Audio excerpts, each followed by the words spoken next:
Good morning and welcome to round 2 of the Genesis Scottish Open. This is the feature group coverage. The 5th time that the Genesis Scottish Open has been held at the Renaissance Club here on the east coast of Scotland. I'm Ewan Porter and I'm joined in commentary this week by 6-time DP World Tour winner Tony Johnstone. Pleasure to be here, Tony. What a pleasure. Some wonderful links golf to come.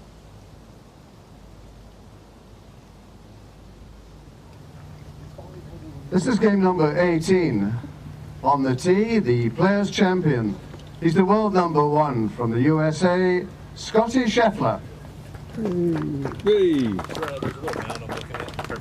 What a terrific couple of groups that we have to follow for 18 holes today, led by this man, the world number 1. Couple under par in his opening round.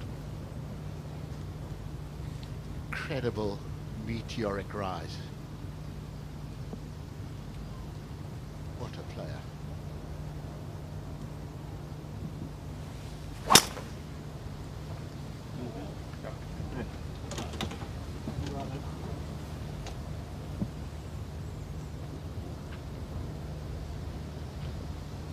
Perfect tee shot to start the day in the par 5, playing a lot longer than the opening day.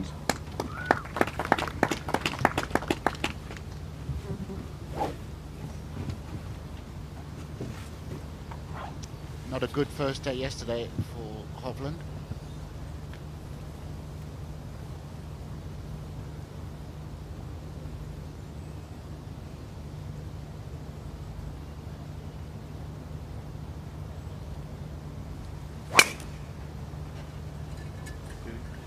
Beauty. A tough opening day for Victor Hovland. Yeah, that's a good opening tee shot. On the tee, the Rolex Series winner at the BMW PGA Championship from Ireland, Shane Lowry.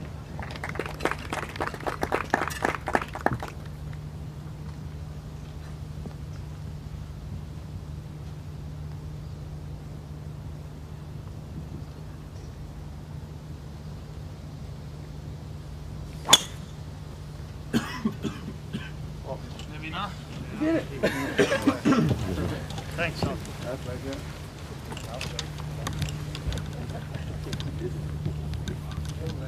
That's 3 good opening tee shots for these 3 players, and what a wonderful tournament this Genesis Scottish Open. There's been an illustrious list of champions over the years, and these players looking to join them.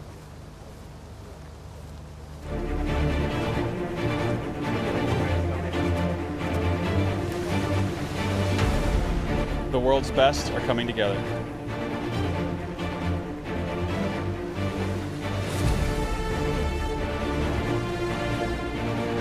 This is the Rolex Series. It's Rolex Series number 4. It is a first Rolex Series win for him. He's got it. The Scottish Open has its youngest winner. Shane Lowry is the BMW PGA champion. It's a second DP World title for Matthew Fitzpatrick.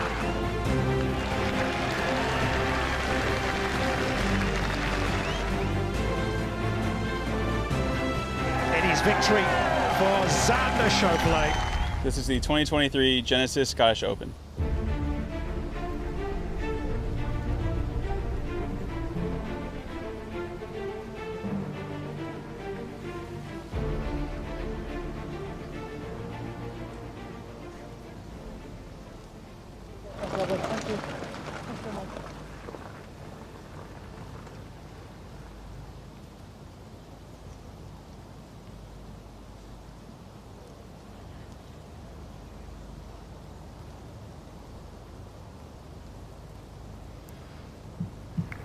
Let's take a look at Scotty Scheffler's highlights from day 1. This was a birdie putt at number 3, the par 5.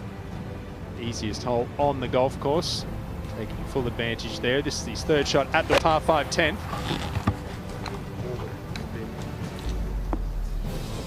Oh, what a cracking shot. It's a very gettable flag there at number 10 yesterday. Important to take advantage of the par 5, certainly in the conditions fairly benign like they were yesterday, and he does that. signature hole. The jumper had come off. Par 4, 13th. Long birdie putt.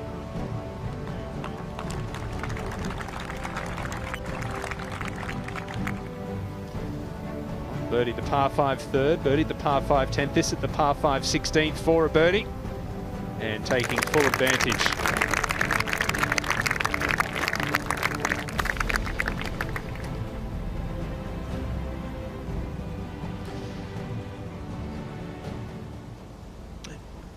And a little different conditions out here for the morning of round 2. It's cool and drizzly.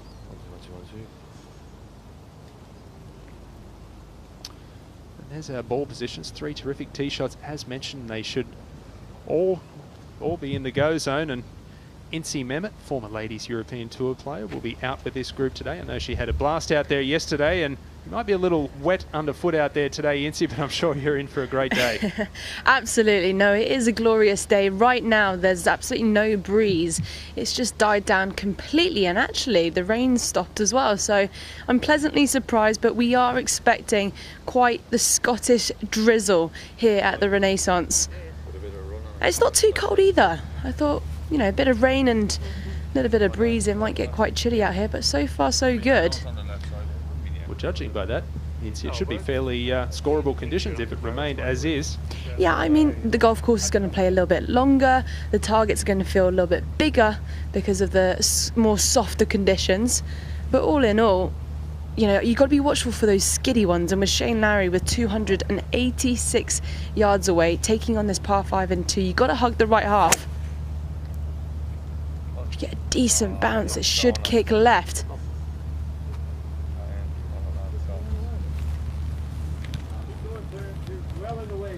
It's a good looking shot, but a tricky, finicky little chip from down there for Lowry. Yeah, he'll be left with an elevated shot for the next 279 yards to go for world number 1, Scotty Scheffler. Just looking to float this one if he can. A little bit of left to right would be perfect. Try and carry most of the slopes and undulation in the front portion just shy of his green. Otherwise you can get some wicked bounces.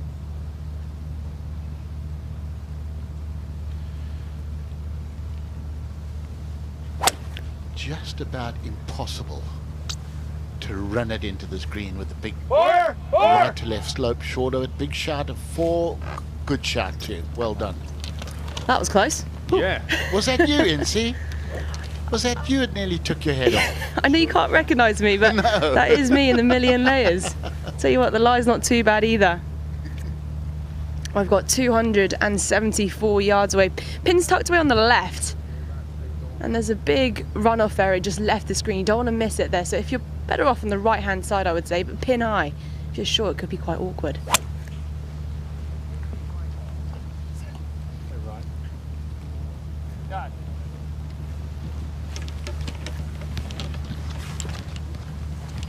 Oh, that is going to be so difficult, man. It was a beautiful shot though, wasn't it? Beautiful shot. Scotty Scheffler's probably hit the worst shot of the 3 there, and he'll have the easiest pitch from over on the right-hand side. No question. How would you reach out to that stuff to Stephen? Did you get him on Twitter or is he on it? I don't know. Ricky returns to the winner's circle. I knew it was just a matter of time with how I've been playing. Who takes down all the stars in Los Angeles to win the United States Open. He is the 2020 BMW PGA Championship winner. The second feature group off this morning. Certainly plenty of star power. Ricky Fowler coming off a win last week at the Rocket Mortgage Classic. Wyndham Clark, the US Open champion, and of course Tyrrell Hatton. On the tee from the USA, Ricky Fowler.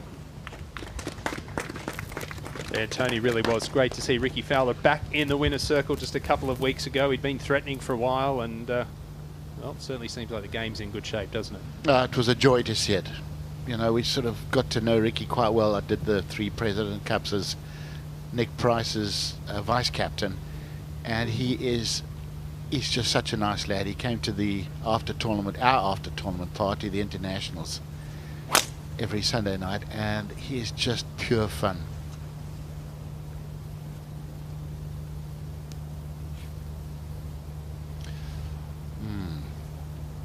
Former winner of this title back in 2015 across the road at Gullin. On the tee from the USA, the US Open champion, Wyndham Clark. And it's interesting, obviously he's having a breakout season, Wyndham Clark, but he'd never finished better than 75th in a major championship prior to that. That's incredible, isn't it? Nice way to be announced, isn't it? The US Open champion. 3 birdies yesterday, not a bogey on the card.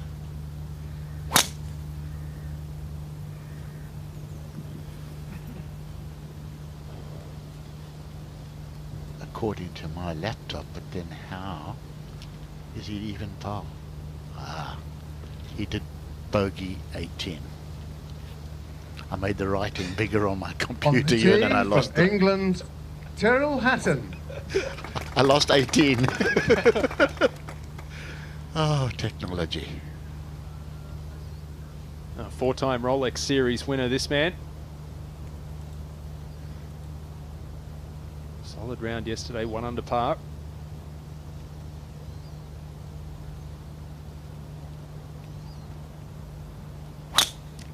And he is a guy that can get around links courses. He has the ability, obviously growing up in the British Isles, to hit the low shot, spin free.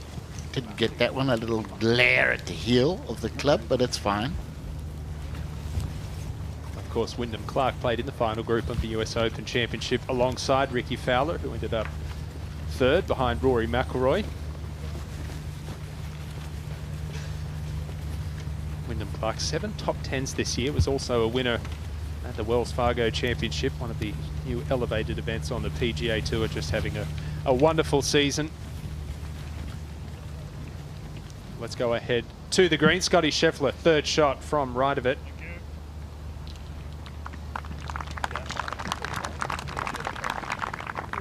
As you see that flag cut up on the narrowest of little shelves. Drops off left, drops off right. It's about 4 yards wide, that level strip running up the green.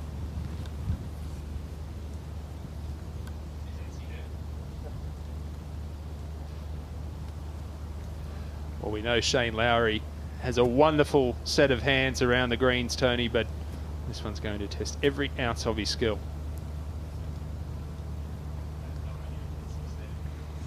And the imagination you've got to have as well to visualize the shots. I mean, it's just whoa. That is a fantastic shot. I'll tell you what, guys, that was unbelievable. It was so easy for Larry's shot to go wrong there. That was absolutely world class. Now, Victor Hovland, this is a little bit more approachable, I would say. Most likely looking to land this and pitch it on the uphill slope, kill that first initial heat of the bounce, and then one jump, it should trickle over.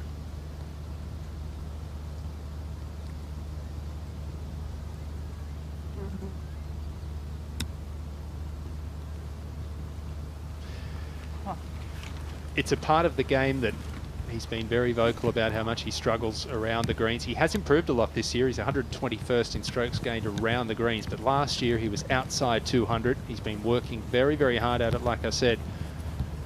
But it's hard, Tony, when you don't see too many wonderful ball strikers like Victor that have equally as good a short game. There's always a part of the game that generally is a little bit weaker. Well, it does make you wonder, you know, do these guys practice day and night as juniors on their long game and forget about the short game? Because, you know, to me, when you practice, 1/3 on the long game, 2/3 on the short game. That's the way to go, especially when you've already got a good long game. But I think it gets neglected a bit when they're young. That's a good point. And I also wonder, when you think about his golf swing, he's very shut going back.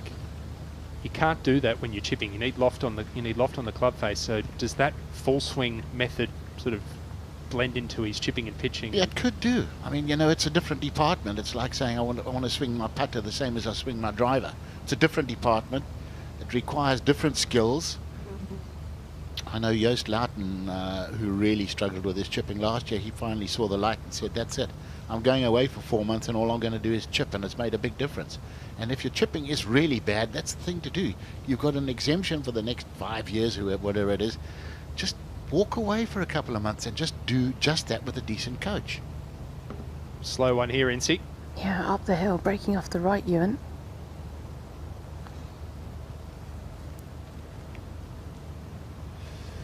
Three over par in the opening round.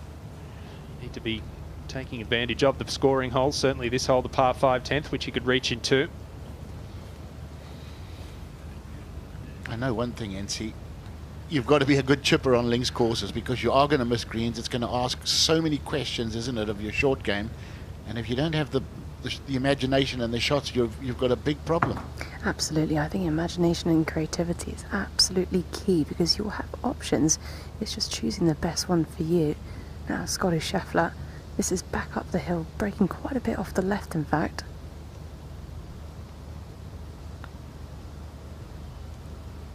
Well, to just hold its line almost. Dead expecting straight. it to move. Yeah, you would expect dead straight. I mean, it's going to turn a little less with the wet greens, we know that, but absolutely, how did that not go right?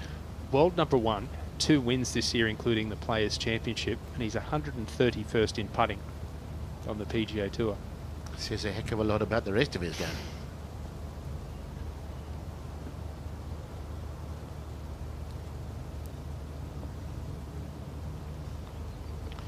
The rest of the field's going to be in big trouble when he starts putting like a genius. Oh my goodness. And he's got a terrific putting stroke. It's got to just be a little bit mental, you would think, at this point.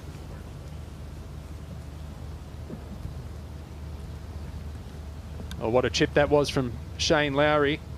Incy, but Victor Hovland looks like he's going to clean up here first. Yeah, just a tap in. Not much in this at all. If anything, just a hair off his right.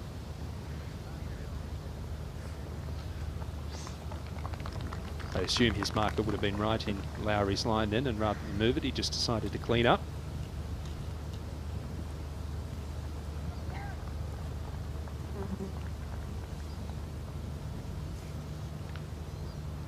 It's not that often you see a guy hit a chip to, what's that, about 9 or 10 feet, I suppose? And you're raving about it. But it was just beautifully and cleverly played.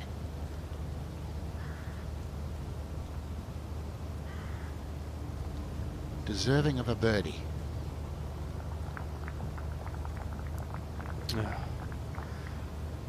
Golfing gods don't listen, do they? I would have liked to have seen the odds on not one of those players making a birdie after the 3 tee shots.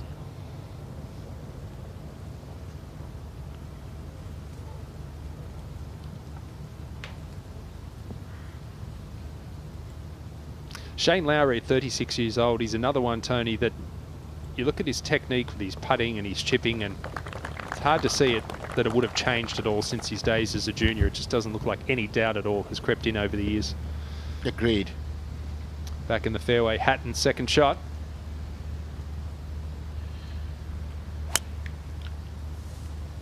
I'll tell you what, Ewan, for a hole that we expect guys to make birdies on. Just having a look through. Only 12 guys have played the hole, but they've had 2 birdies, a bogey, a double, and all the rest pars. So it's averaging over par. That's unbelievable. But it is ridiculously hard to hit that green if you're chasing it in. In fact, it's just about impossible. The big right to left slope kicks everything and misses the green left. And because it's wet, they're going in with long material today. And the flag yesterday over on the right-hand side, there was almost a little bowl. Everything funneled towards that pin. But today, almost the opposite. What a career Tyrrell Hatton's had. 6 wins, 4 of them Rolex Series. Plays well in the big events. Plays well at the right time. And a great man on the bag there, Mick Donaghy, just having a little word. He's got the ability to make you laugh when you're boiling. Good man. Up at the par 4 11th, Scotty Scheffler on the tee. Yeah, with the driver as well, it's a slight dogleg left to right. You've got a big overhanging tree on the right-hand side as well, so if you can play down the left corner, that would be absolutely ace.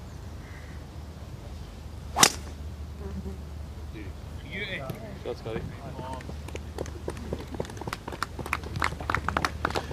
Always go by the playing partner's comments. Sometimes you get exuberant members of the crowd. They have a great drive, and the next thing it's pitching in the middle of a stand of trees or plugged in a fairway bunker.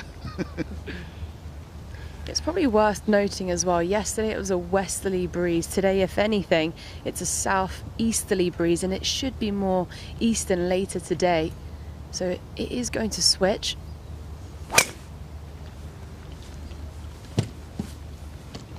See, you've been looking at those weather apps. So have I. Well done. Now you've got how many have you got? I've got 6. I've got 1, Tony.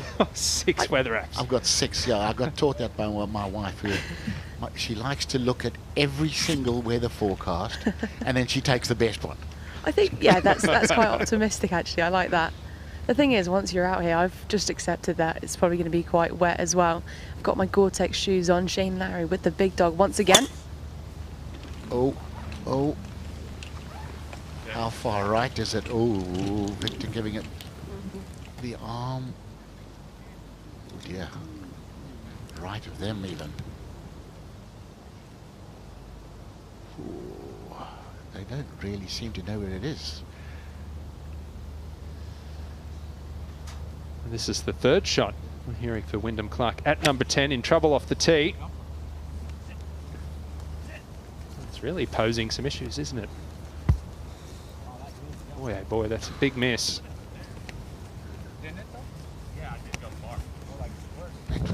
That's gone miles. You know what? Maybe just a little bit of water in the face. It's almost as a lubricant. Ball skids off it. Fowler now in trouble as well off the tee. His 3rd shot, can't miss this left.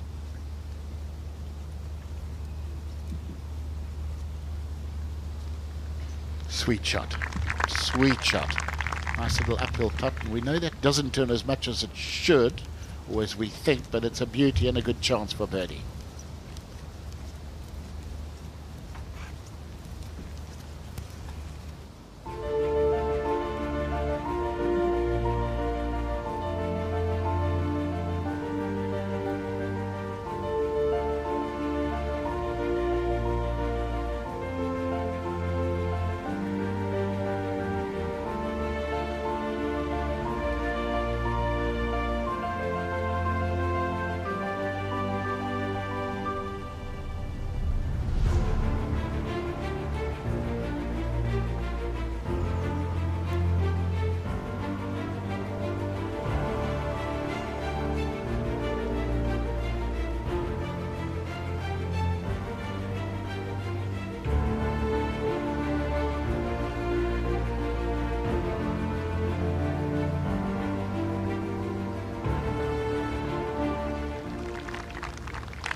Well, it certainly is a beautiful part of the world, isn't it, Tony Johnstone? Unfortunately, not quite that same weather today like it was yesterday, and in those shots that we saw there. Let's have a look at how things currently stand on day 2 of the Genesis Scottish Open, one of 5 Rolex Series events. Padraig Harrington. Oh, go, Paddy, go! He's been having a terrific year on the PGA Tour Champions.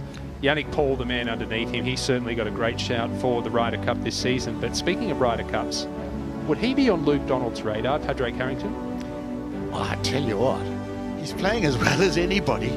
He hasn't realised he's over 50. He's a freak of nature, and he's always fun to be around. But man, how much game has he still got? He still loves it. He's as enthusiastic as he's ever been. Daniel Hillier, what a win that was at the Betfred British Masters a couple of weeks ago. The New Zealander currently in a share of 15th. Took in the Ashes cricket test last week in his week off with Min Woo Lee. Tom McKibben, a winner at the Porsche European Open last month. The 20-year-old from Northern Ireland, a couple under par. Great young man. Gavin Green, so nice to see Greenie playing well again. I mean, he had a terrible 2 years where he had no idea where he was with his game or how to fix it. And he's a delight We're everybody on tour is pleased to see him back playing well again. Here's our ball positions of our first feature group. At number 11, the par 4 up the hill. Hovland just in the first cut of rough on the left. Scheffler, perfect tee shot. Shane Lowry missed the fairway over to the right, and NC looks like he might have got a break over here. Yeah, this isn't ideal. Thankfully, he's got a clear line to the flag and the green, but there are two small, nasty pot bunkers just short right of it.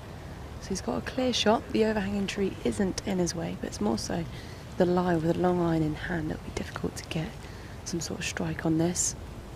It will release. So looking to favour the left half of the green.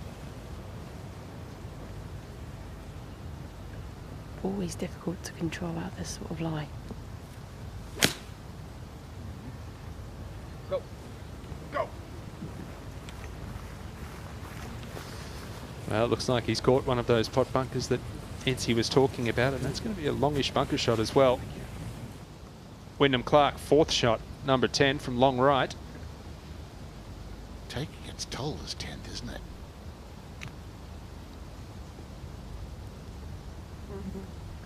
Oh, oh, oh.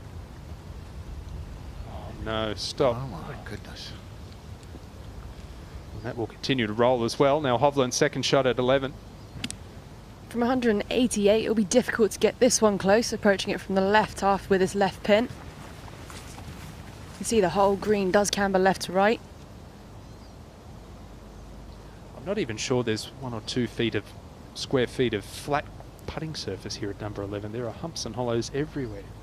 Yeah, it's like somebody's taken a piece of crepe paper and crumpled it up and then tried to flatten it again. All right, Scheffler, second shot. Yeah, it's 178 yards to go for Scotty Scheffler, the only player out this group hitting the fairway. Anything left of this pin ball bounce back to the right. Otherwise, you miss this short. There is a bit of a slope as well that can catch you out. So difficult to get this ball finishing on that correct plateau almost.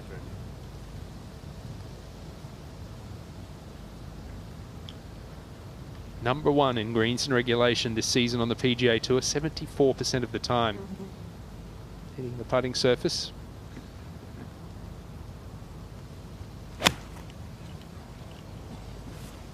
I love watching the active foot action. It's so different. Pretty unique. Oh, look at this. This could go in. Come on.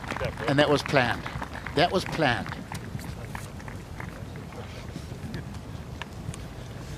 Terrific shot from the world number 1 and an opportunity to get to -3.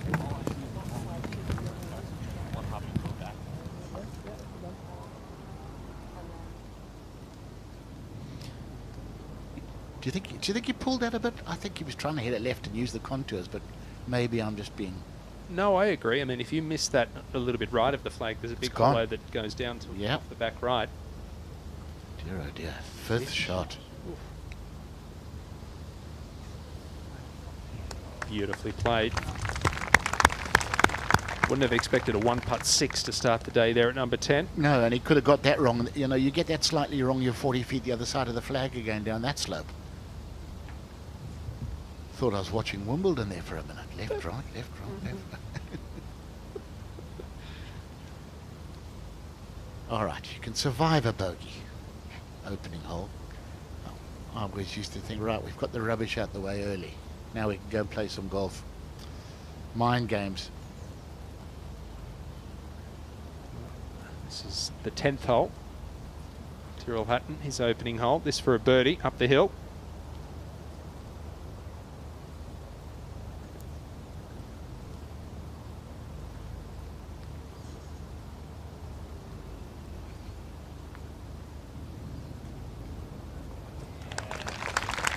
Very, very nice way to start the day for the Englishman.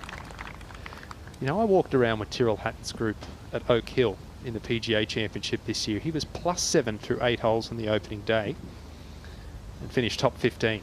Now, he berates himself, and he's obviously been his own worst enemy at times, but I also don't think he or we give him enough credit for how much he does grind it out, because he plays well on hard golf courses, which require patience. Oh man, he is seriously gritty and determined. Chance for Ricky's birdie as well after that lovely little wedge. And like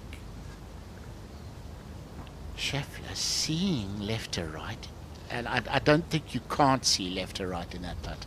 I know he missed that putt, but this season, 31st in strokes gained putting on the PGA Tour. He was almost 200th last year. That's incredible, isn't it? That's a big turnaround. Massive. It certainly does not matter the conditions here in Scotland. The fans always out in force. They love their golf. Passionate, very knowledgeable crowds. Tough shot here for Lowry.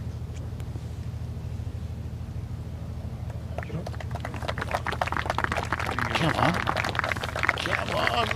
Oh, it's trying. That's well played. As you said, you're in a long shot out of the wet sand. You know, the conditions for your bunker play have changed completely. Can't open the club face up too much because you'll get too much bounce. Thankfully, he didn't need to with a length of shot like that, but gives himself a chance for the bogey. For the par. Yeah, it's different out here. The greens are going to be a lot slower than yesterday, that's for sure. And for Victor Hovland, uphill putt, going over 2 humps and hollows. It's a bit of a bumpy ride for this ball.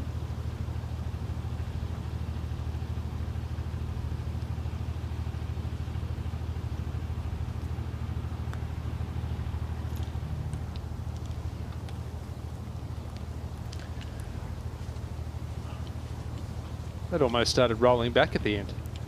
I tell you what, they have found some brutal pins out here today. There's 3 or 4 that I was putting my numbers in the yardage book, and I thought, ooh, have they really put it there? He's a wonderful driver of the golf ball, Tyrrell Hatton. 2 out of 2 fairways to begin the day. You know, he does berate himself, but he's like his own jockey. He gives himself a good whipping to get himself to go faster and better. In a way, it's not too dissimilar to the way John McEnroe used to play tennis. Very few players have used their anger to their advantage. And it feels like he's one of them. It's a good parallel. Absolutely.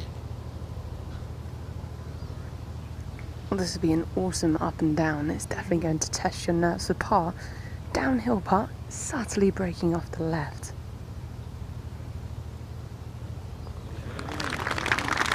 What a tremendous up and down.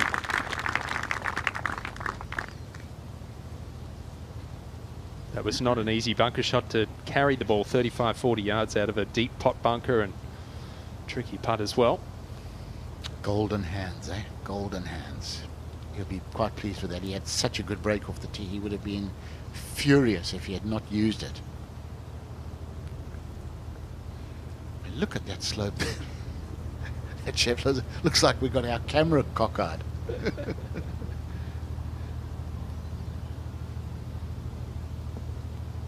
They love their golf, don't they, in this part of the world? I know you've played, obviously, many Alfred Dunhill Cups and Open Championships, played in Scotland a lot of times. I've played here a few times myself and played in some pretty ordinary weather, but they're out in force all the time, aren't they? Yeah, I just used to,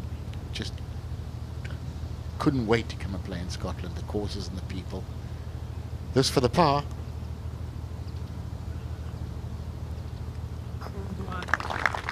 It's not easy on these greens to hit the ball that softly, because it could easily wander offline and bobble offline, and not easy to trust yourself to do that. But he did a very good job there. Hovland right in the centre.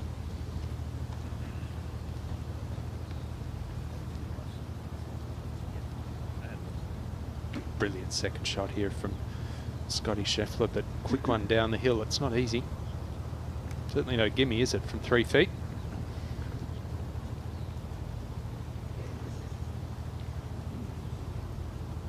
You're a good stats man. With this putting, is it more the long putts? I mean, I don't really get that much into the strokes gained thing, but is it the shorter putts or free putting, or what is it? Not holing 6 to 10 feet, the ones that you really feel like you should be taking advantage of after tremendous approach shots. Okay. They're just not going in, but that one did, and that's a good start for Scheffler. Moves it to 3 under par inside the top 15. back on the tee. This man also at 3 under par, Ricky Fowler.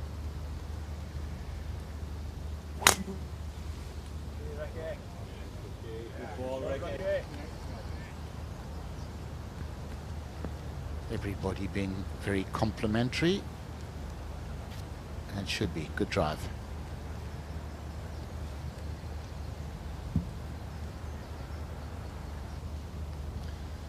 This man averages 123.5 miles per hour club head speed. Average.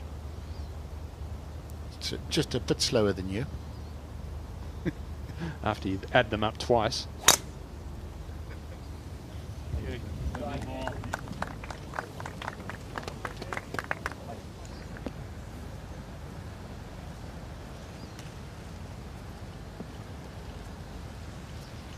Perfect. Down the right half. That'll be perfect position to attack the flag.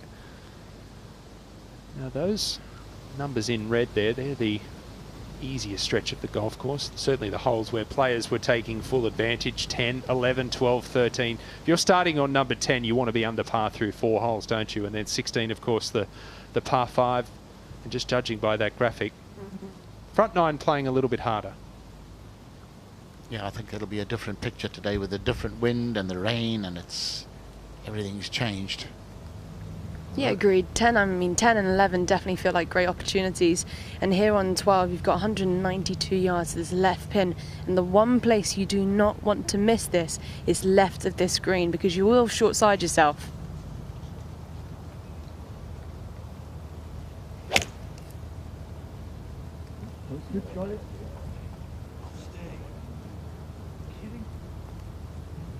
Like that. So, steep little side slope, runs away, might even run into the rough that. To be honest, Tony, if you hit this into the heart of the green, you've got a good chance of it sloping off the right. It does typically camber that way. However, you pitch it short in the middle of the green, it might hit an upslope and just kind of kill that bounce and come up a bit short. Which you could live with. Yeah. You're much better off right than left.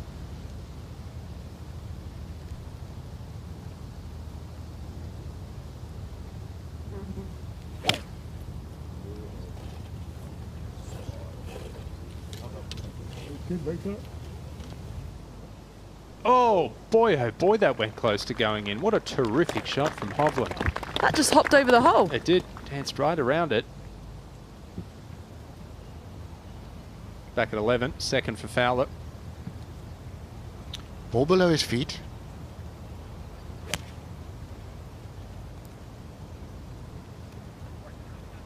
Theoretically, should cause the ball to go left to right. Don't know why. I always pulled him off those slopes, but look at that. He wasn't trying to hit it that far left, but he was trying to use the slope. Lovely finish. A lot of elite players do hit the ball a little bit left with the ball below their feet, which goes against what we're told. Why is that? Good question, but I'm glad you said elite, because I was one of those, and I don't really think I was an elite striker. But it's very strange. It is strange. You know, I tried for years. You know, people have talked to me about, you know, your swing gets a bit more upright or flatter, or I just gave up expecting it to go left or right. I've seen footage of you hitting a marvellous blade 2-iron into 15 at Wentworth. In the old, was it the Volvo PGA, yeah. Now they go with a lob wedge. Second shot from Clark. How about that for a 3? Wow. Peppering the flag here at 11, and now I can see why they were taking advantage of a hole like number 11. He'll feel a lot better after that. 2 good shots in there. Will we see 3 birdies? Wouldn't that be fun? Well, Hatton, a terrific start, an opportunity. Birdies at 10 and 11. That was a very popular win of Ricky Fowler's, wasn't it, a couple of weeks ago? This is how things currently stand on day 2 of the Genesis Scottish Open, one of 5 Rolex Series events. Padraig Harrington, another birdie, 5 under par alongside KH Lee and Max Homer. Saw Rory McIlroy in our feature group coverage yesterday. He'll be out this afternoon, 6 under par with a couple of bogeys yesterday.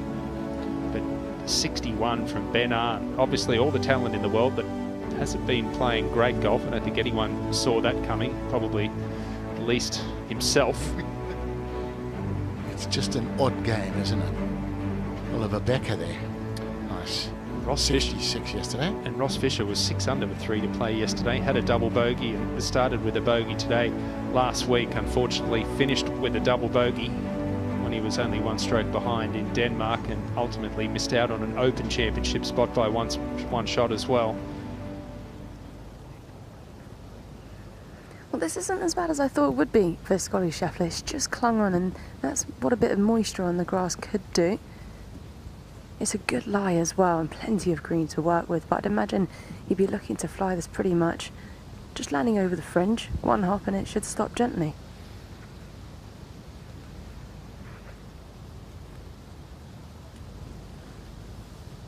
Really important to keep that club face dry. As you can see, just gives you a better opportunity to spin it.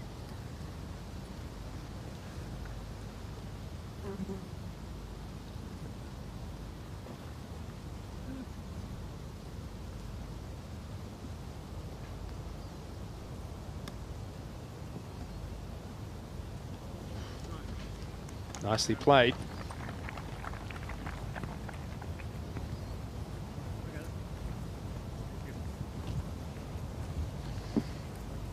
Well, Lindsay, I'm looking forward to seeing Shane Lowry's putt here. What a roller coaster this is going to be. Put your seatbelts on. Putting from the right here down to the left. It's going to be downhill, breaking off his right overall. It's pretty difficult to judge this one. You can't even see his marker. And he's got a good 55 feet, I would say, at least. Yeah, according to our graphic, just under 73 feet, actually. So 2 putts from here is going to be a fair effort. You must have monstrously big feet, Lindsay. Yeah. But I know what you're saying. You know, you can stand behind the flag. You're having a look at Scotty Scheffler's. You know, and you look over at Lowry's and you think, well, that's about 50 feet. Then you see it sideways on and you think, my goodness. This is the great trek coming up here. When you've got a big downslope like Shane Lowry has here, about 25, 30 feet into the journey, does it make it a little bit easier in that gravity takes over from there? I mean, it's less reliant on getting this, having to hit the ball 72 feet yourself. You've really only got to hit it 30, 35 feet, and then the downslope will assist you from there. Does it make it a little bit easier? I think so. It's also very easy to underjudge. You know, often you'll see guys hit these putts expecting it to run out, especially when the greens are a little slower as these are and damp.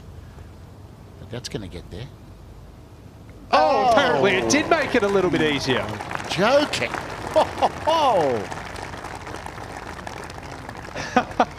Well, he holed 86 feet of putts on day one. He just holed 73 feet in 1 hole.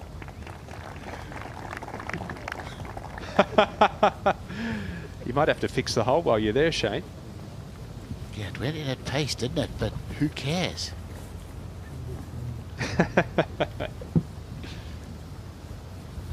wonder how long it'll be before we see a longer one than that hold.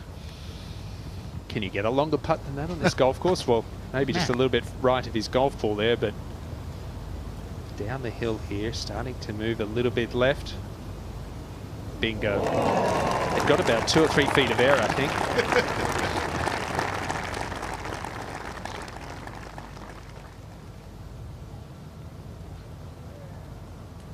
Well, I've got my headphones in. I could even hear that hitting the back of the cup. Hovland, this is left to right. What a great birdie this would be.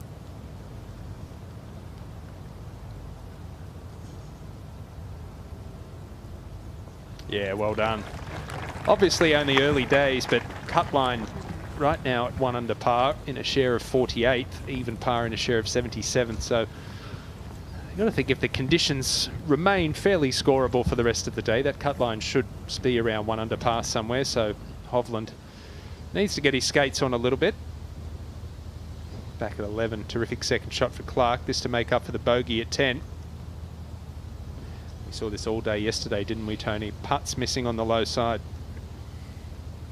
Yeah, that did break a lot, didn't it? For a putt of that length. Straightforward par putt for Scheffler after that tasty little chip. Nice par. Pretty ordinary after the other two. Yeah.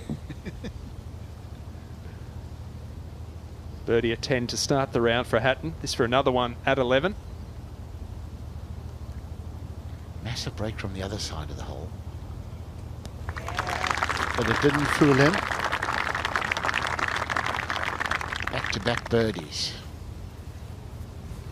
Is the Open Championship his best chance of winning a major? You know, I think he can compete on most types, of course, but I think his ball flight is a little lower than a lot of guys, and I think it's made for an Open Championship.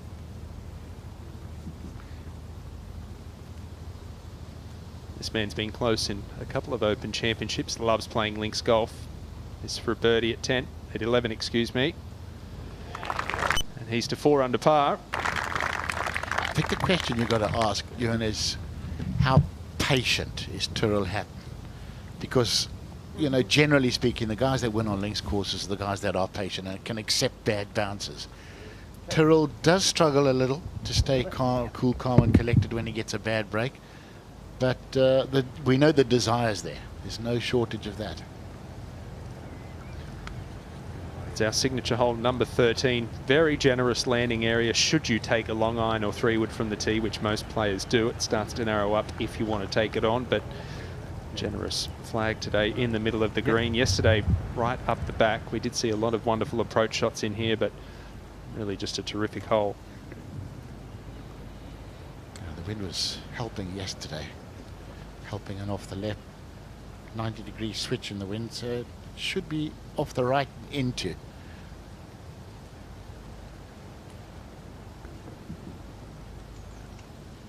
Might need a little more club off the tee, but you're not going to find anybody being overly aggressive. Will Tyrrell Hatton be aggressive to the left-hand flag here at number 12, par 3?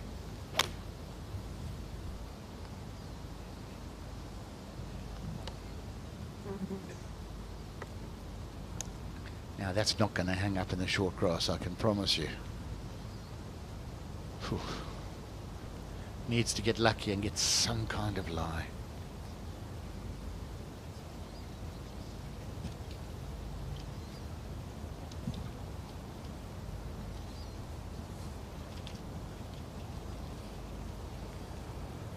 Eight top 10s this season for Ricky Fowler. I mentioned he knocked on the door, he'd been close. It had been a long time between wins for him, but that wonderful birdie on the 72nd hole to join the playoff with Colin Morikawa and Adam Hadwin, and then he's victorious with a birdie on the first playoff hole. And he's won a couple of times on the DP World Tour. I mentioned the win here in the Genesis Scottish Open back in 2015. He's won in Abu Dhabi as well. He's won in Korea. Loves playing around the world. Yeah, he sure does. I remember that win over at Gullen.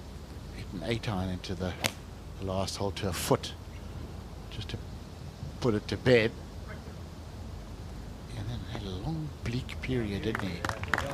Like so many people, I'm delighted to see him back playing good golf again. He's great with the kids. He's a good ambassador for the game.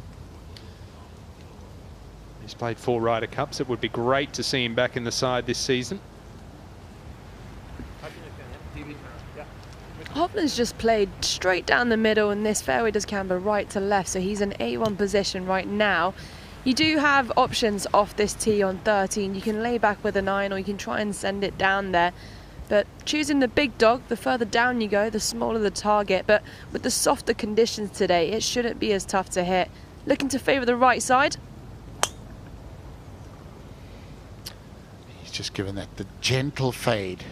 Had no intention of pounding that one, didn't need to.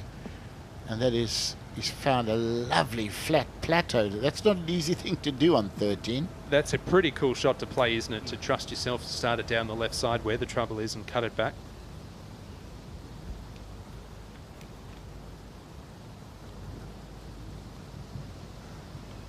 Yesterday's group, we had 2 players hitting irons off the tee, but Scheffler is the 3rd person to use a driver here today. It is playing different.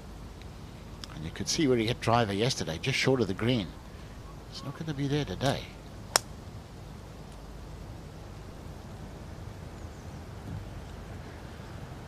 It's so much is made of Scotty Scheffler's foot movement and the way he slides all over the place, but when you're as good a ball striker as he is, you're obviously doing something right. Yeah, I'm surprised more guys aren't trying it. It certainly works.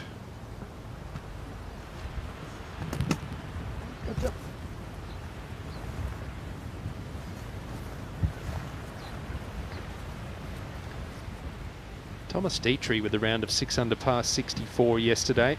It's hard to believe he's yet to win. He's knocked on the door 1,000 times. Yeah, he's got so close. It's a belief thing, isn't it? Once he gets the job done, he'll actually sit back and think, you know, that wasn't as tough as I've always thought it would be. And then he'll be off and running.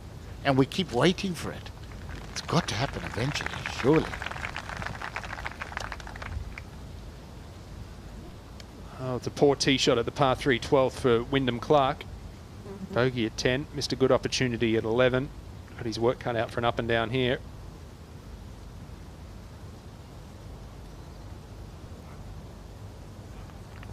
Average. Okay.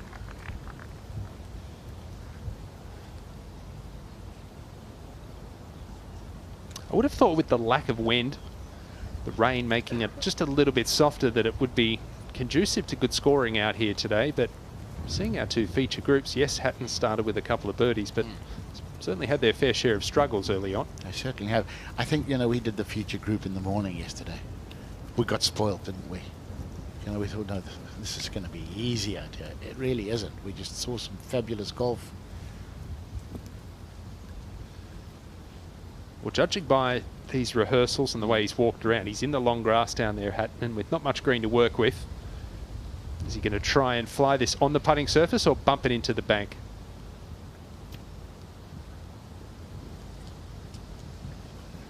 Pretty good. Really is. You know, you get in that foot or 18-inch long fescue.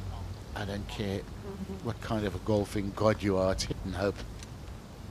And a guess.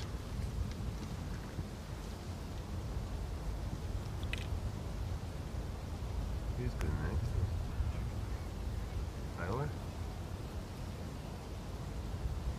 Has to be Fowler.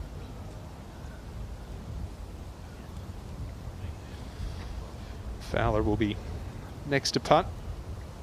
92 feet of putts yesterday. I think, what did Rory McIlroy, he hold? Was it 140 or 150 odd feet? It was ludicrous. Crazy how well he putted.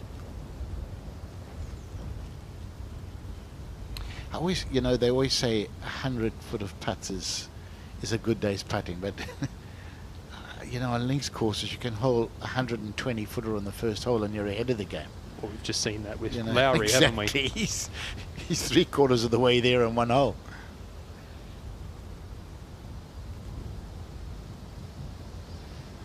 All right, well, an opportunity here to move it to 2 under par for the round through 3 holes for Fowler.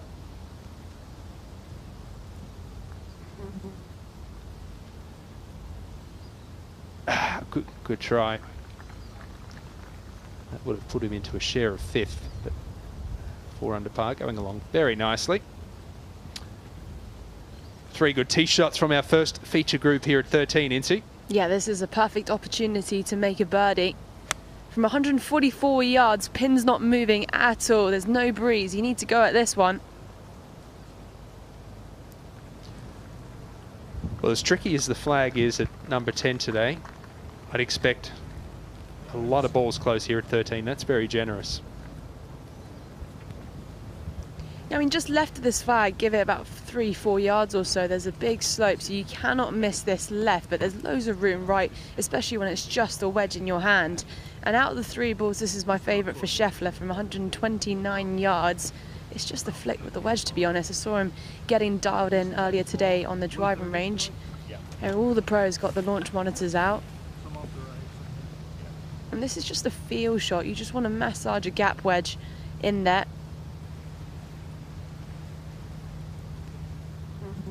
Because of the slightly wetter conditions, it will skid and bounce once, but then it should grip after.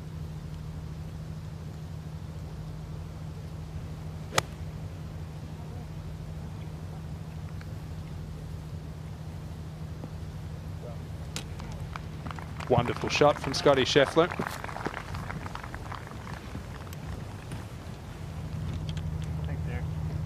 Well, wasn't that pure? Could see that on repeat. You don't want that one back. 113 yards for Victor Hovland from the left half of the fairway, so slightly different angle, but no troubles right in front of him. You want to pitch just about 2 yards right. That'll give you a golden opportunity to make a birdie here on 13. Playing much easier than normal. Yeah, the fire has gone out of the greens with the rain. Be way more aggressive with the irons and generate a bit of spin. Beautiful shot from Hovland. Has wonderful rotation through the ball, doesn't he? Hatton, wouldn't this be some up and down, Tony? Yeah, this would be certainly a bonus par. Oh, that's so frustrating after such a good start.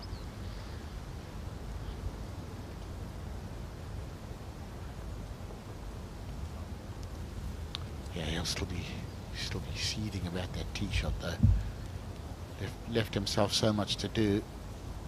Okay, gives one back, but still 1 under after 3 holes. Focus on that. I actually think overall he's doing much better the last 6 months. Certainly this season, I don't think he's getting anywhere near as angry or as frustrated as what I have seen him in the past. Well, it's exhausting. It's exhausting, and you know you're seething a lot. It takes a lot out of you. Well, I'm sure the celebrations would have been exhausting for Wyndham Clark after winning the US Open Championship in Los Angeles, a night out in Hollywood. He's had a lot to celebrate this year, playing some wonderful golf. Par putt here at 12.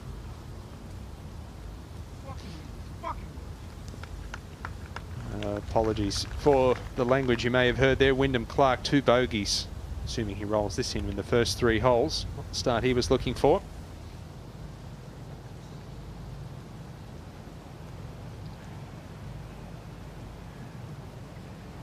Up ahead of 13. That is a postcard, isn't it? Oh, it's just glorious, isn't it? We'll get a few looks at Fidra Island. Just a little bit up the coast there during the week. It's beautiful. Lowry.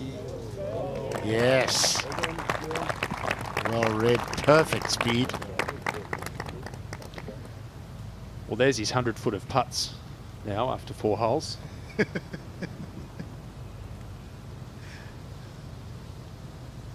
He holed a brilliant par putt at 11. He's holed it from 1,000 feet at 12. About 25, 30 feet there at 13.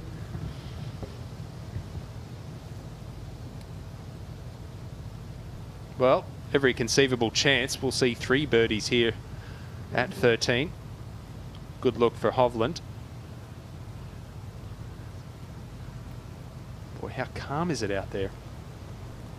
Yeah, just looking at the grass, there's barely any movement, and if it's going to be a wind, it's going to be coming off that sea, up the slope, up the hill, off the beach, nothing. This is when you want to make your score, because it is going to get breezier later. Now look where the line's aiming. He's expecting left to right.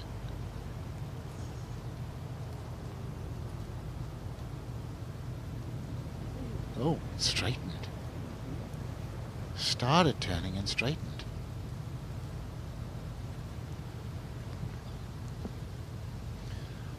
As you mentioned earlier, I just wonder how much the moisture in the greens is affecting the lack of break.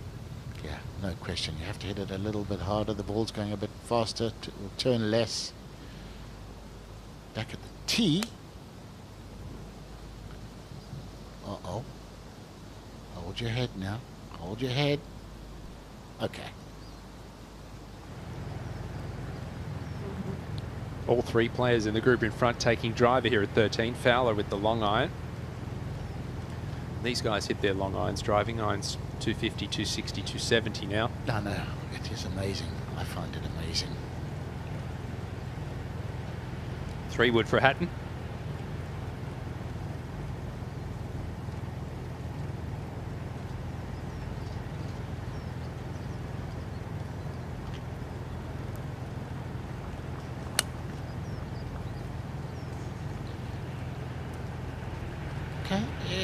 coming back. He might not have flushed it, but there's nothing wrong with it.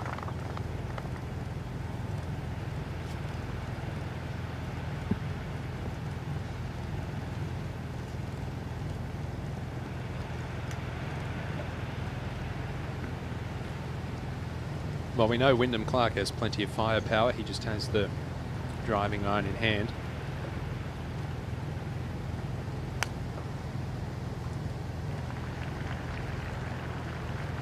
Perfect. Perfect, but a long way back. Yeah, it is, isn't it? But still, it'll still only be a short iron. Scheffler birdie putt up ahead at the green at 13. Beautifully done. That moves him inside the top 10. 4 under par for the world number 1. Just goes about it so calmly, doesn't he? And efficiently. All looks pretty easy for him this game. All those players headed to the par 3 14th. Plays 23 feet downhill. Yesterday we saw the players have fits because it was playing back into a pretty stiff breeze, and with the elevated tee the ball was just floating up in the wind, coming up short. Today less breeze, bit of a friendlier pin position up the back there. Get it going a little bit long though, Tony. That wall can come into play. Oh, it sure can. You know, you get aggressive for that bat flag. You've only got to push it a little and you are up against the wall. Ahead of the green there, Yannick Paul, last player to putt. He's playing alongside Adam Scott. Tough day for the Australian yesterday, 2 over par. What a season Yannick Paul's had. The last 12 months really, he's been incredible. The win in Mallorca, he's a couple of runner-ups earlier this year in Thailand and India.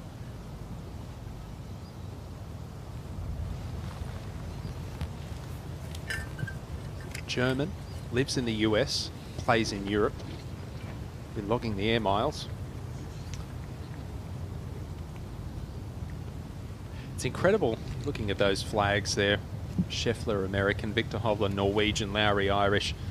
Just how global the game has become, and nations that previously really didn't have much access to golf in general are now producing a lot of good players. Countries like Norway, Denmark, Thailand. Incy, flag is still, the grass isn't moving, the trees aren't moving. Is it as calm out there as it looks? Yeah, absolutely. It's dead calm out here, and this is probably the friendliest pin position that you can get right at the back. Yes, it's an elevated tee, so it's probably going to play half a club downhill, and it being 174 yards, I reckon the playing yardage today is more so 165. So it should be the perfect 9-iron for these guys. And you've got a bit of room beyond this pin. Not that you're looking to go there, but just a bit of safety space. There's no real trouble surrounding this flag today. Should be able to go straight at it.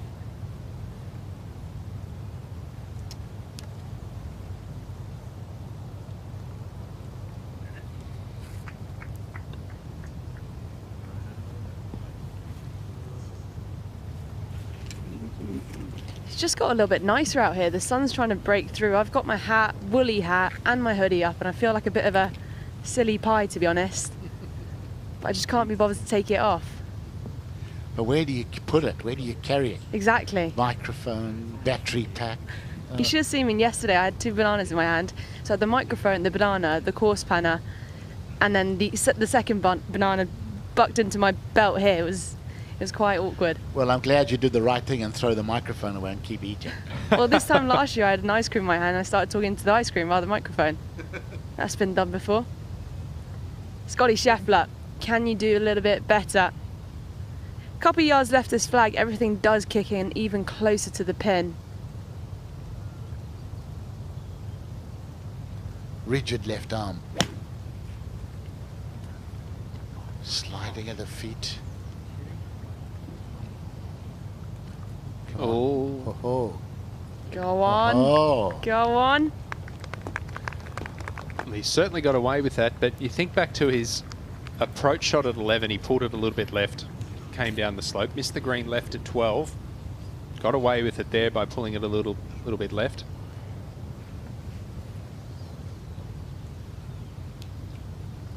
Yeah, because of the elevated tee box. I mean, whatever you hit, it's going to stop relatively quickly, but you could see how much that slope affected it. So friendly pin. Boy, I love the way he turns into his right side, Victor Hovland. Yeah, terrific shot. Come on, run it out. Come on, come on, come on, come on. Oh. Well, he almost aced 12. Now he's stiffed it here at 14. That was just about perfection, wasn't it? Landed it. You want to be landing it between the flag and the left fringe of the green. Exactly what he did. The right shape, the right bounce. Beautiful.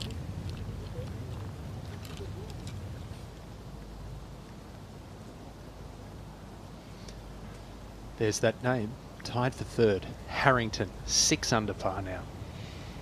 He's amazing, isn't he? But I mean, you know what? To be honest, Bernard Langer needs somebody like Harrington to put some pressure on him.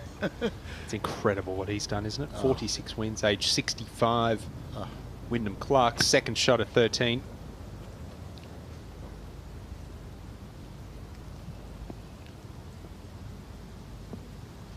Oh, look at this. Look at this, taking advantage of the slope on the right-hand side. Excellent result.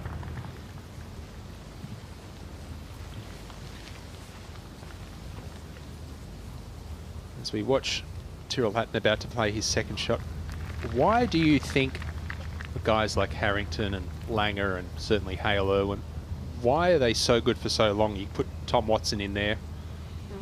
They weren't gym rats. No, desire, love of the game, and they have kept themselves in good shape. You know, they might not be gym rats, but they've kept flexibility, flexibility, healthy diet. You know, not an ounce of fat on any of them.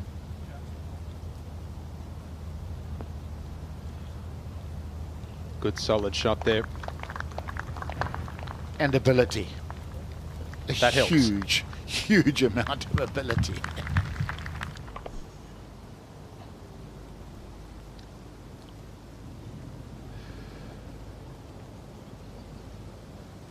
Well, Shane Lowry, the wand, certainly has been magic today, hasn't it? This is back at 11 for par.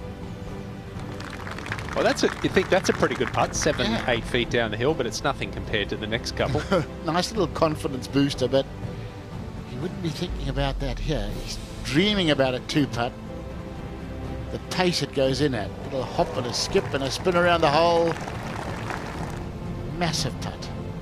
And this to follow at 13, just over 20 feet down the hill, and they're all going right in the middle.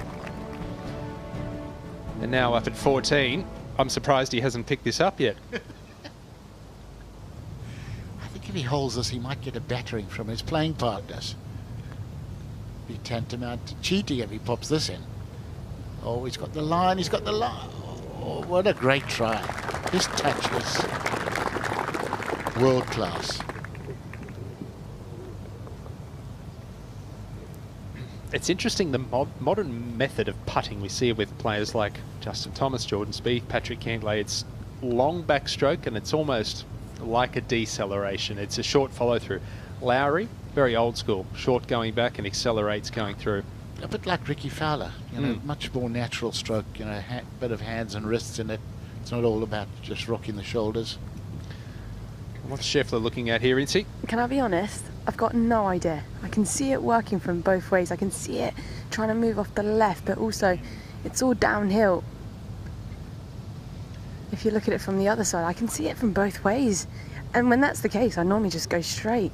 Is where the flag is, where he's putting from, is it almost like a little trough? Yeah, it's kind of on the like a spine of the side slopes, which is why it's making it so difficult to read this part. It's definitely an awkward one.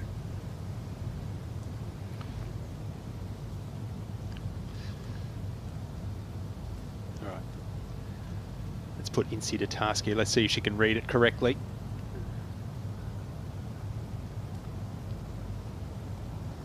Dead straight. Pretty straight, yeah. Good call and good putt from Scotty Scheffler. 3 under par for the round through 5 holes. And he is now in a share of 8th. It's always hard, you know, when you can see break in at first left, first right, and then make yourself go straight, but if in doubt, Go straight is the answer. Hovland, what a tee shot, what a two. That's the 8th birdie already today at number 14. And he's played the par 3s pretty well so far, hasn't he? They'll be quite glad to get to those paths, through those 2 par 3s in calm conditions, because that'll be nasty this afternoon when the wind starts blowing.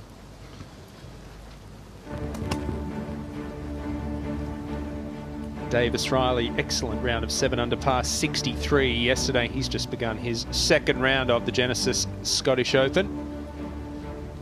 5 Rolex Series events on the season. Young Tom Kim, 2-time winner on the PGA Tour. Good start today, a couple of birdies. What a revelation he has been.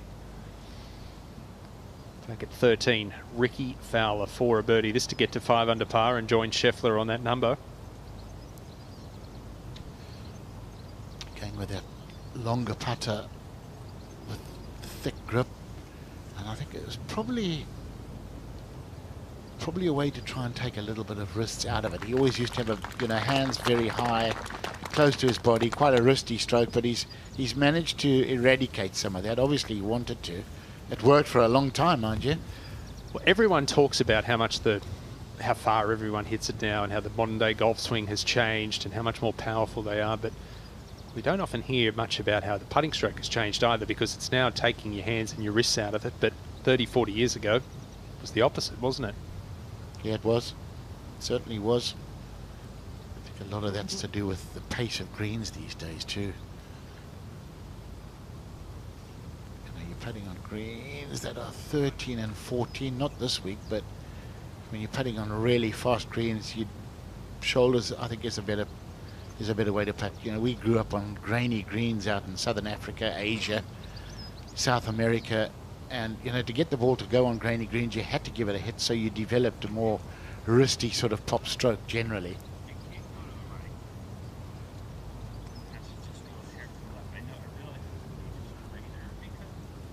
Just looking outside our commentary position here, and looks pretty ideal at the moment, doesn't it, for scoring? Certainly a lack of wind. Looks like it's clearing up a little bit. Yeah, it was raining when we came in here this morning at 6:30. I thought, oh, it's going to be a bleak day, but no. It's looking rather nice out there.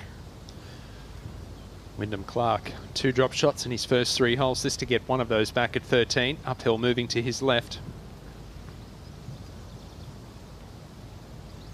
Boy, that looked good until he took the putter back. That was definitely a misread, wasn't it? You can always tell when they look at the caddy. It's like, how the heck did I hit it there? Or why didn't it turn? Or why did it turn there?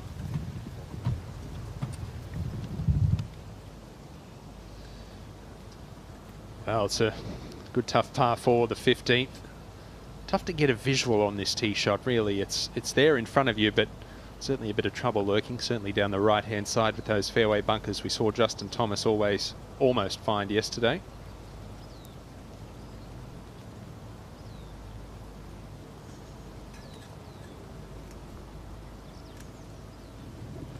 Fairly generous green. If you can get the ball in play off the tee here, it really shouldn't be overly difficult.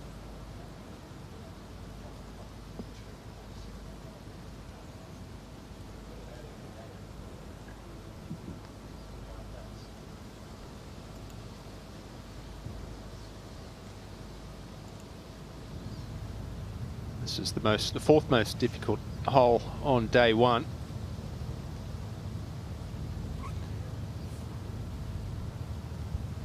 Ewan, did you refer to this being the 4th most difficult hole here on the 15th? Incorrect. Okay, because I was surprised by that. I was incorrect. No, I was looking at the wrong statistic. Yeah, it is quite a challenging hole. I mean, you've got 5 fairway bunkers down the right, and it's a perfect cross breeze today off the right. So you're going to be flirting with those, and you don't want to be in there because it would just damage your chances of going for the green in 2. There were 12 bogeys on this hole yesterday, 4 double bogeys. It was actually averaging under its par of 4, 6th easiest hole. So you get it in play off the tee. It's not overly difficult, but like I said, it's just tough to find the short grass. Yeah, I mean, where they're looking to pitch their drives is probably the narrowest part of the fairway as well, so a relatively small target, but the perfect drive here is a little cut, try and hold it against the breeze.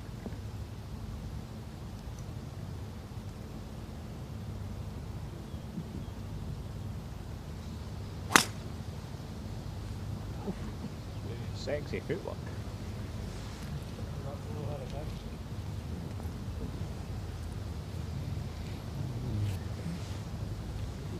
Must get boring. I wish I could play that sort of golf. And the interesting thing is, just in the last couple of days, and I've just been watching quite a few players warm up and kind of go through their routines, a lot of the players actually practice their tee shots out on the driving range. So, you know, they don't get into a routine of bashing golf balls, but instead they say, okay, I'm on 15, the wind should be off the right, so this is the type of shot I'm going to hit. So they've rehearsed this before.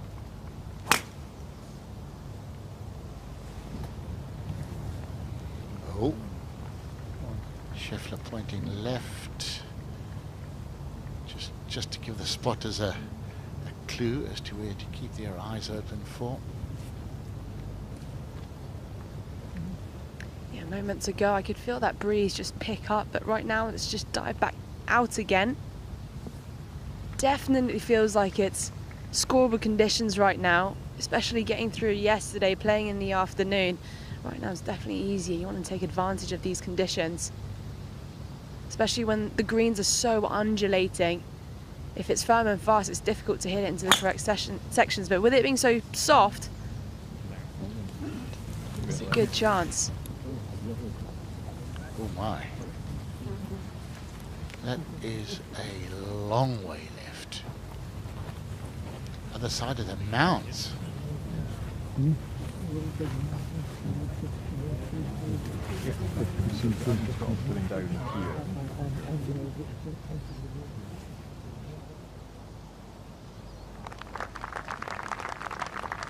That is 40 yards offline. Back at 14, we saw a couple of birdies in the group ahead. There's been 8 here already today, so these players taking dead aim. 9-iron in hand for Fowler. Release. We could see a 1 here at 14 today.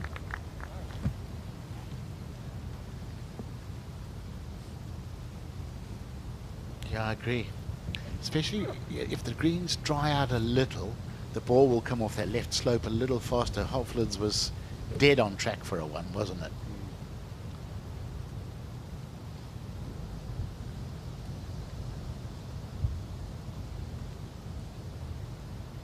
Grass blowing. It's wind suddenly got up a little bit.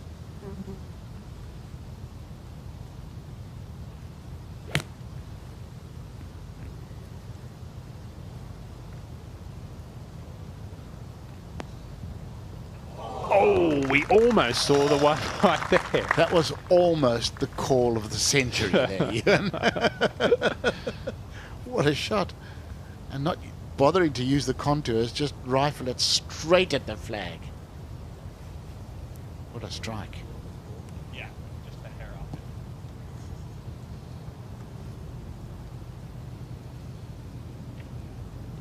it. See, these days when you hit a shot like that, your caddy gives you a bonus banana. We used to get given a chocolate. How things have changed. Posing as well, Wyndham Clark. Oh, come on. Just peppering the flag this morning, these players.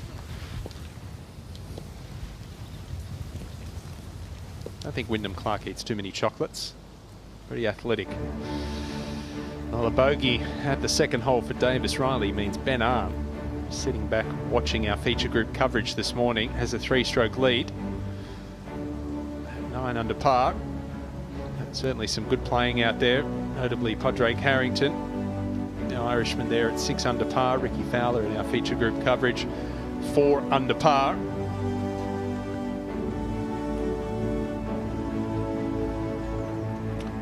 Oliver Becker still to go. Good first day's golf.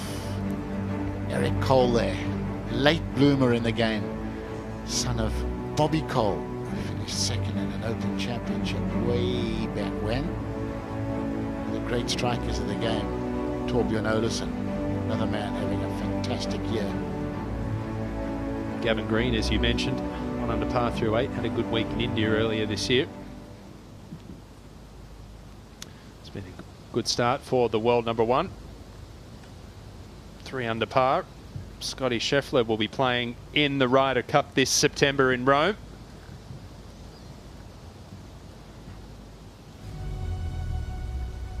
The Ryder Cup.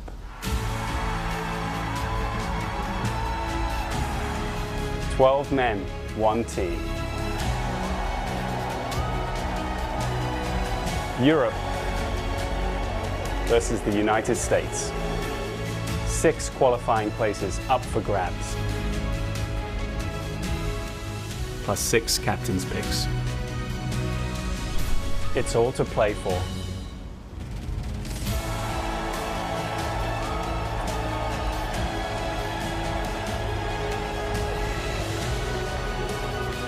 The 2023 Ryder Cup. Who will join me? Well, I think it will be very interesting to see who joins Luke Donald. As you can see there, top 3 players from the European points list, the next 3 leading players from the world points list, but the big change is the 6 captains' picks. Right now, this is how things stand in the European points list. Of course, Rahm and McIlroy, no-brainers to be in the side. Yannick Paul, the German, he's had a wonderful past 12 months. Victor Hovland, Tyrrell Hatton, Matt Fitzpatrick, they'll be there in Rome. And that's the top 6 points list for the US side. Very strong, isn't it? Major champions galore there. This man has played 4 Ryder Cups. He'd love to make it a 5th appearance. And with putts like that, you have to think that he'll be there as well. That's the 9th birdie of the day here at 14.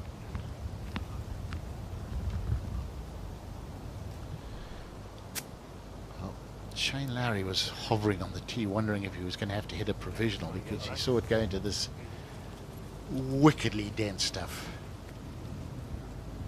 Yeah, well, it took us a good 5 minutes to find this ball, to be honest. While he was walking up, you're just hacking this one out. It's pretty much buried. And you've done well to get that on the short stuff, just about. Well, I hope it was you looking for 5 minutes and not Shane Lowry, Incy. It took us 5 minutes whilst they were walking up, exactly. Well, Hovland's got 202 yards. Pin's kind of in that middle left section of the green. 203 yards, I've been told. It's a decent lie, probably a flyer if anything. So what would be a 5-iron, probably clubbing down to a 6.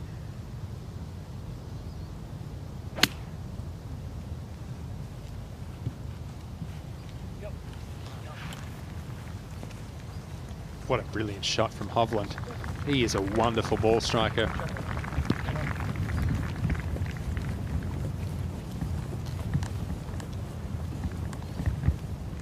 Yeah, that was an absolute beauty.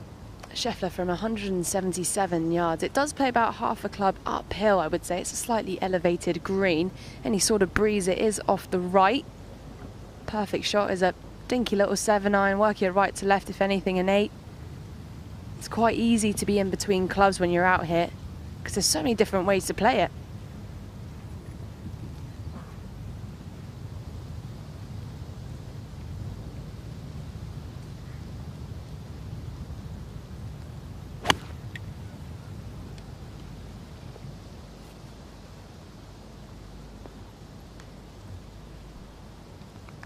Not his best, but smart shot. Outside chance for birdie. Wyndham Clark had a good chance go a begging on the previous hole. 2 drop shots today. He needs to get one of those back here at 14. There we go. There we go. That's a better read. The strokes look fine. The pace has been good. Just hasn't been getting the reads right. But there we go. That's one of them back. And the smile's back.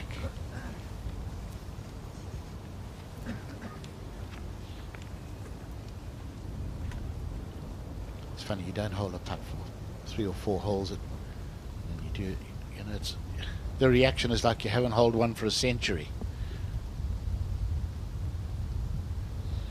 Had birdies at 10 and 11 to start his round. Drop one at 12. This to get that back at 14, the other par 3. That was a pretty easy hole, apparently. par 2. It's been 11 birdies on the 14th hole today. And only 18 players have played the hole. Incredible. 2.88 average. Well, it's definitely warming up and attempts to take the waterproofs out. The real mistake for Larry was the tee shot. 139 yards to go to his left pin. Pretty tidy shot from Lowry. He should make that. It's amazing. 3 completely different actions. So many ways to get the game done, aren't there? I mean, his is the smooth, free-flowing. Scheffler's got the slidey feet, the rigid left arm. Hovland, different action altogether again. Well, I was thinking just earlier about Victor Hovland's action. He aims right and almost really pulls across it. And you think of someone like Trevino, who was the complete opposite. Almost did like a little push fade. Yeah. What works for you, that's what it's all about. And thankfully this man's found a way for it to work for him again. It was horrible watching him. Well, he wasn't even in the doldrums, was he? He was in hell for a while with his game. Not that that's too far left, but he's hit a couple a little bit left today. And how much do you think the colder conditions contributes to that, where your body perhaps is probably not quite turning as well, you're not as rotational as you'd like to be, and the hands take over a little bit? Yeah, I would say so. And, you know, particularly on skinny guys. You know, the skinny guys tend to feel the cold more. You know, you get a more burly physique like Hatton or Lowry. You know, they've got a bit of insulation, and I say that in the nicest way.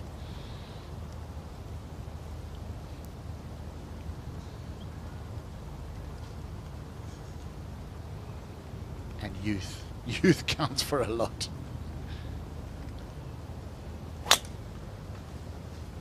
Sweat is off. It's delightful out there right now. From here, hopefully 20. It was a 2018 Scottish Open where it was just completely baked out. Everything was just brown. It was 30 degrees Celsius every day. Bone dry. Yeah, I think it was 18. Let's head up to the green. Scheffler for birdie. Yeah, agreed. It was definitely tougher playing conditions last year. Rolling firm and fast. Today more so with the rain we've had, much softer conditions. And from this angle for Scheffler, it's not far off a straight putt. Uphill as well.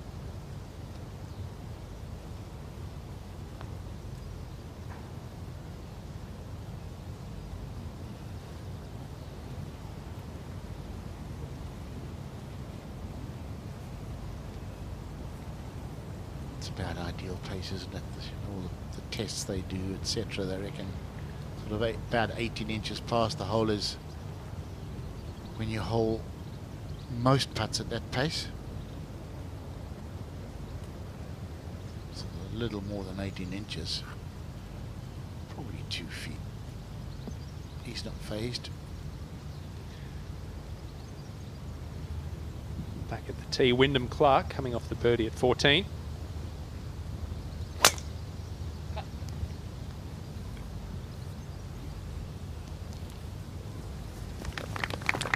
Oh boy. That's where Larry was, somewhere over there in the thick stuff. All 3 of them left.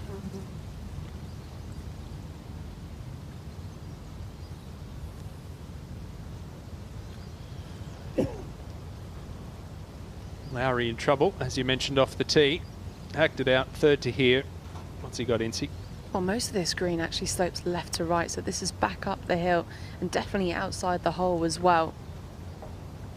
And the greens are much slower. They're rolling at 10-4 today. In the practice rounds, it was 10-6, so with the rain that we've had, it's definitely slowed down a little bit more so. Just saw a little graphic. Incy he's holed 99 feet of putts through 5 holes today. This would enhance that. Oh! That's got to have been, what, 20 feet? Let's say 120 feet of putts through 6 holes. He's averaging a 20-footer per hole. I don't know where they got the 99 from, because the one was 73, the other was at least 25. Yeah. No, I'd agree. Yeah. You know, you said earlier he's He well hold over about an 8-footer on 11. Yeah, I think he was well over 100 already, and just going up and up and up. It's unbelievable, isn't it? When you have a day like that with a putter, the only difficulty with that is you come out tomorrow expecting to do exactly the same. You miss one and you go, oh, now where's it all gone? Make use of it when it's working.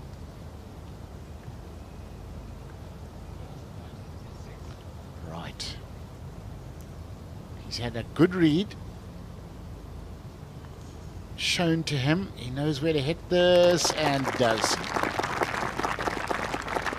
Wonderfully positive pace. Yeah, this is a big move this morning from Hovland. 3 under par for the round through 6 holes. He knew he needed at least 4 under par today to make the cut. And no doubt he'll be looking to shoot much lower than that. Well, we've had a lot going on, haven't we, in our first hour and a bit of coverage here on feature groups this morning. Round 2 of the Genesis Scottish Open. Padraig Harrington, every time we look at these leaderboards, he's moving further and further up it. 7 under par now at outright second. Ben Arn will be going out this afternoon.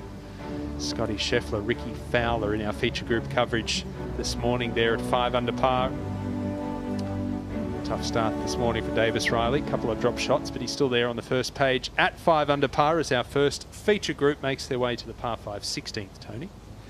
Yeah, sorry, I'm just having a chuckle looking at Padraig's name lying second. I just think that is absolutely wonderful. I think he hasn't noticed that the first digit in his age is a 5. He still sees it as a 2. He just thinks it's upside down. Isn't it great stuff? It really is, Tony. I remember watching him, hit a few drives earlier this season. He still absolutely pounds it. He's lost nothing. Speaking of pounding, so does this man, Victor Hovland. It's incredible how he keeps that right foot so flat in the follow-through. Generates a lot of power still. That's from his hockey days. But it's a par 5 coming up. Yesterday it played straight into the breeze, and today it's a little bit more so off the left. Just need to be watchful of those pot bunkers on the left half.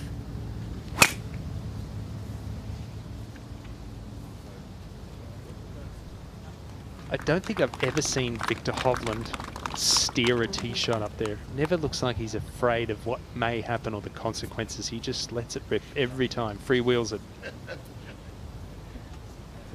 You've got to have some faith in yourself to do that too, don't you? Some belief.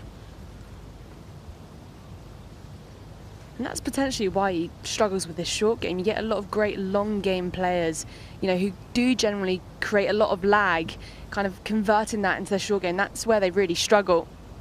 And Scheffler with the driver, jumpers off as well. The perfect shot shape is a little draw. Work it right to left, goes with the shot hole a bit.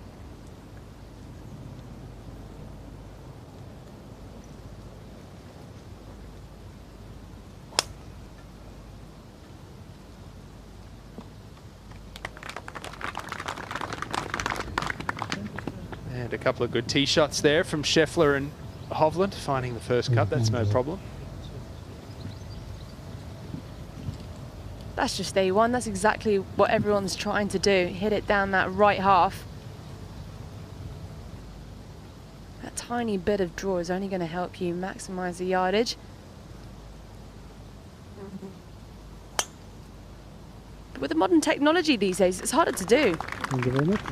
It certainly is, Incy. But that's a perfect tee shot as well from Lowry. Just thinking of how well he's putted so far. I remember playing with Carlos Franco years ago. Through 5 holes, 6 holes. I think I'd had 4 putts. I'd either had 4 putts or 5 putts through 6 holes, and he came up to me on the 7th hole and he said, I've played all over the world for years. I've never seen a better putter. I 4-putted the next 2 greens.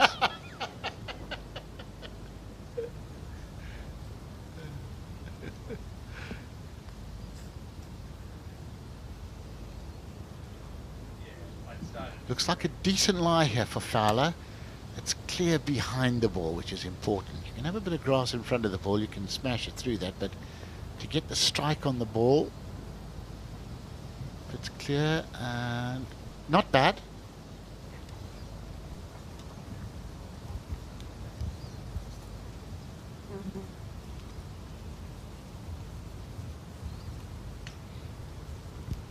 Ooh, juicy stuff.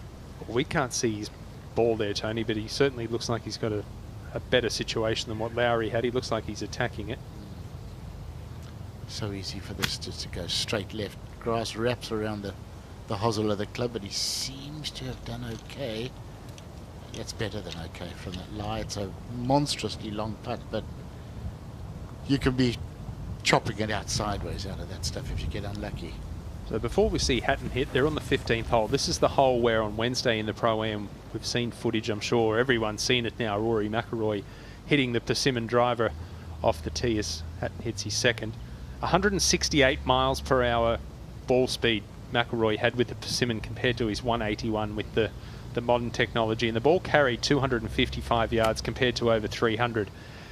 Where does that, in your opinion, where does that leave us with the golfers and our better athletes debate? I think the guys are stronger now. I think there were a lot of guys that were more athletic in the day, because with Persimmon and Belata, if you hit it 100%, you put so much spin on it, the ball was out of control. Modern equipment, a lower spinning ball, a lower spinning driver. You can swing at 100% now. So go to the gym and pump yourself up, put distance on. But, you know, guys like, Greg Norman always comes to mind. We had serious athletes out there, but the ball didn't go as far.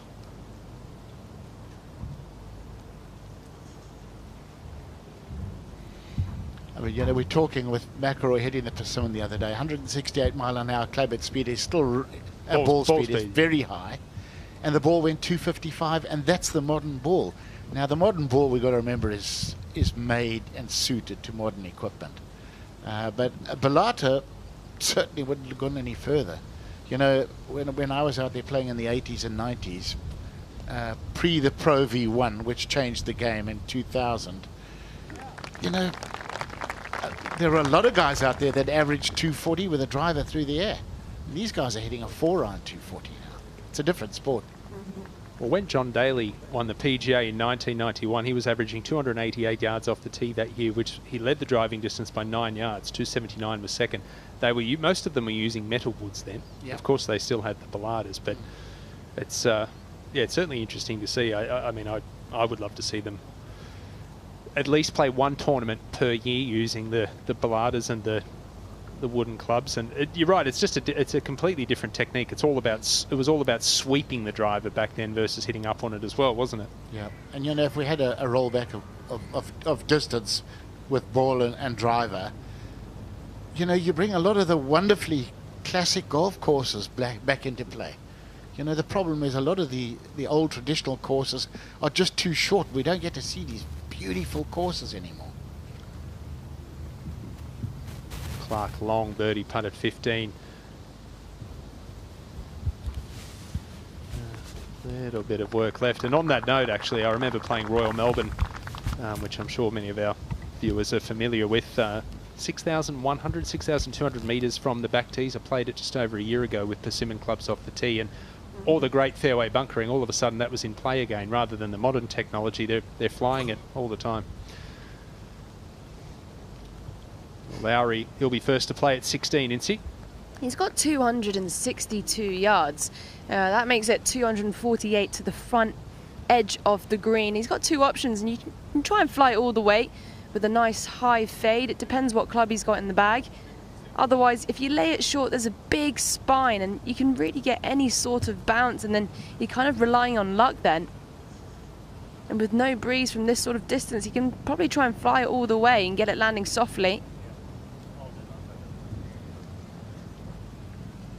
It does all play downhill, so you're much more elevated compared to the putting surface. The ball will be landing in a bit more of a vertical angle that way.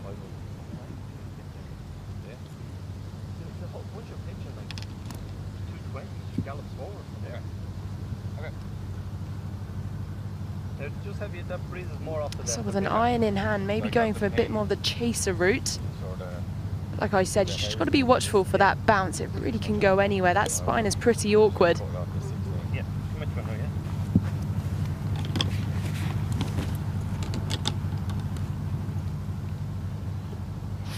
instructions, commit to it. Probably indicates that there was a little bit of indecision. Oh, that's pure ball flight, isn't it?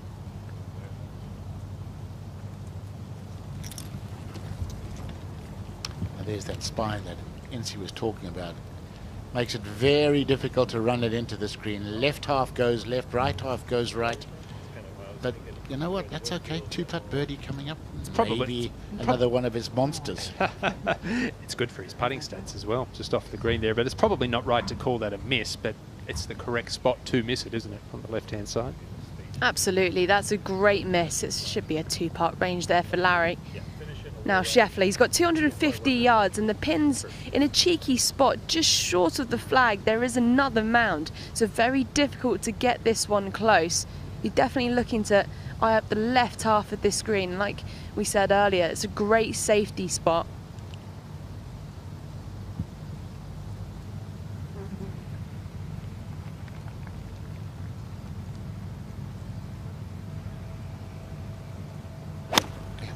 Is 14 on 4 off the right, but there's the mound Incy was talking about slopes down to the hole. It's just over a hump. Come on. That is not going to be a lot of fun. No bunker down there, but it is well below the level of the green. Let's go to Hatton. Birdie putt at 15. Very easy to leave this short. We saw Clark come up about 4 feet short. Hatton. Excellent speed. Well done.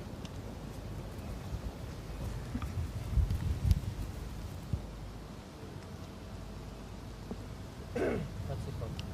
Yep. It's just so you know. That's exactly Bit of a fly lie. It'll be tempting to go for this, but from 247 yards, and it's a blind second shot as well. You can't see the pin or the green. You really need to pick a reference point, and there's a TV tower in the distance. It's a good 15-20 yards right at that. So pick your target and commit to your shot.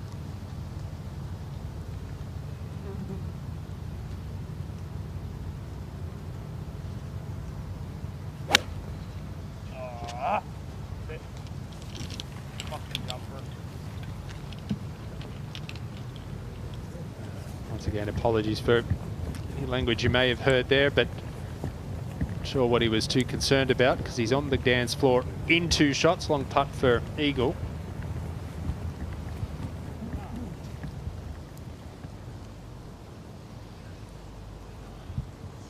Hovland, Lowry, Scheffler, all off to really good starts here in round 2. In fact, they're a combined 8 under par through 6 holes. Let's take a look at the world number 1's highlights, how he got there. Second shot at 11.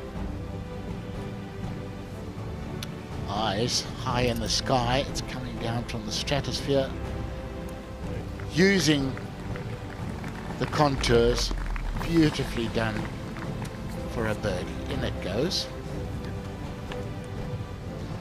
Signature hole, the par 4 13th. Second shot. Just a wedge in hand. Spinning back beautifully to about 6 or 7 feet, which he promptly holed. 2 under par through 4 holes, and the par 3 14th, Tony. I mean, his distance control. You know, he just always seems to be pin high. Colin Montgomery was like that. Monty was outside of 15 feet. It was either short or long. Always pin high. And straight at it.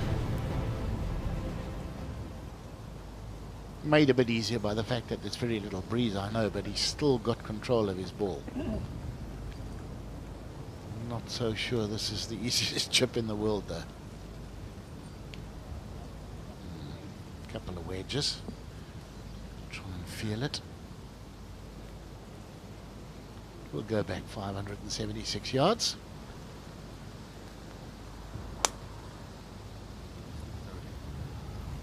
Well, he's missed a couple of tee shots left today, Fowler. Ooh, and another one here at 16, although he got away with it. That's fine. 4 nasty pot bunkers down the left. That is a result.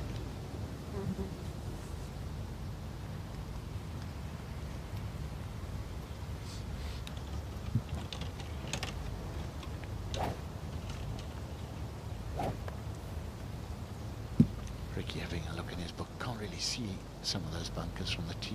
Wondering if he's okay.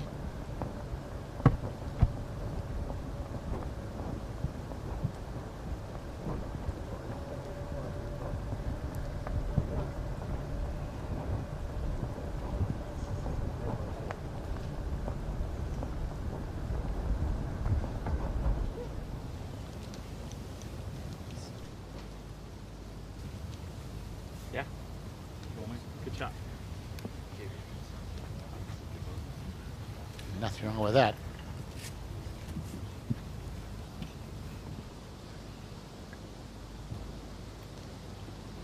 Lowry, Scheffler, Hovland, 3 terrific tee shots at 16, all pretty good second shots. Well, I'm surprised Scheffler had a wedge in his hand. Did he just change the club over to a putter? I've just walked over. No. Still wedge in hand. Yeah, I'm surprised with this shot selection because the ball's in a bit of a collection area, so there's a bit of a dip, so there's a lot of moisture underground. It's much softer. You're definitely looking to bump this one. Yeah, just would have thought putter's the club. It was a straighter face club there, Incy. He's done pretty well. Yeah, there was a decision to be made there, wasn't there?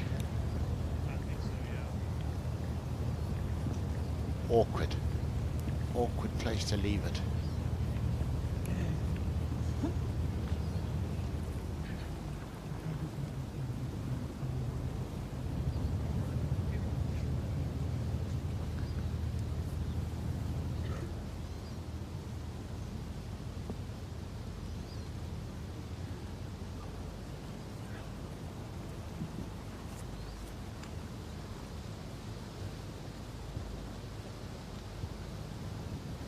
Well, let's Mr. Lowry up next.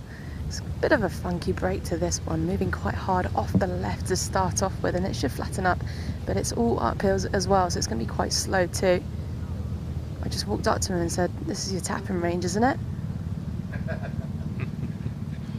He's feeling good.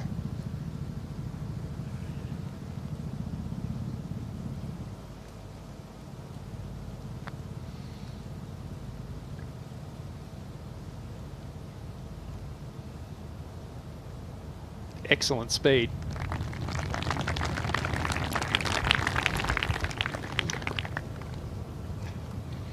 You've got to have very good eyes to be putting from that range with no pin in, I think. So much harder. Mind you, you've got to be quite tall as well to see the hole. Tony, nothing's going by your side, right? No. Got none of that going for you. Nothing. Not ticking any boxes here. See? Well, this is a pretty good second shot, to be honest. Eagle chance, back up the hill, moving off his left as well. Got to give this a good hit.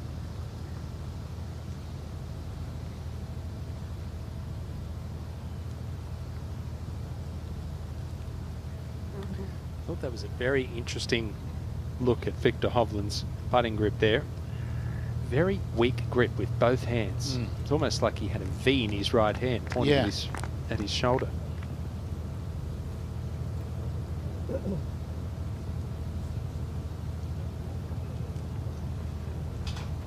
Interesting, Victor Hovland's, ever since he turned pro, has been with his caddy Shay Knight, who's an Aussie, but Shay was caddying for Sean O'Hare back when Victor turned pro, and Sean was out injured.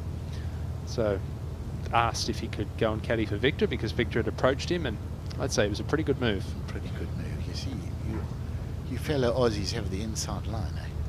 Got the stories. But, you know, you talk about Victor's putting grip. The variety of grips now, and it's mind-boggling. You know, in the 80s and 90s, if somebody went cross-handed, you sort of looked at him and thought, oh, shame, he's getting over the yips. I mean, now, the variety of grips, you know, it's anything from traditional grip to somebody who looks like he's actually chopping logs.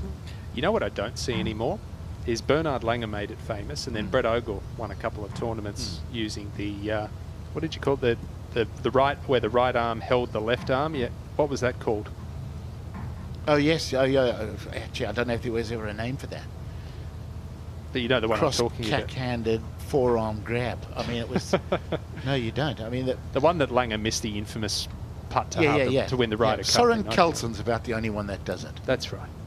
And he's done it his whole life and putts beautifully like that. But, you know, Langer... Bernhard, amazing. Look how weak that right hand is there. Really, yeah. He's got quite a... holding it with quite a short thumb, too. Nicely done. Just judged the first putt pace-wise, but doesn't matter. Good birdie. Yeah, terrific start, isn't it? 4 under par through 7 holes. Come out on a mission today. He starts 4 outside the cut line, and I mean, if Ben Arn struggles a little bit this afternoon, I mean, 2-3 more birdies, he goes from 4 outside the cut line to in contention. There you go. This will be a terrific up and down too if he can make it. It was a seriously awkward chip.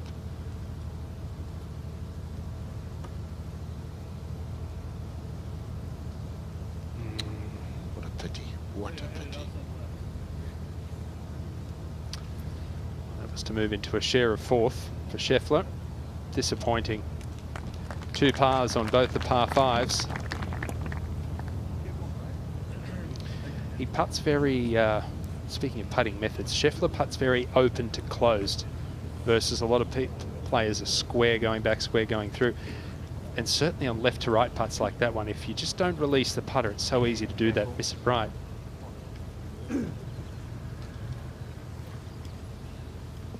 A completely different putting method for Lowry. He's very square to square.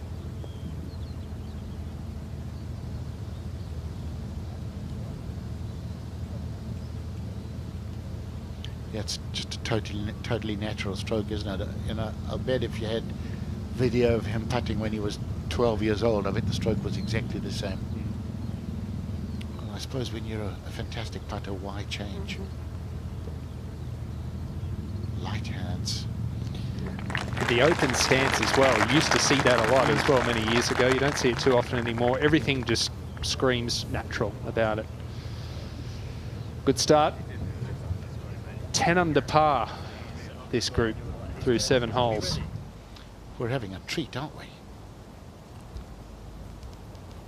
Fowler back in the first cut of rough, second shot.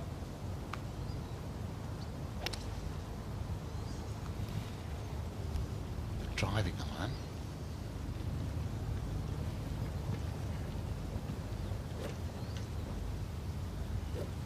Where are you, darling? Where are you? Pin. We'll find out soon enough. Yeah, sorry, man. I can't.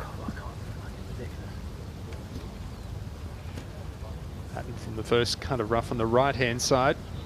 3-iron in hand. Have to catch all of it. Not happy. Going left, needs a big bounce, but not that way. When you play a shot like that, you've got the downslope 40, 50 yards short. If you play it correctly and you hit one chasing up there, it can look really good. But if you balloon it a bit and it comes out soft, you can look pretty silly. You're coming up well short. Huge tee shot from Clark. Man. Cool it. I think cool it up. Oh, flew it all the way there. What a terrific shot. That's just brilliant, isn't it? Hit that into the perfect place when you consider the downslope just short of that flag. Me, did he? That I was holding on this and then he suddenly just hit. Well, I haven't even reframed. A joy to behold. It's on its way. It's on its way.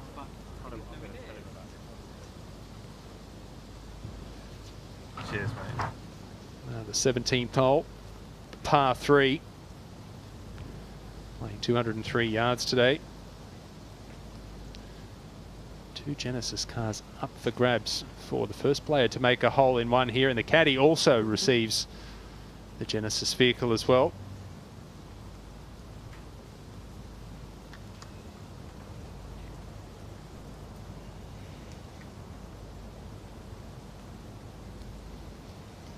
I think we've had a change in the distance since earlier. It's 192 yards, in fact.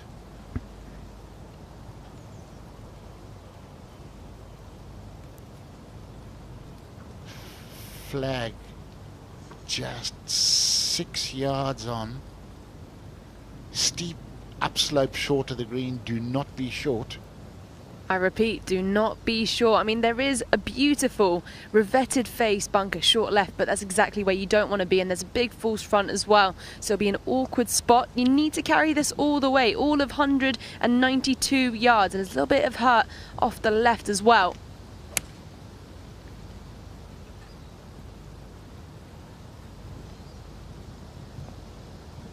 Oh. Uh-oh. Tony, I think Victor heard. The only place, really, well, not the only place you don't want to be. You don't want to be right at this flag either in the bunkers.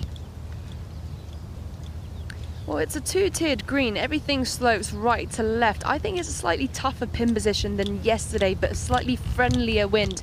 And what I mean by that, yes, it's straight off the right. Loads of players ending up in that left half, but with a little bit of hurt, you can club up a bit more and you go straight at the flag, go a bit long. It's an easier two-putt. But difficult to make a hole in one. I've got a feeling Genesis are protecting themselves right now. And I don't blame them. They're beautiful cars. Is he, Hovland, not in that left-hand bunker, is he? He's not. Nope, No, he's okay. actually fine on the short stuff, and Okay. it will be a decent chance for up and down, but we know it's not his strength.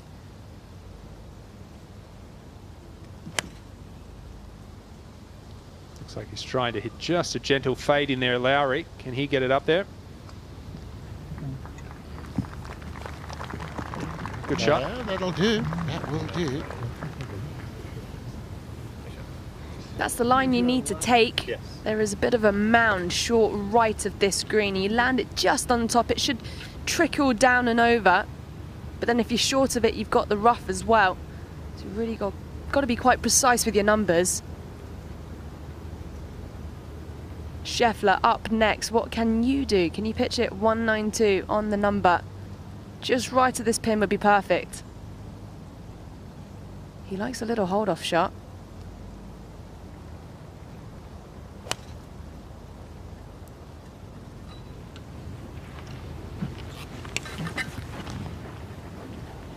Stay there, stay there. Oh, it was a wonderful shot, but now Just shows how small that target area is. You're in the flat area around that hole, which is why Lowry opted to go a bit long and left, long and right, I should say.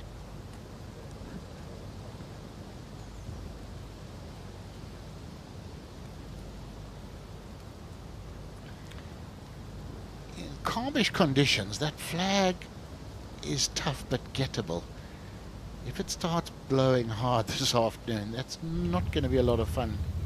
Into and off the left, that wind. Hatton wasn't pleased with his second shot, but he's missed it in a good spot here. This is a pretty straightforward pitch.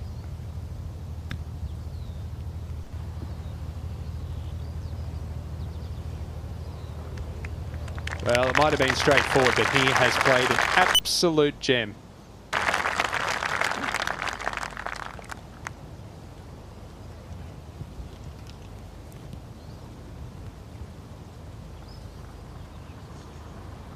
Love his acceleration when he chips. You'll never see Hatton decelerate and duff and chip. Always keeps that club head moving beautifully.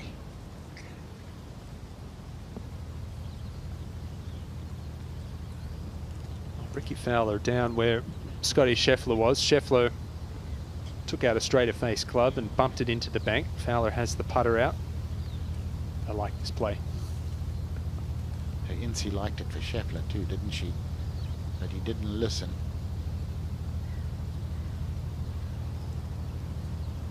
It comes off pretty quick down that hill. It's just very difficult from there to get it close. End of story.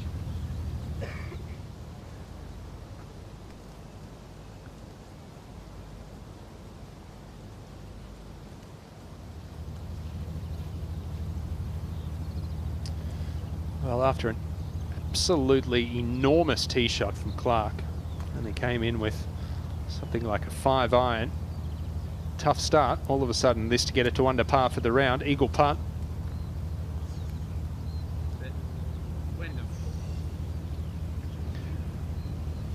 And in a minute we'll be saying, this tricky one for a birdie. Yeah, that wasn't the best, was it?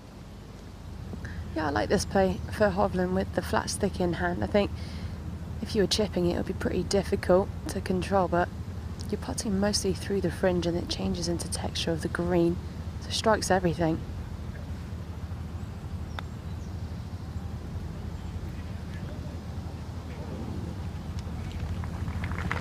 Yeah, pretty well done there from Victor Hovland. A little tricky little 4-footer coming back down the hill, but nicely played.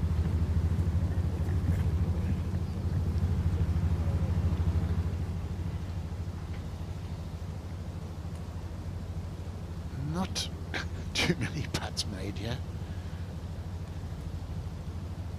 Got to hit it pretty close. Just shows how tricky that pin position is. Look at the slopes, and they're not joking. There are slopes everywhere. They haven't actually drawn in half of the slopes on their graphic either. This is no more than just half a yard offline. I mean, it would have been absolutely perfect otherwise, but a lengthy putt to go, birdie chance up the hill, going from one tier to another, so it paces everything.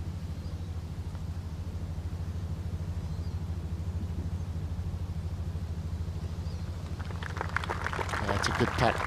It's never easy, is it, when you haven't hit it that hard up a slope from that range. Fowler now.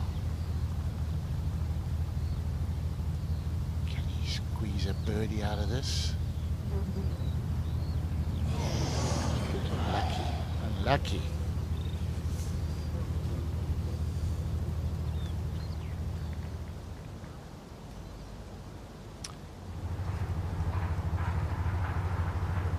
This is a smelly little putt for Lowry. I'm definitely seeing this as a double breaker, starting off the right and then coming back off the left in that latter half of the putt. Quite often it cancels each other out. It's definitely working its way from both sides here.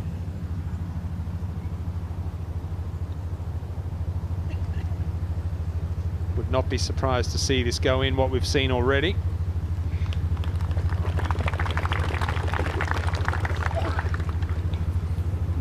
Hatton to clean up for his birdie at 16, get it to 4 under par in a share of 12. Beautifully done.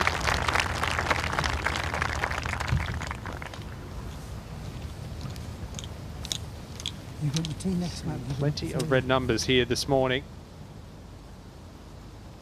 Just left of the green here, Tony, there's a wonderful little coffee cart called Flat White. I had a coffee there on Wednesday. Wonderful. Tell you what, it's impossible to hide the coffee out from you. But, you know, Alison Whittaker was telling me what coffee snobs the Australians are. Oh, big time. Big time. And she said the coffee shops in Melbourne, and I'm a coffee addict, flat out. She said the coffee shops and the competition for wonderful coffees in Melbourne is just... Is it like that in all Aussie cities? Melbourne would take the cake, but yes, it is in all cities, and it's out of control. I sometimes wonder how a lot of them stay in business, because you've got 3 or 4 coffee shops within 100 yards of one another, all vying for the same business, but they're always packed. People love it. I'd like to buy a house smack bang in the middle of those. Par putt for Hovland to stay 4 under par for the day. On the cut line at -1. And remains there. Well done.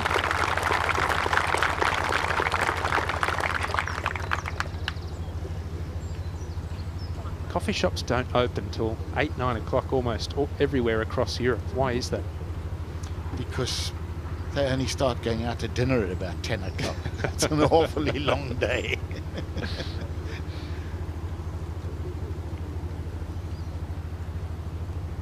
Scheffler for his part.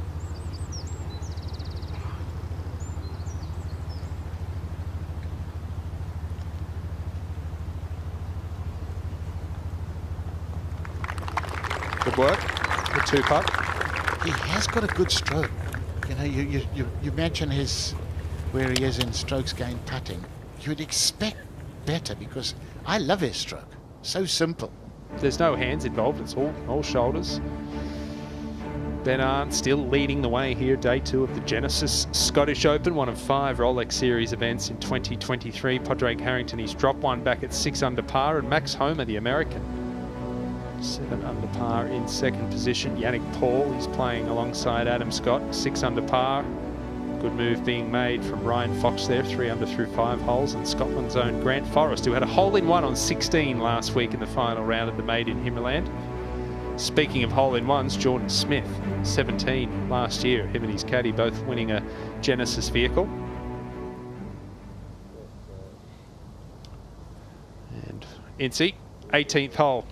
Yeah, it's a great hole. Wind straight off the left. The only thing you need to worry about is that left fairway bunker, because you should be able to carry the 2 on the right.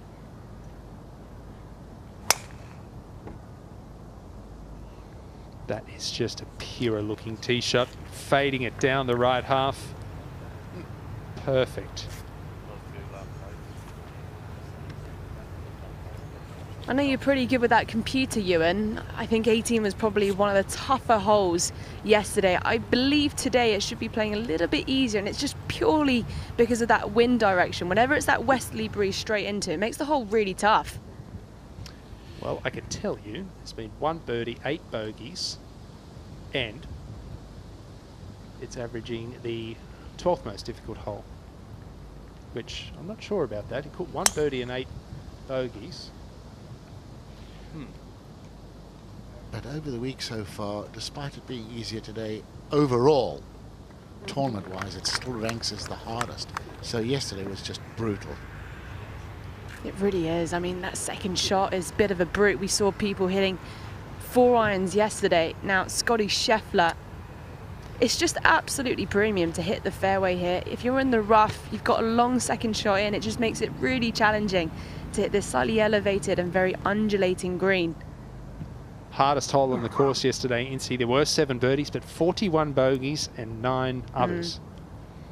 Yeah, not surprised at all. Scheffler looking to just squeeze this one out, thread it through.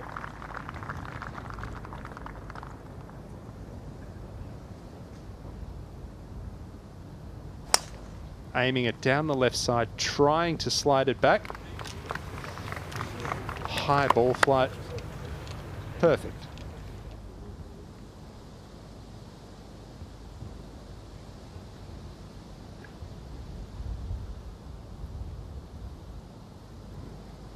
Back at 17, Hatton, left side of the tee, trying to take dead aim.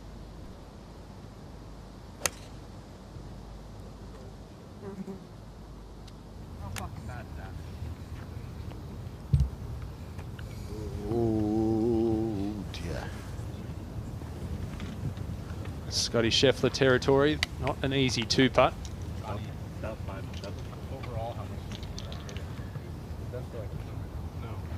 Mick nodding his head sagely. What's he thinking when Tyrrell does that? He's thinking, don't be silly, you just pulled it, it's not that bad. Calm down, Mark, dear man. Interesting play here from Clark. He's gone to the other side of the tees, trying to fade it in there.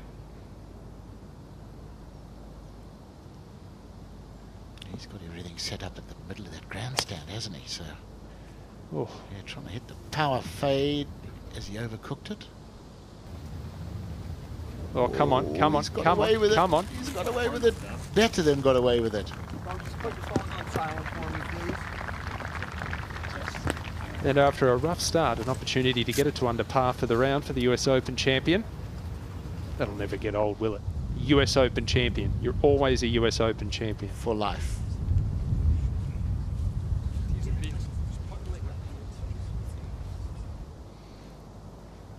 Come on, Ricky.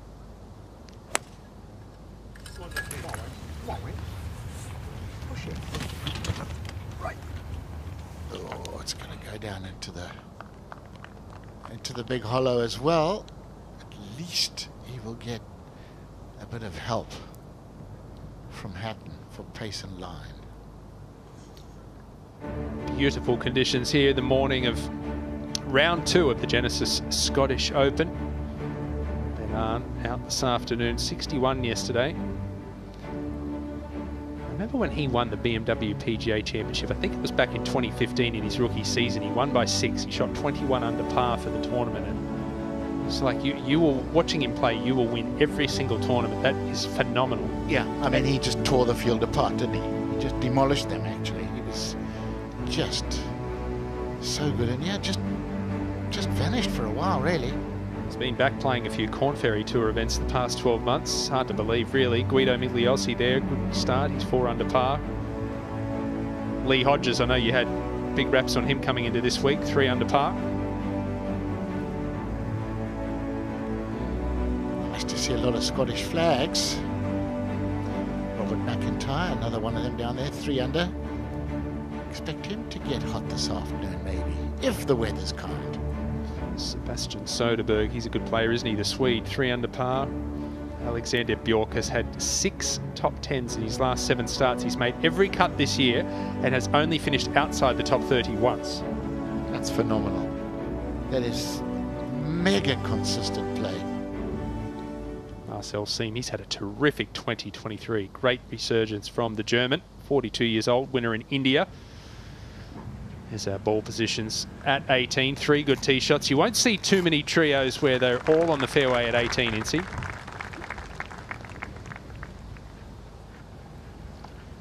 Exactly, Ewan.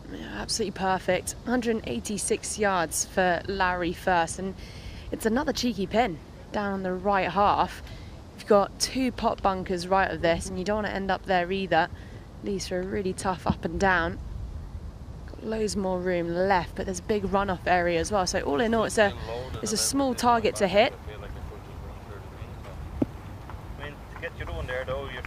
You can see the tall flags in the distance, makes it obvious which way that wind is coming from, and it's straight off the left. So perhaps just a baby 7-iron, just trying to cut this one in. Start it left. If it works its way back towards the target, happy days.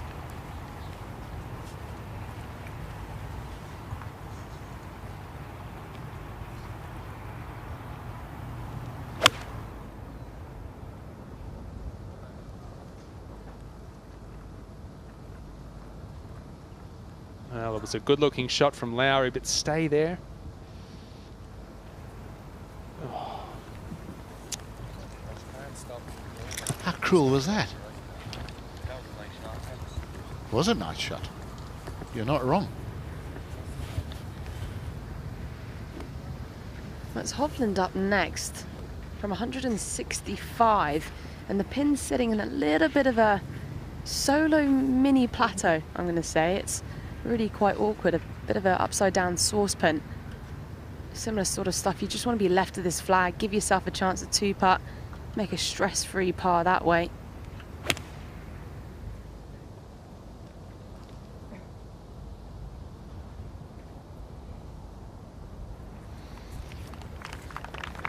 All over it, half a club short. Back to 17. Long birdie putt for Hatton. Oh, watch how hard he's got to hit this thing.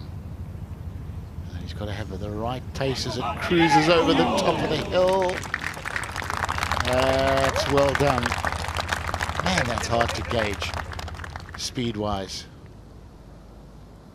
Just scanning this green, and anything pin high or short is pretty much trouble. So the safest play is long left of this flag, and you've got a bit of a backstop to help you out as well.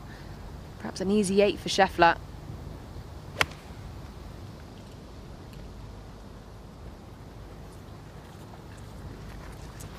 Brilliant shot from Scheffler, just skirting a little bit past the hole. Scheffler and John Rahm, they set up so close to the golf ball. Their hands are so close to their leg. Fowler, similar putt to Hatton, Tony. Yeah, he's been shown the pace, hasn't he? Now to try and replicate it and just take about 2 feet off it.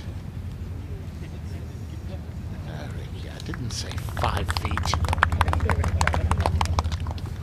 Maybe got a little gun shy after seeing Hatton's cruise past, but it is ridiculously difficult up that hill. All these fans being treated to some wonderful golf out here in the morning of day 2. Genesis Scottish Open, and like you mentioned yesterday, some very, very understanding bosses in this part of the world.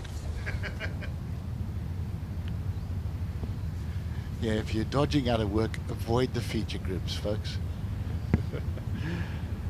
Wyndham Clark unable to take advantage there at 17.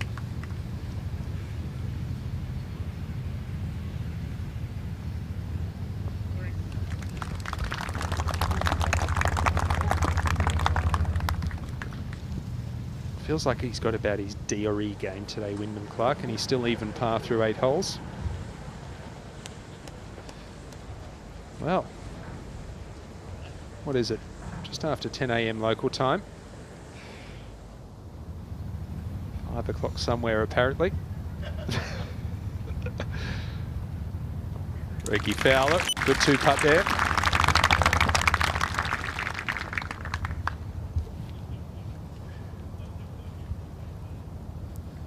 One thing I notice about European culture, Tony, is that you could be at a cafe anywhere in Europe. It could be 8:30 AM, 9:30 AM, and you'll see people enjoying an adult beverage, but they do it in a very civilized manner. If that was in Australia, that would not be the case. No. Yes. Good 2-putt. 2 great 2-putts from down there. Oof. Well played there from Lowry, as you'd expect, around the greens. How deep is that bunker, and how straight-faced? Yeah, it is pretty deep. Definitely taller than both of us, Tony. And that's standing on each other's shoulders. No, it wasn't a good lie, so decent result, but might be a little bit disappointed. Victor Hovland up next for birdie. It's done well for this ball to cling on and stay on this green. Any more spin, it was coming right down. The toughest challenge with this part really is just the pace control.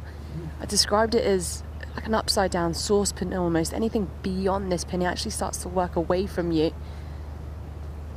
It's a bit concave, so it's uphill to start off with, flattens up and then it works away. Well, when I was putting my pins into my yardage book this morning, I looked at that and it's right on the top of a pimple, isn't it? I thought, have they really put it there? They have.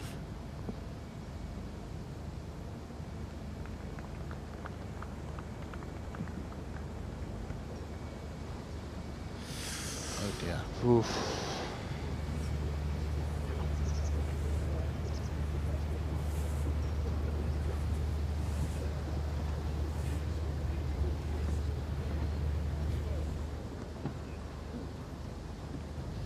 Spent a lot of time over the past week and a half, Victor Hovland, playing a lot of social golf back in Norway. Hatton starting it down the left side here. He'll try and slide it back. Perfect.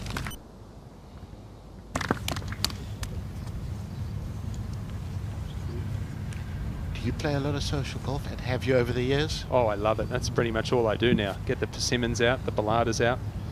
Scheffler for birdie.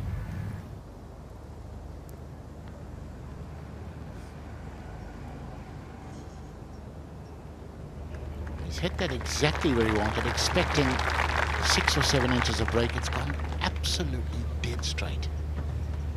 You asked me if I do play a lot of social golf. The answer, I should rephrase what I just said. Yes, up until 4 months ago. Till the baby came along. But it was a good exchange. It was a good exchange for baby Tom. Ask me in 3 years when I have my next game of golf. And your next good night's sleep. Wouldn't this be some up and down from Lowry? It was a wonderful up and down out of the bunker at 11.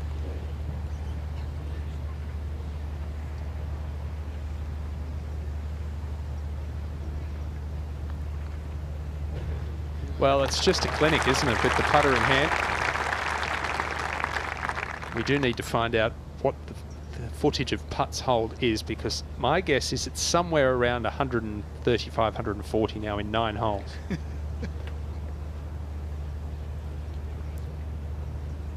Tell me, 4 months on from the birth of your boy, have you stopped wondering where you could find that depth of love from? It's it's incredible, isn't it? Every day it just gets better.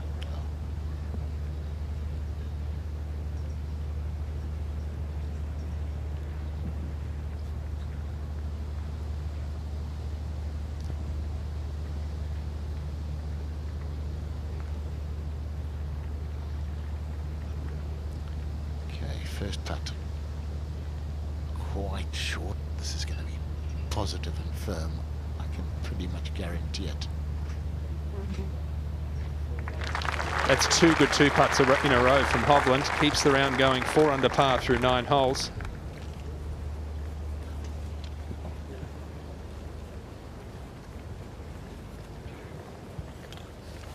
I think he was born smiling. He's a good fella, Victor Hovland. Clark. Look at that ball speed, 192 miles per hour.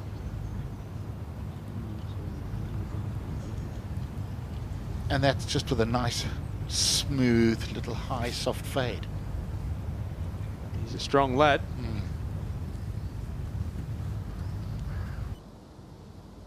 Well, you can see by all these tee shots, the ideal play here at 18, start it down the left side and just slide it off the bunkers. Well, he started it down the left, and that will be the 4th fairway that he has missed to the left today, Ricky Fowler. Oh, might he be close to where the crowds walk and gets lucky? I don't really think so. Well, it's the first sign of some whitecaps we've seen out on the water today. The breeze just starting to pick up a little bit. To this point, it's been wonderful conditions, and we're seeing some wonderful scoring here the morning of round 2 of the Genesis Scottish Open.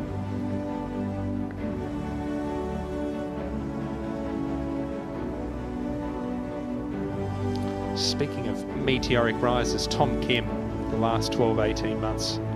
Incredible what he's done. Still just 20 years old. 2 PGA Tour wins. I met him here for the first time last year, and one of our guys said, watch out for this kid, he's the real deal. And then he finished 2nd. I mean, just burst onto the scene. And just, I mean, have you ever seen anybody play the game so casually and look like he's having more fun? The fun part for sure.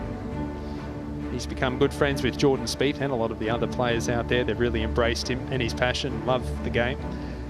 Dan Bradbury. Now there's a guy I really enjoy watching play golf. Wonderful technique, great fella. He's really burst on the scene recently. Yeah, came out in South Africa. Joburg Open. Was interesting. He missed 2nd stage of Q School the week prior to that. Had an invite to play in Joburg. Went down and won it. That's right, yes. He went from having no status anywhere to boom. Exempt. Oh, how's this going to come out? Luckily, it's not a very long shot. Well, he's been very fortunate there, Ricky Fowler, to be able to reach the putting surface. It's going to be a difficult 2-putt, but boy, that could have been a lot worse. We saw a couple of guys on practice days trying to get out of some of that stuff, and I mean, really just managing to hit it 50 or 60 yards. This is a big tee shot from Hatton. 2nd shot over the stone wall. Oh, beauty. Stay there. Oh, no. No. No. Whew, just hung on. Woo! Things were going to get explosive if that rolled into the bunker. Oh, Lord. TNT Hatton.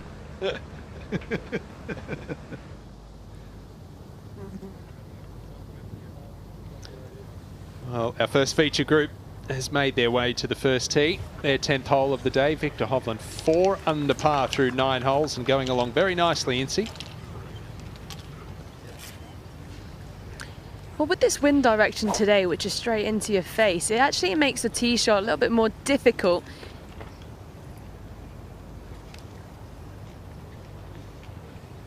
You've got 2 fairway bunkers which are just positioned in the most perfect place, both in reach. So Hovland looking to draw this perhaps right to left, thread it through. This guy doesn't back off anything.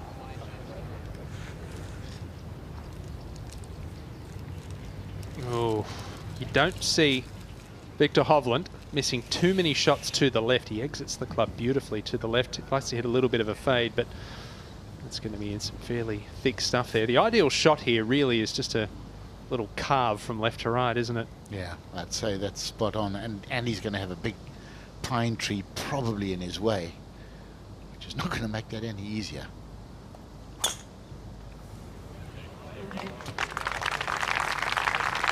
Guarantee that's a fade.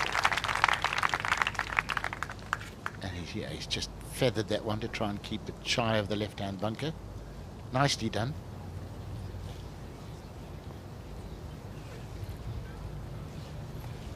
That is the perfect play. You don't want to overpower this tee shot, because then that far bunk on the right, which is 305 to reach today, but with the breeze into, plays more like 320. You just want to ease off this drive a little bit. Gives you a little bit of space for wriggle room. And if you end up down that right half, it just opens up the shot for the next, with this pin tucked away on the left-hand side. So easy does it.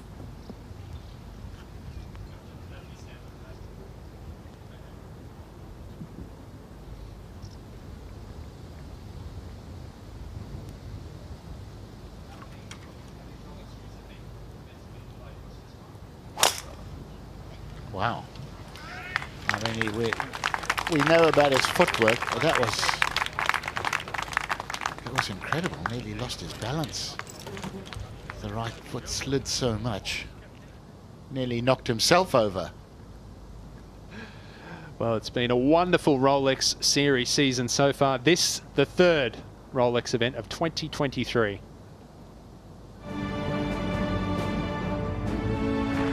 Rolex Series number 4. What a shot from Victor Perez, and what a time to do it as well. It is a first Rolex Series win for him. The Scottish Open has its youngest winner. He is a Rolex Series winner. St. Larry. Emotional win, emotional week. John does the double in the desert. It's a second DP World title for Matthew Fitzpatrick. This is the Rolex Series.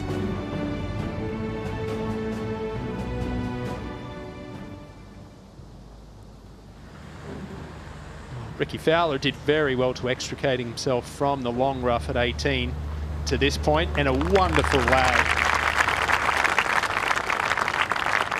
where his ball was heading off the tee. He will be very pleased with a 4.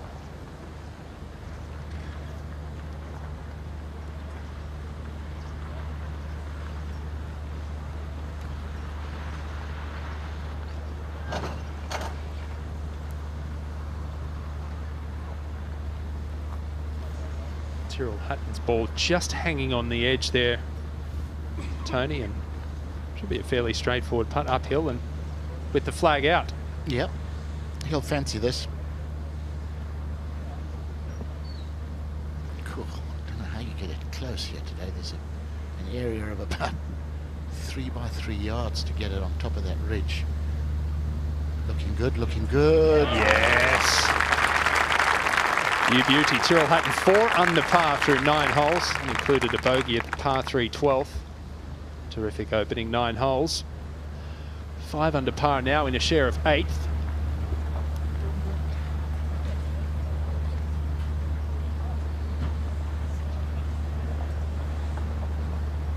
Lyndon Clark missed the green with his second shot, chipped up to this point. This should be a formality for his par, even par on the day. You a flag in or flag out guy? Flag out. On which shots? Long ones or just putting in general? A long putt's flag in. Probably because I'm only 3'6" high. I was looking at my caddy's feet at ground level. Nice save. But yeah, shorter putts always flag out. I don't think I could have putted with a flag in. You know, you've done it for so long. You've done it 40 years with the flag out, and suddenly you see it out the corner of your eye. I couldn't have done it. There's a story from 2019 as Ricky Fowler cleans up for par here. Corey Connors won the Valero Texas Open. He Monday qualified for the event, but in that Monday qualifier, it was him versus some other guy, and the other guy had about an 8-foot putt to win the playoff to get into the event. Left the flag in, the ball hit the middle of the flag and came straight back at him. It didn't drop. Would have dropped without the flag in. Corey Connors ends up getting through and then wins the event, changes his life. Goodness gracious, I bet the guy left the flag out thereafter for the rest of his career. Ball positions here at the first hole. 10th hole of the day for Lowry, Scheffler and Hovland.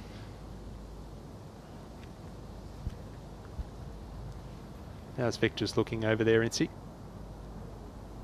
Well, Victor's not looking too pretty at all. It's looking pretty disgusting, actually. He's probably going to hack out sideways. And you've got Shane Lowry. He's got 178 yards to go. Just waiting for this green to clear up. Another cheeky pin, to be honest, tucked away on the left-hand side. It's a bit of a valley. Anything long, you've got a backstop to help you. Anything short, it might kick on, but anything too short, there's a bit of a false front as well. So plenty going on this left side. You need to fly it all the way and just stop it. If it rolls on a bit, it's coming back.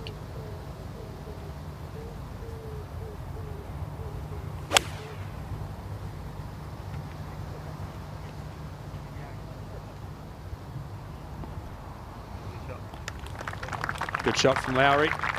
The sound of a perfectly struck home. Oh.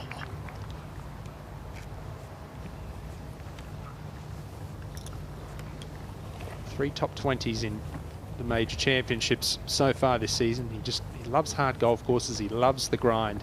So does this man, Scheffler. Yeah, missed the fairway, but it's sitting up like an absolute peach. So should be able to get some height on this from 167 yards. Looking to do similar sort of thing as Lowry.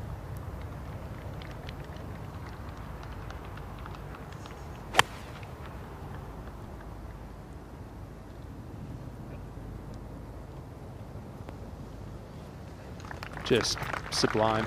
Only way to describe it. Beautiful shot, Scotty Scheffler. He's hit some terrific iron shots today. And every other day, forever. Now, Incy, be quite a nice thing to have his biceps out of this stuff. And his forearms. I'm currently hiding behind a tree, so I can't see him at all. I'm bang on his line, but I don't think he can go for this. He's got to be surely hacking it out. He's going for it. He's gone after it. Oh, all over the flag. Wow. This could go in. What a wonderful shot from Victor Hovland. How has he done that? That is shot of the day. Just don't know how he's done that. I mean, that is outrageously ridiculous. I mean, it's a wicked... I mean, look at the state of that lie and the length of the club. And the tree in the way. I mean, you've got to be kidding me. That's madness how good that is. I thought at this point it had a chance. Wonderful shot, Victor Hovland. A chance to get to 5 under par for the round. Little fist bump there from Shea Knight. He's trying to explain to his caddy how he did that, and his caddy's still got no idea how he did it. Well, he's 4 under par for the round, Victor Hovland. It all started here at the par 3 12th, his third hole of the day tee shot. Watch how close this goes to going in. Oh, he can't have missed the hole by more than an inch, and he would roll that in. First birdie of the day. Now the next par 3, Tony, the 14th. Just flushing it, isn't it? Using the contours, landed it exactly where he wanted. And for a moment, we thought maybe it's a kick-in birdie. Birdie at 14. This for another at 15. 3 under par for the round through 6 holes. As the sun starts shining. Par 5, 16th. This for 3 in a row to move to 4 under for the round. And that's where he currently stands, going along beautifully. And the way he's playing, how on earth did he shoot +3 yesterday? It's called golf. I mean, you just don't know, do you, with this game? You do not know when you wake up in the morning what this game holds in store for you. Incredible, you know, and even at this level, you know, top top players in the world. 77 one day, 64 the next. I mean, it's bizarre. I know Shane Lowry's about to putt, but you just should have seen Victor Hovland's caddy's face. He just looked at me going, how on earth has that just happened? I've got a feeling that this hole's going to be a bit of a magnet for these players. Jinxed it. Tried to come back, didn't it? Went left to right and tried to find the hole. That's when you know a man's putting well. When he misses one from 15 feet and he's disgusted.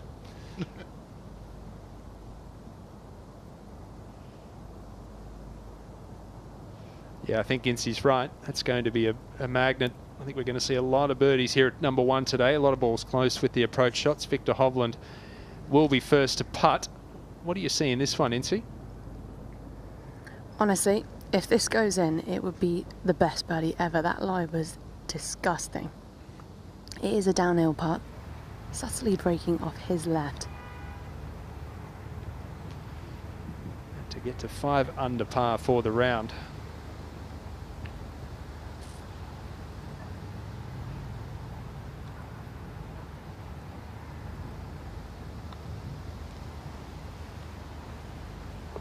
Yes, birdie of the century for Victor Hovland. Unbelievable. And I tell you what, that is some shot in the arm there too. I fancy him to make at least another 3 or 4 coming home, because that is just a huge boost. This is ridiculous. At some point, most people would be thinking about nudging that down the fairway. Out of that lie with a tree in the way, left-hand flag, and just smashes it out to 8 feet 10 inches. We spoke about this yesterday. It's probably the part of the game that, even as a fellow professional golfer, that flabbergasts me is how far and how well they can extricate themselves from the rough. This for birdie for Scheffler.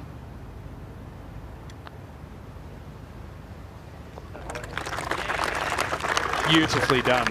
We are just being spoiled rotten here, aren't we? It's an amazing golf.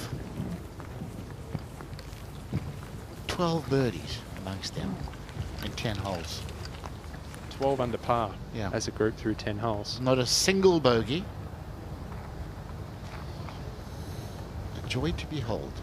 Hatton's had 1 bogey today, but he's had 5 birdies as well on the tee at 1. We saw a lot of irons off the tee here yesterday. All these players going with driver today.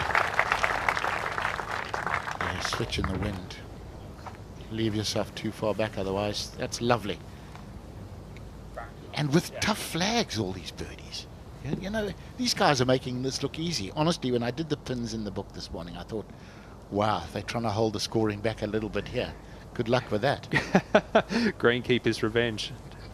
It hasn't turned out that way.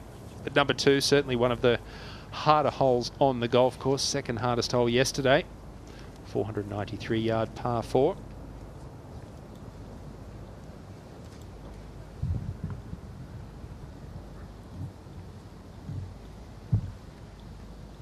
Look at those slopes. And that's about a half of them. Those are the big slopes. All the areas uncharted there are just small slopes. Looks like a little bank up here on the second tee.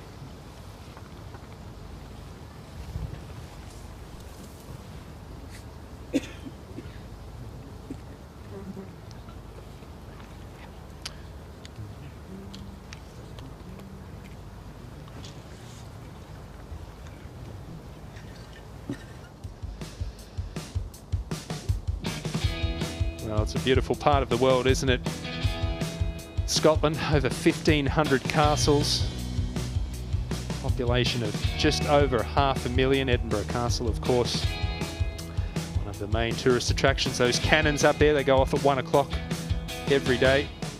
It's a wonderful city, isn't it, Tony? I know you've been here many times. Over 3 million visitors per year. My wife and I were strolling the streets last night with our little man, and certainly put a bit of a dent in the wallet. Got some wonderful shopping, great food. Great cultural centre, isn't it, Edinburgh? Stunning, stunning city. Hubert Stewart Monument, another popular place for visitors to come and see. And speaking of visitors, these folks out here this morning, they are being treated to some wonderful golf. Plenty of star power on offer. It's great that the Genesis Scottish Open now has the stature that it does as a tournament on the global scene, part of the PGA Tour, and I think it will only continue to grow. Yeah, and it gets bigger and bigger. You know, the whole infrastructure and setup here this week is huge and fabulous. It really is.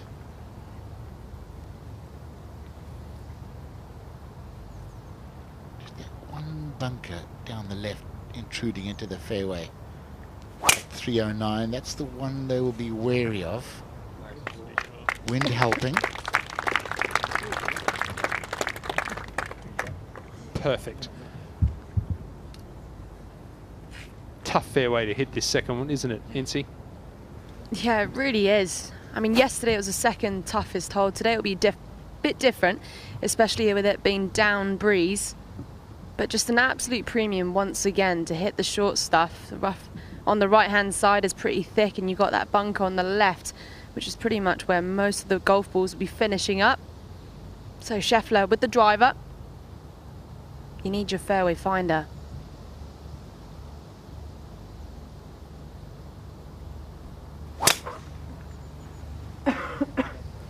There's no way he could play golf with steel spikes in his shoes. Certainly in that right foot. I mean, he'd try and slide his foot and his ankle would give way.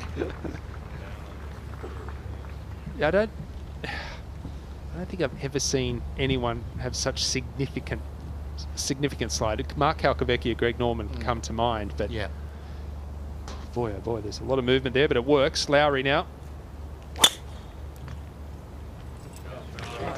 Tell you what, it's impossible not to shift your weight onto the left side with that sliding foot. And that's an absolute ripper. Yeah, terrific tee shot. Down the left side as well, that's perfect.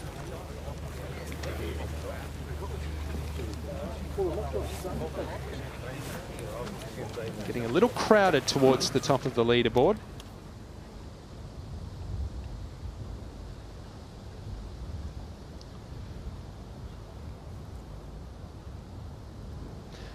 Max Homa's had some big wins on the PGA Tour over the past few seasons, but doesn't really have a great major championship record. No one really thinks of Max Homa when it comes to the Open Championship, but coming into form, maybe he has a good chance next week. Wyndham Clark, the last major champion a few weeks ago at Los Angeles Country Club.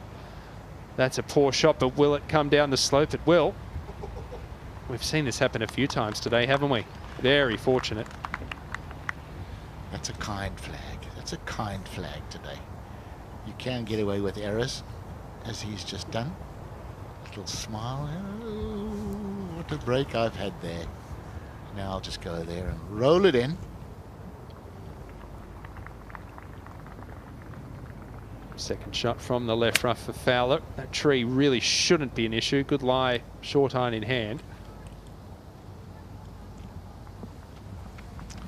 Come out a bit quick, but yeah, he did well there, because I think if he'd had Victor Hovland's lie, the difference in their physiques, there's not the faintest chance he could have done what Hovland did. Much slighter build. And on that point, as Hatton hits his second shot, he's going to have to hit a little bit of a draw around the tree here.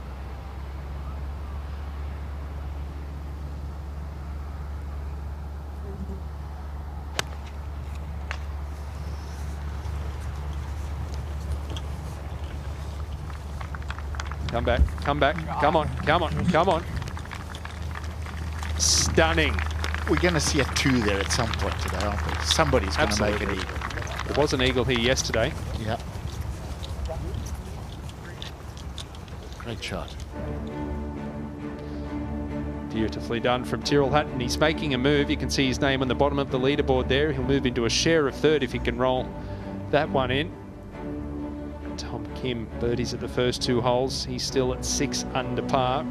Scotty Scheffler, he hasn't birdied either par 5 today, but still 4 under par on the round. Good move being made from Daniel Hillier. Mentioned his big win a couple of weeks ago at the Belfry. It was a freaky finish, wasn't it?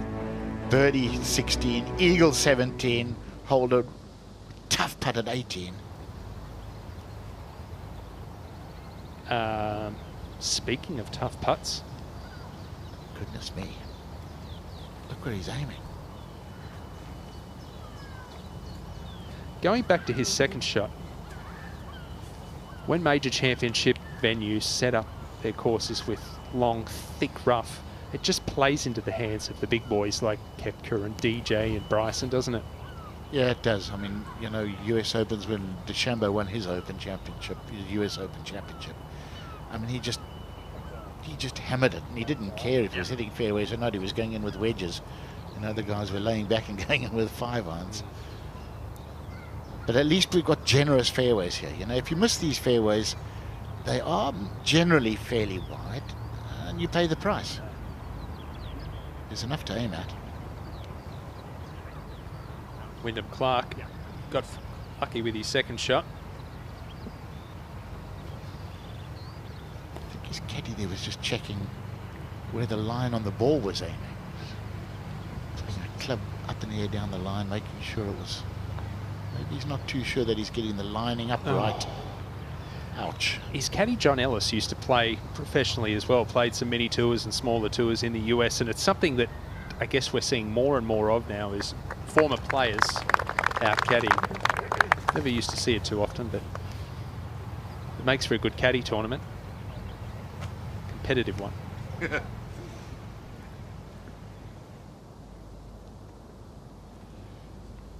Three excellent tee shots, number 2, and 316, 318, 321.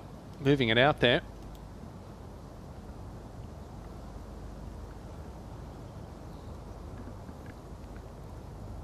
Well, they've got the tough bit out of the way. Hovland up first from 177 yards, wind down off the left, and that pin's located in that kind of back right corner. Amples of room just left of this. I've done the maths. You can fit 6 Genesis cars to the left of this pin. Is that parked sideways or lengthways? Lengthways. Okay. Good question, though. Beauty. Oh, man. Just peppering flags, isn't he? Firing at every single one. Had to get to 6 under for the round. Could have something special in our hands here, past 70. Yeah, you can go for it. I mean, 174 yards left for Lowry, and with this pin on the right, there is quite a runoff area right at this green as well, and you've got that pot bunker just lurking around, so they're the 2 danger zones.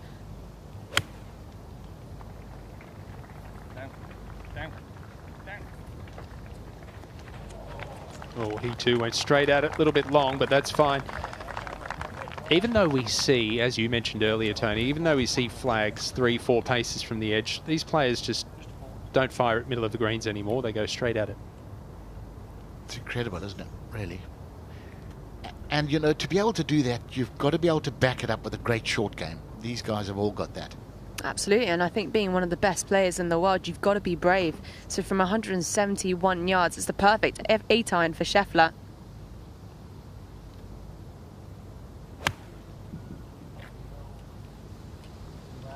Big oh no. Short side at right. Stay there.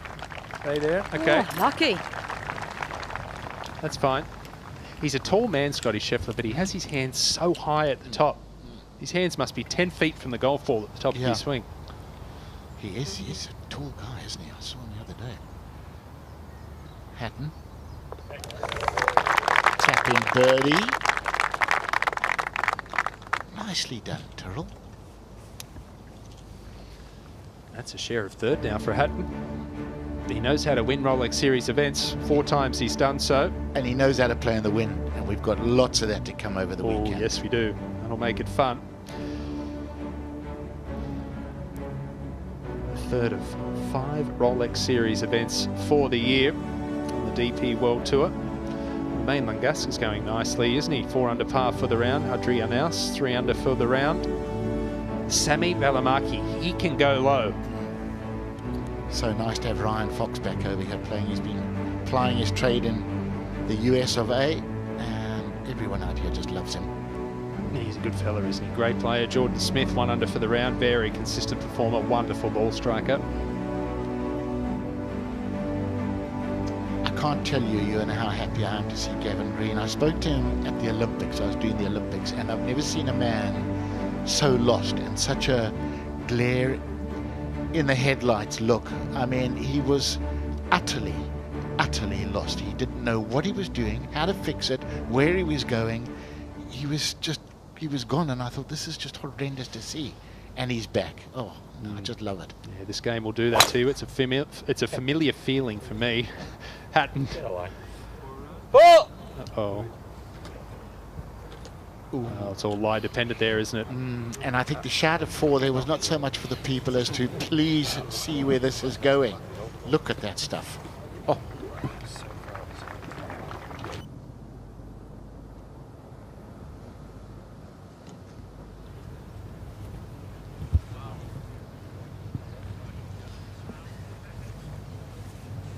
Well, it's Shane Lowry to go first.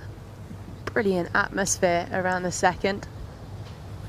It's got that amphitheatre vibes. Lowry's gone a little bit long, but a good chance. It's a downhill putt, breaking off his right, but is subtle.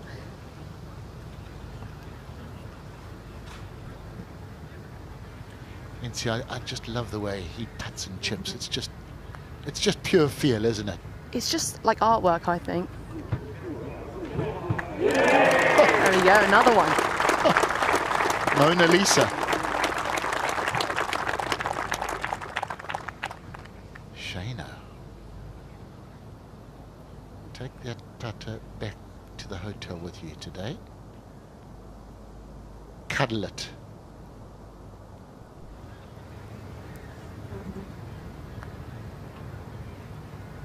I mean, it's just the perfect speed. Dead center. Goodness me. You say 100 feet average is good for a day. He could get to 200 the way he's going. I found this putt for Hovland a little bit more difficult to read. It's very little in this, but it's definitely downhill, that's for sure.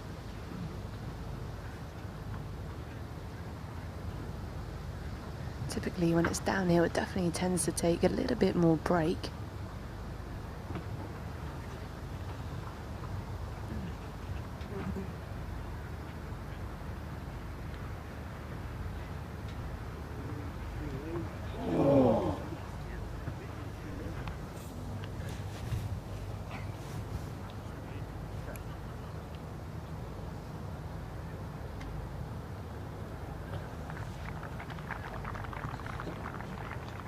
Fine stuff from him today.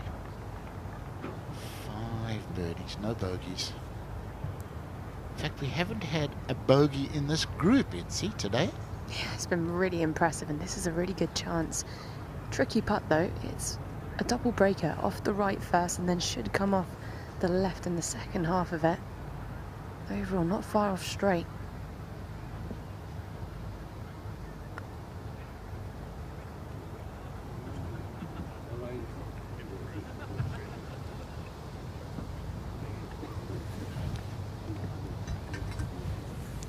Slight misread. Tough putt though, as NC described. Tough to read.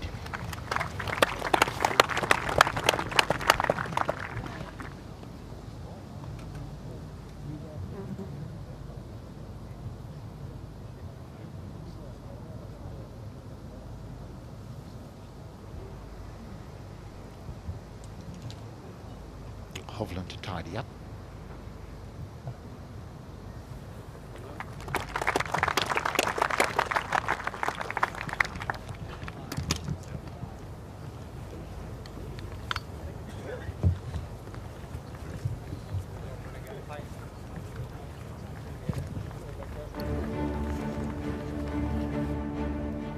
Day 2 of the Genesis Scottish Open, the third of 5 Rolex Series events in the season for the DP World Tour, and a lot of players there at 6 under par. Max Homer at 7 under par. Ben Ahn will go out this afternoon. Will be interesting to see how he backs up his 61 from yesterday. Your man there, Tony Gavin Green, has made his way to 4 under par. A terrific start from Ryan Fox, 4 under through 7 holes. He's now at 5 under.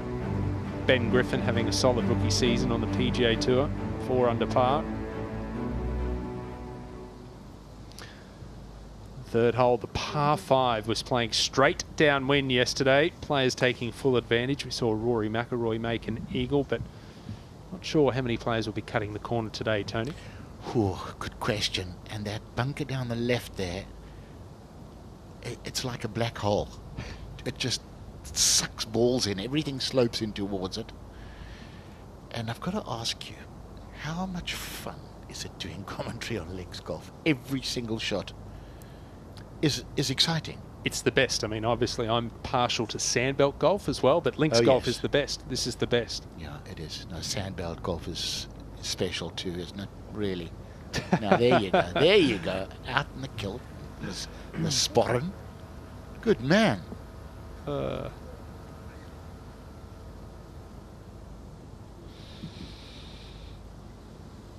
they the best fans in the world here? You know, I'd say the British Isles generally, but here and Ireland, the Irish fans are also just brilliant. Well, we could see the top half of Tyrrell Hatton. Oh my goodness.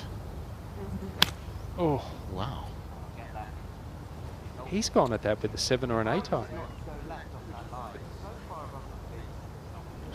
I wouldn't moan too much. I mean, that, you know, he could have been digging that out sideways. When Tyrrell plays with Jordan Spieth, you do not need an on-course commentator at all. That put us out of a job. That is a serious outfit. The long socks, too, is just a fantastic look. I wonder what tartan that is. The Johnston tartan is sort of green and blue as well, but I don't really know. Fowler from the left-hand side again. That's the 5th fairway. He's missed left today. Oh, it's going to chase on. It's going to chase on. Put on the brakes. Nope.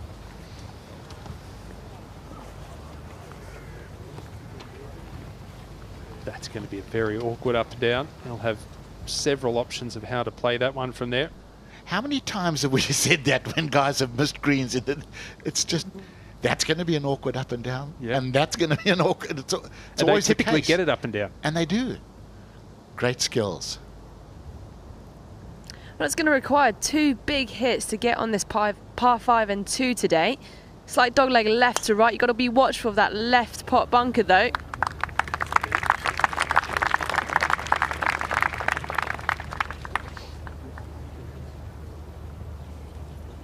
Perfect. Down the left half. Can they get there in 2 today? 600 yards? Oh, it's a huge ask. I think Larry doesn't really give it a big lash. I think this guy, Victor Hovland's got a great chance of getting this in 2. But first of all, you need to find the fairway, work it a little bit left to right, and squeeze it as well. Try and keep that flight down if you can. It's not much to ask, is it? Not at all. These guys are the best in the world.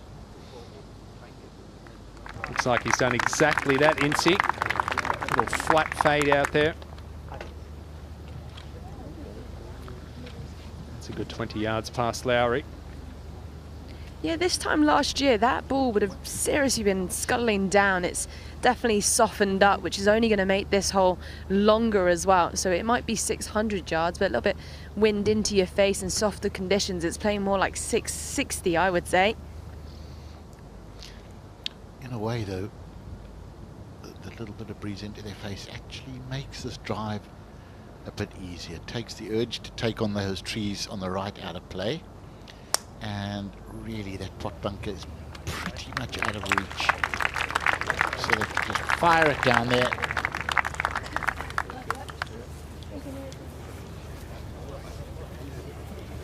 I've just been reliably informed that you're correct. That was Johnston Tartan. Who told you that? The Scottish gentleman on my WhatsApp group. Nice work. I tell you what, it's not often I'm impressed with myself, but I am impressed with myself. It did ring a bell. It did ring a bell. I thought, yeah, about that, eh? So I'm not the total bozo that you thought. Well, close, but not total. Thank you for that. I was suspicious, but I didn't want to put my foot in it. Johnston Tartan, my Scottish blood. Fowler. Here we go. Third shot. Sand wedge bumping it into the top of the bank. Judging it perfectly. Said it was a tough up and down. What did we say? It's a tough up and down, but they always get it up and down. No, sometimes they hold it. Oh, serious skill. He's 3 under through 11 holes and has hardly hit a fairway. Down slope, out of the rough. Has to be inch perfect. Anything shorter, it could stay short. Anything too long, it's down off the other side. And it went in at perfect speed. The visualization involved in that shot, you know, not just the execution, but the visualization that's happened down a mine shaft. We only saw the top half of him for his second. We didn't even see him at all for his third. And how well played. Out of the damp sand too. Great shot. Magical. These players, what they can do around the greens, it's mind-boggling. All those thousands and thousands and thousands of hours put in from an early age. Some of these guys from the age of 3 or 4. Actually, on that note, how much does the imagination you use as a young kid playing golf, where you go and have chipping comps with your friends, you're out there on the golf course, drop balls everywhere, how much does that come into play when you're playing a style of golf like links golf? Because when you turn professional, you typically become very structured in the way you practice.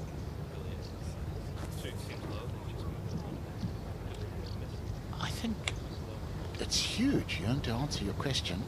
You know, I think it's a great thing to be out there when you're a junior with your kids, with your buddies, the other kids, and you're trying every shot. You know, you're standing behind a bunker with a 6-iron. Can I cut this up over the bunker with a 6-iron? Can I bump it into the face of the bunker with a 6-iron? And learning every shot and the visualization definitely benefits you right through life. Right through life. Wyndham Clark certainly hasn't had his best stuff today, but this is to get it to red figures for the round. 3 under par for the championship. It is a birdie fest out here at the Renaissance Club. These spectators are going to go home today and they're going to sit down in their lounges and think, what have I just witnessed? What have I just witnessed?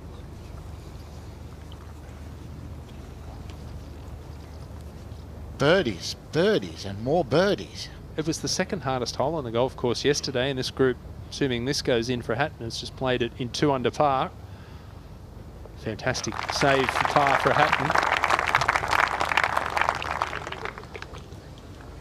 I tell you what, 1 under par was in a share of 47th at the start of the round. It's now 64th. That cut's going to 2 under par. So Victor Hovland's 5 under for the round. He's on the cut line. You know what I think the pleasure is for the spectators? When you go and watch on, you know, a lot of the American courses and the modern courses, these guys play a game that the average spectator can't even imagine playing. You know, you're not going to hit a 350 and gouge it out the rough. But around here, all these shots that the guys play around the greens, a 15 handicapper can play.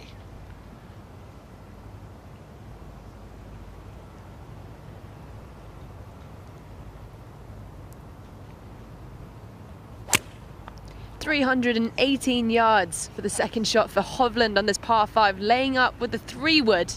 Just that front edge like that. It's going to chase a little bit. I think he caught that a little bit heavy, Tony. You saw him look back down, took a divot. Yeah, I mean, the plan was a layup because the guys in front are still on the green, but for a bit heavy, it certainly came out quite nicely. It's incredible how far they hit it now. 308 yards for Scotty Scheffler. I think it's a big ask to go anywhere near this pin because it's right at the back, but he's got 271 yards to the front edge, so definitely can nudge this close to that green, especially out of this light. Might release a bit more too.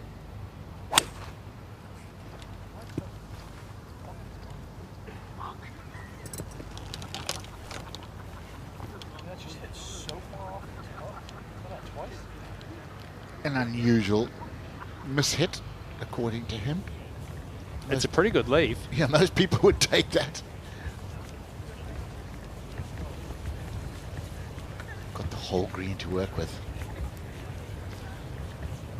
Interesting to note that all three players in this group, Hovland, Lowry and Scheffler, their techniques, they're all across the line at the top, all three of them. But they all just shallow the club so beautifully and get it into such a wonderful position coming down. And I think 15, 20 years ago, there was certainly a fad amongst golf coaches that you just had to be on plane. Everything had to be pointing towards the target. Yep. And I think we're seeing now, doesn't matter where it is at the top, just get it into the right position coming down. Yeah. Get it into position at the bottom, at impact. Absolutely. Find a way that suits you. Wyndham Clark back on the tee yesterday. He took it so far over those trees and had something like a 7-iron in. He won't be doing that today. No, starting it at the tip of that hill in the distance. The power fade. Well, you can see how versatile he is. 175 mile an hour ball speed. It was 192 back on hole 18.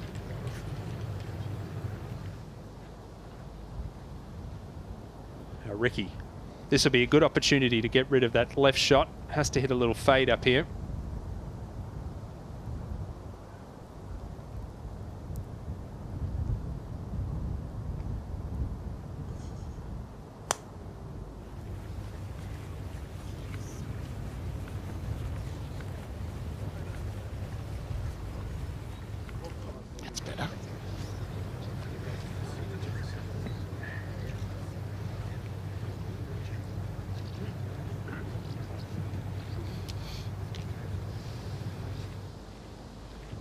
Mix on this course too, the fact that you've got to hit fades and draws off the tee. You can get away with your stock shot whether you're a fader or a drawer, but it asks you to shape the ball.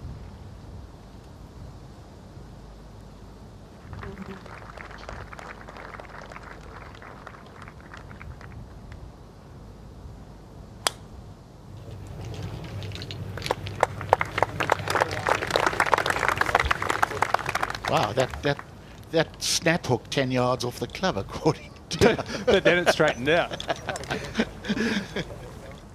May have used an old range ball off the tee there.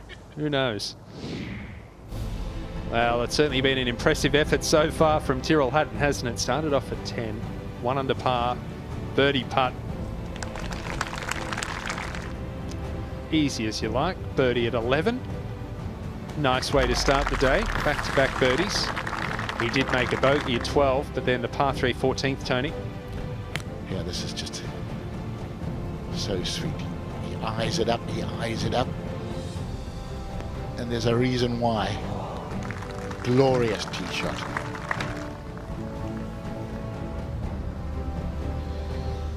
Not too many birdies at 18. Beautifully done from Tyrrell Hatton. 4 under par through 9 holes, and then par 4 first, his 10th of the day, having to draw one in around the trees. How pure was this, Tony? Oh, and the plan was so good. He intended using that backstop. He knew it would come down. If he got it right, it was going to come down close, and did it ever. 5 under for the day.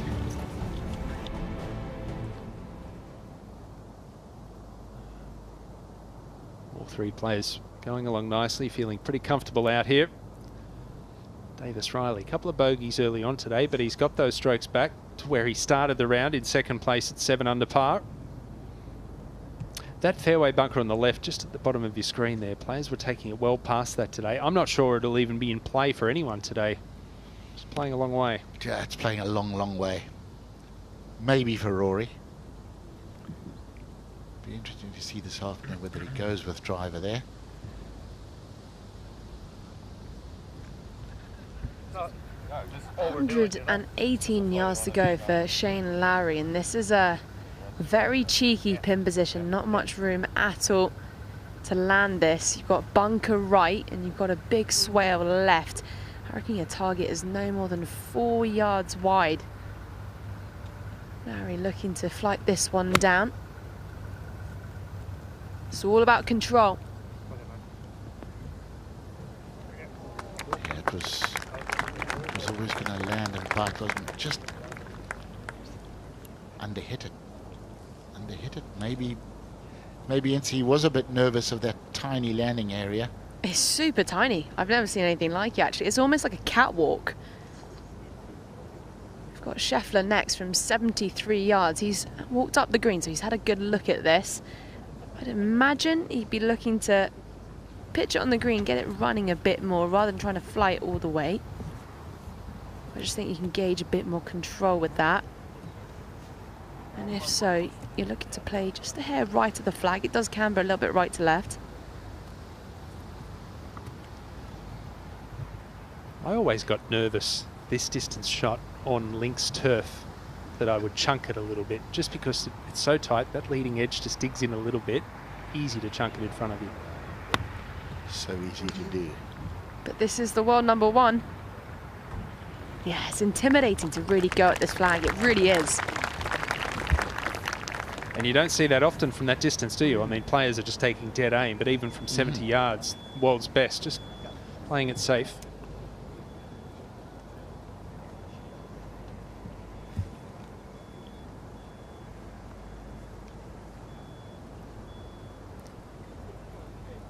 Hovland's had a good look at this pin and probably, I wonder if he's going to react based off how his playing partners have hit that shot. He's quite a brave player. He doesn't really shy away from anything.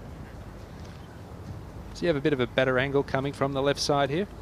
Slightly, not really. I mean, like I said, it's just a bit of a catwalk. It's just such a tiny target. You miss this left, it gives you a pretty tough birdie chance. Shorts your bailout, but I think he's going to go for this.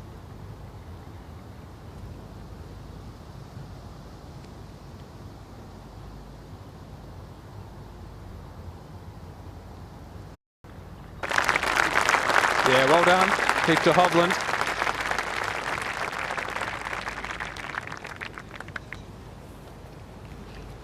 I like that shot too. A little lower, releasing out. Went down a wedge or two, didn't he, rather than just floating there with a lob wedge. I'd like to see that.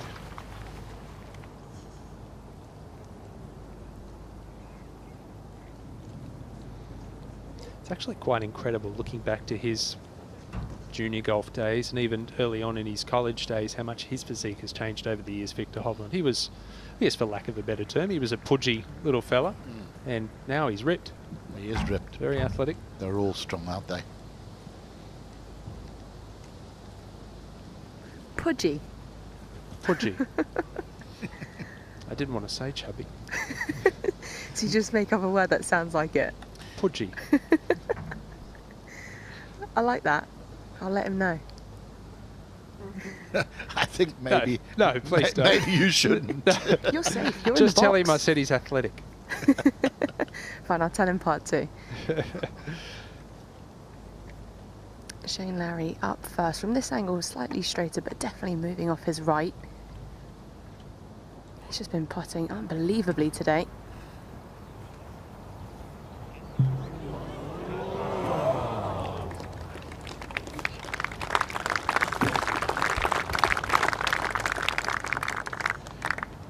So dead on line.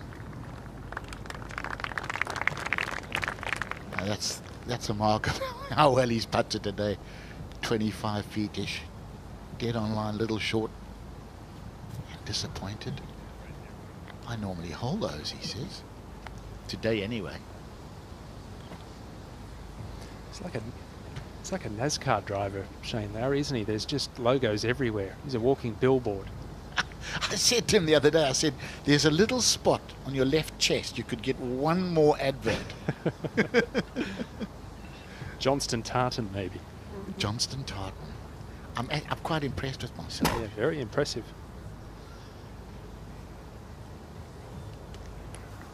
Well, we've got world number one eyeing up this putt for birdie. This has got a little bit more break on it from this angle.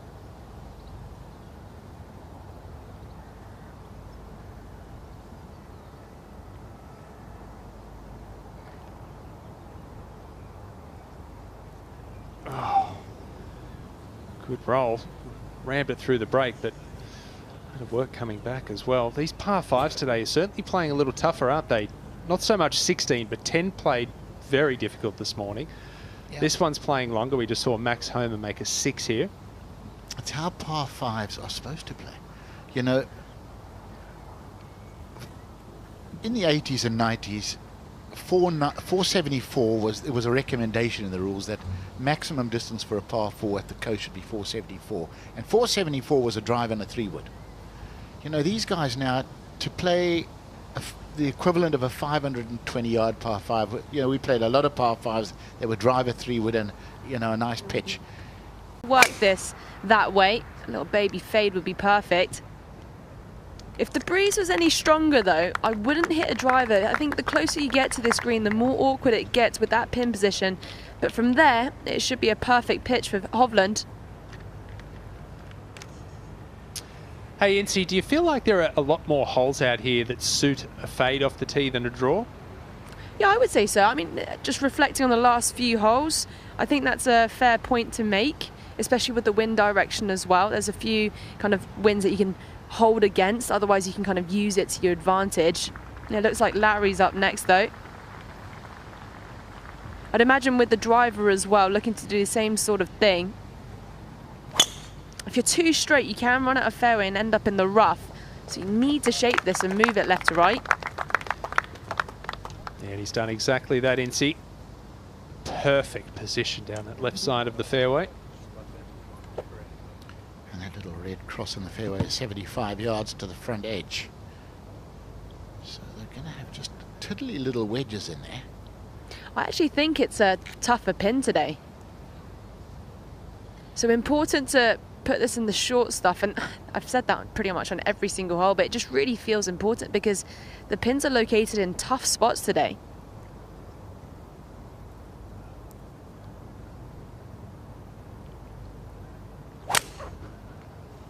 Yeah, there's a little valley short of this flag, quite a steep upslope. Be very interested to see what second shots they play. I think they'll try to be pitching it in the valley or into the upslope and skipping it over the top.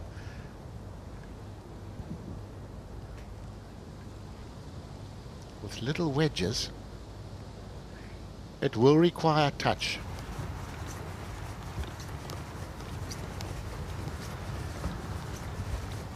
Tyrrell Hatton not bothering to play the pitch and putt as you might expect, just carrying it all the way with a bit of fizz, and that is a lovely shot. Just looking at the scores from our 6 feature group players, 23 under par combined between the 6 of them. They're basically averaging 4 under par each through 11, 12 holes. Startlingly good golf. Clark. Is he going to go the same way as Hatton? No, he's going to go the bump and run. Well, it's a similar shot to what Hovland had, isn't it?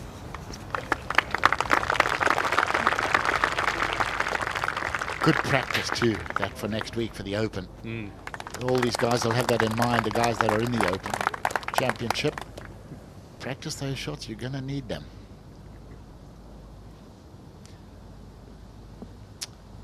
Ricky Fowler will be next to play, and I think that's, again, on that note, it's something that's changed over the last few years is the preparation that a lot of these players have for the Open Championship. Fowler, oh,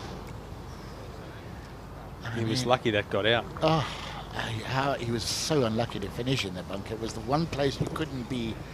And I mean, that face is vertical, absolutely vertical.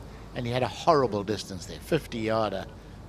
Well, the fact that the little bit of rain we had earlier this morning has made the sand in these bunkers a little more compact, and there wasn't much sand at all under the ball there. 4th shot now for Fowler. This fairly straightforward.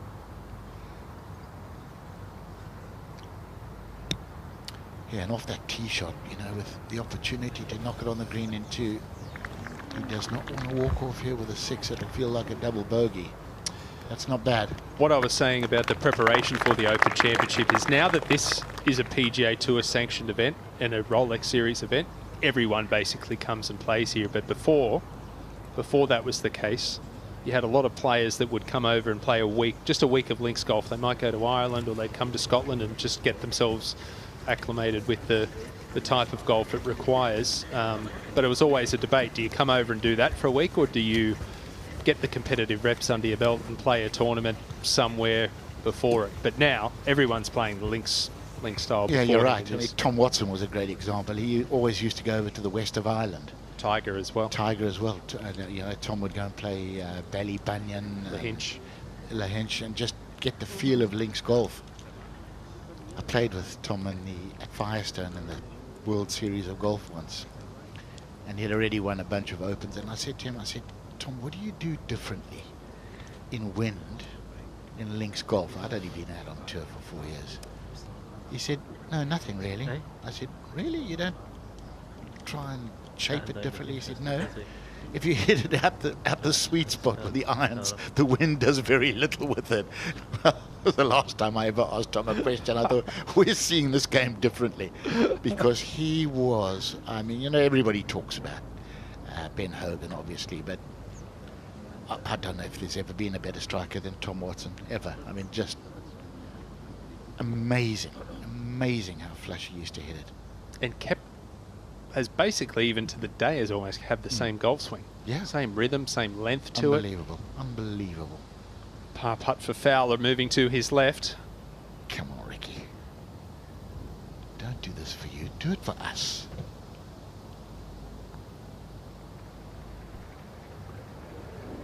Oh, you're a kind man. You're a kind man. Beautiful par. That's a big putt, isn't it? Hadn't dropped a shot today. 3 under par for the round. Didn't really deserve to be in such a precarious position. All right, Scheffler second at 4. Tony, I think it's an easier flag today. Incy says it's harder. Let's see who's right.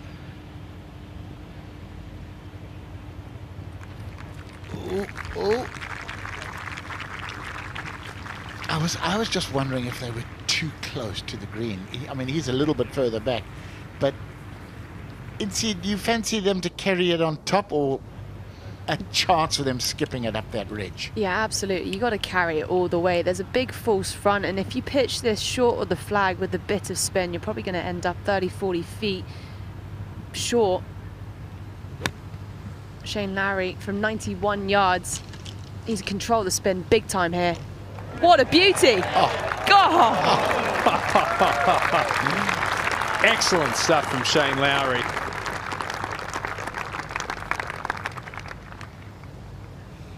I mean,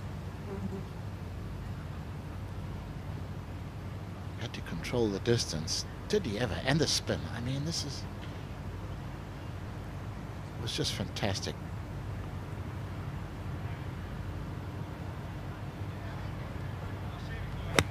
Hovland from 87 yards looking to follow.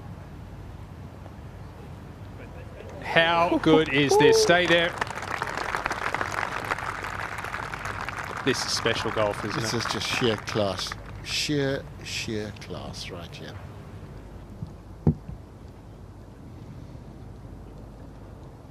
Well, let's take another look at the 2019 Open champions. Second shot, 4 under par already for the round. Just such beautiful rhythm. So soft with the arms, spinning it in there. And you know, there's 2 yards from the top of that upslope to the flag. There's 2 yards to work with. Take it out. I'll tap it in. It's not going to do his length of putts hold any great favours, though, is it? No, that's sort of a bit of a spanner in the works, really, for us. Well, he's only 5 off the lead now, Shane Lowry. Hatton for a birdie at 3. This to go within 2 of the lead and equal second. I would say this was worth getting up at 5:34, yeah? Well, you were probably up at 4:30. What were you sleeping in for? You got a 4-month-old baby, exactly. Oh, I was up at 4:30. I was also up at 2:30, 1 o'clock. Oh, dear. Don't worry, when you have kids, I mean, the dramas only last for 18 years or so. Oh, is that all? Yeah, and then they go to uni, and then you panic. always, always going to be your baby boy. Always. It's magical. It's heavenly. A lot of these guys, and see a lot of these guys wearing these bands on their arms now, aren't they? That give blood sugar, they give all sorts of readings, don't they? Yeah, it's, well, most of it's called a whoop strap, and it can provide you with all sorts of data. And not only does it regulate your heart rate, you've got your HRV, which is heart rate variability. It can monitor your fitness levels, your stress levels, your sleep, all sorts. And that's what these guys are trying to do. They're trying to be the best versions of themselves. Did you understand that, Tony? I did. I like the name too, the whoop strap. I mean, science and technology. Amazing. Yeah, we've got so much just driven by data these days. Yeah. Now Scheffler for birdie, straight up the hill.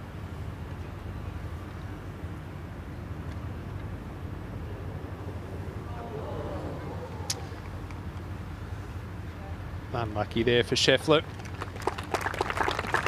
6 under par.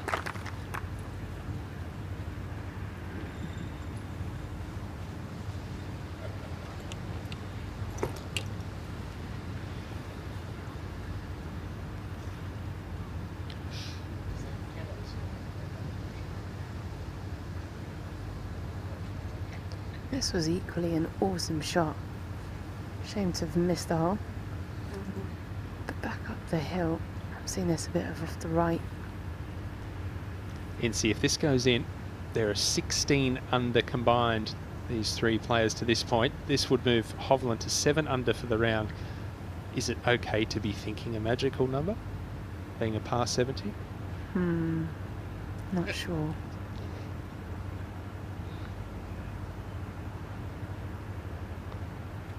Get in. Yes, Victor Hovland. This is some round we are witnessing from the Norwegian. 3 over par yesterday. He's now 4 under for the tournament. 5 holes to go. Needs 4 birdies. It's okay to think about it, unless you're Hovland. Don't be thinking about that. Just keep going, hole by hole, shot by shot, birdie by birdie. The 20-year-old Korean Tom Kim has made another birdie. He is now in 2nd place here on day 2 of the Genesis Scottish Open. Could it be his first Rolex Series win?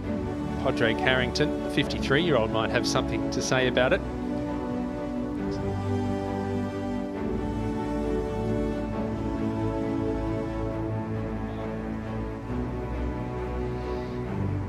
McIlroy still to go out. Fine round. 6 under yesterday made it look outrageously easy. Putter was working, we're happy to say. Long may that continue.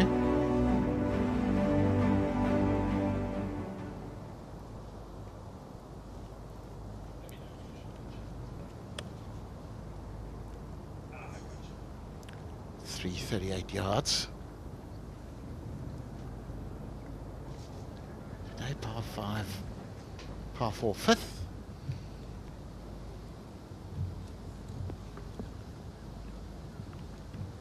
Wind helping.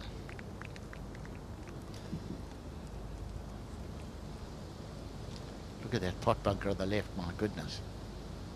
So 1 ball on the putting surface, plenty surrounding the putting surface, and that's very interesting because as part of the DP World Tour's green drive, for every player that drives the green on the 5th hole during rounds 1 and 2, and of course in the Pro-Am as well, 100 trees will be planted in partnership with 1 tree planted. This forms part of the Tour's wider Green Drive sustainability strategy, where the Tour is committed to being net zero carbon by 2040. Wonderful initiative.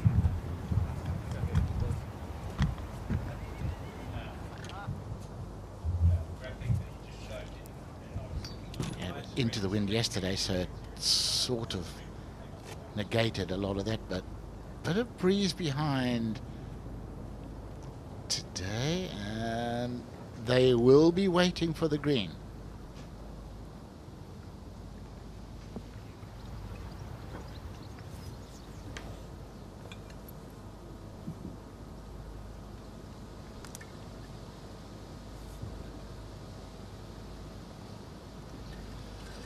got to have some patience as a professional golfer, don't you? The amount of waiting that you do, but the further these players hit it off the tee, the more they're waiting. Absolutely. I mean, short par fours, you know, where guys used to just nudge it up short of the green. Does require a bit of patience. Certainly been a meteoric rise to world number 1 for Scotty Scheffler.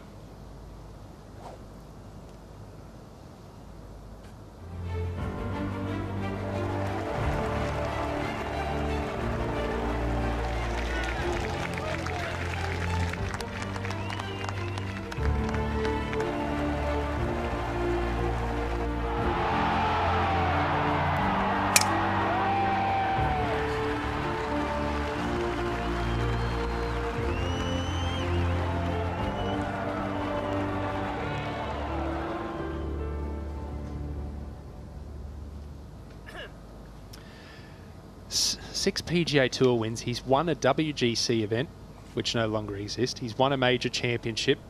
He's won a Players' Championship. Look at that. Top 10 in 78% of events he's played this season. Lowry on the tee. It's 345 yards on this short par 4. 315 to the front. Needs to absolutely stripe this one. And that's the one bunker that's in play on this hole. Well, we saw on our little graphic earlier, NC, of guys that have played this hole already. I mean, that bunker just, it's evil. It just seems to grab a third of the field.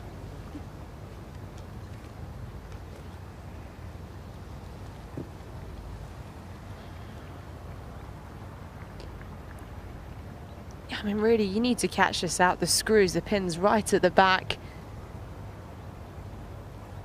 Slightly down breeze off the left, so it's helping you out.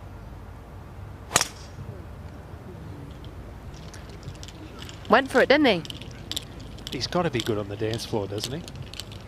I was just thinking that he'd be king of the waltz. There we go. Speaking of dance floor, he's found it. There's 100 trees being planted. Well done from Scotty Scheffler. It was interesting watching his little rehearsal there as well prior to hitting it. He was working on getting his left heel up off the ground on his backswing, something we used to see many, many years ago.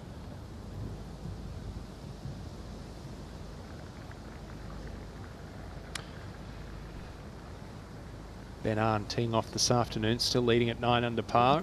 In a share of second, we have a 20-year-old and a 53-year-old. Tom Kim and Padraig Harrington. Fowler in trouble at 4.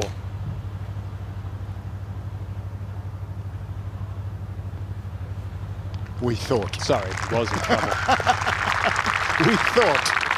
Wow. Clever shot too. Kept it down a little bit. Pitched it into that steep upslope. Just relied on the fact that he'd get a decent strike. He did. Where's the stats for the day? Ricky Fowler, fairways hit. Can't be more than 2 or 3. And he's got that to be 4 under par for the round. Sorry, let me know when you're happy. Same hole, Wyndham Clark, second shot. I think I'm good to go. Just with my oh, come on, do it, do it. Being the techno genius that I am, of course, I've discovered that he's hit 3 out of 9 fairways. Now, how do I get this off my screen? Now I'm stuck.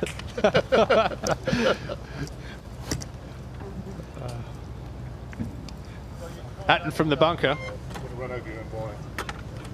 Cheers, mate. Thank you. See you in a minute. That is absolutely superb, the way he played that. Absolutely superb. That is such a hard shot that he made look pretty simple. That is definitely one of the shots of the day. I mean, as you say, made it look easy. That was the chance of duffing that short of the green or skinning it over the back is high. With that length swing, I would have hit the ball 10 yards. I would have hit it about 190 straight into the pine trees at the back. I definitely would have bladed it. This is phenomenal golf. I've been lucky enough to do feature groups for the last few years, different tournaments around the world. This is the best golf cumulative across the board that I've seen from all players. I would agree. I would agree. Utterly phenomenal, actually.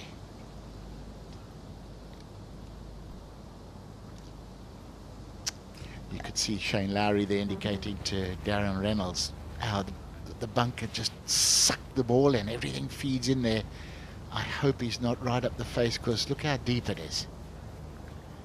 And the flag is 30 yards back on a narrow little plateau. Oh my goodness. Well, remember back on 11, his second hole of the day, he had a similar length bunker shot from a pot bunker, probably 35, 40 yards. Did a beautiful job there. This one, Incy will be able to tell us. It looks like it's just nestled down ever so slightly, and that lip is pretty steep. Yeah, it's not the nicest lie, that's for sure, but in some sense, I think it could kind of help him out. Because as soon as he gets the ball up and out of the bunker, it's going to release. If it was a pure lie, it's got a chance of spinning and sticking, but all he needs to do is trickle it just over the top. And I mean, this pin's just surrounded by slopes. Gravity's going to do the rest, and you've got a chance of getting it close that way. Yeah, it's in the little flat of a valley, isn't it, there? And see, this upslope will help him, but he's going to have to hit this so hard, isn't he? Flat out. He needs to carry at least 20 yards. Oh. Come on. Oh my. Sit. Stop, stop, stop, stop. That's a really good golf shot. Really good.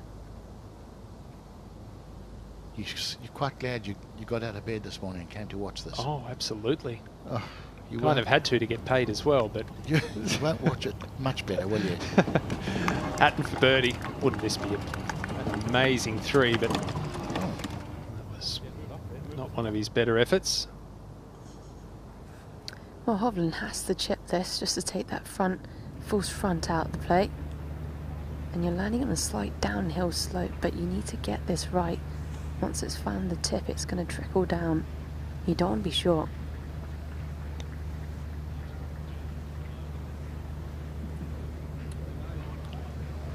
Oh, he's going to like this.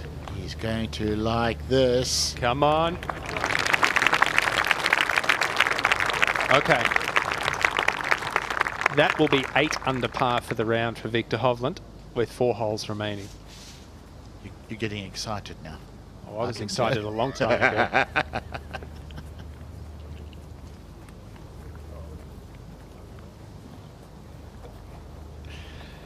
But even more so, the fact that he did shoot 3 over par yesterday. He's just come off a round where he doesn't have his best stuff. There's obviously a few demons maybe creeping around in the mind and not displaying them today.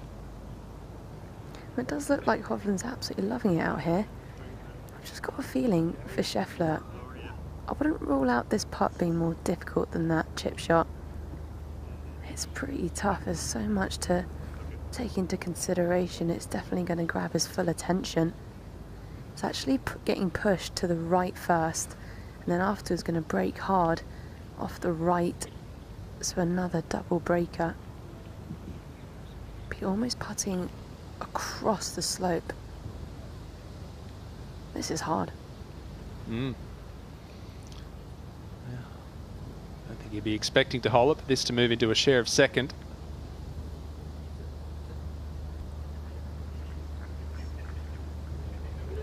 Oh. Whoa. McGitsy was right. That pitch shot of Hovland's was much easier than Scheffler's putt. Fowler, this would be a miraculous birdie at 4 from the long rough.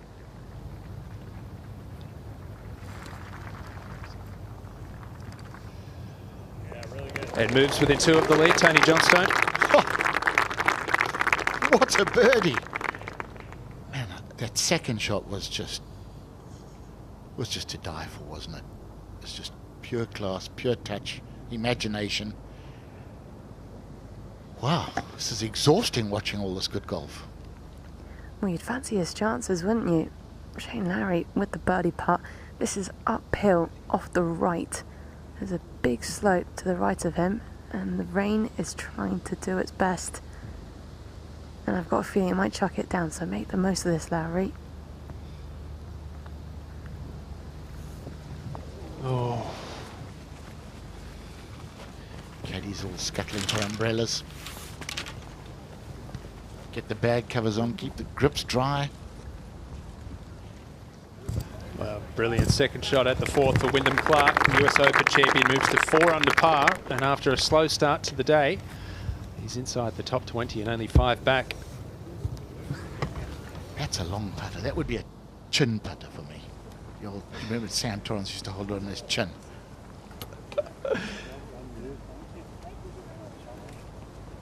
Was his putter above your head? Or Peter Senior's? The bottom of Sam's grip was above my head. One thing about being my size, you never hit your head on anything. You never have a problem with size of beds or car seats being too high.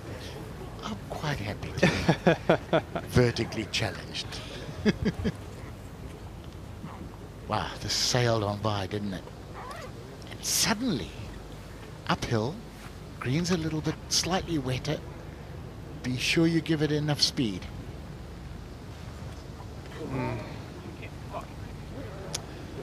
Apologies for the language there, Scotty Scheffler.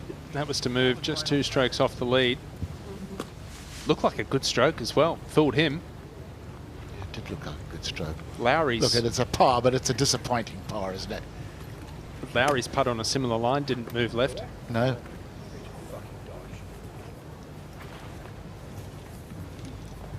Is there anything more frustrating than a 3-putt par on a par 4 or a par 5? Oh, does your head in, isn't it?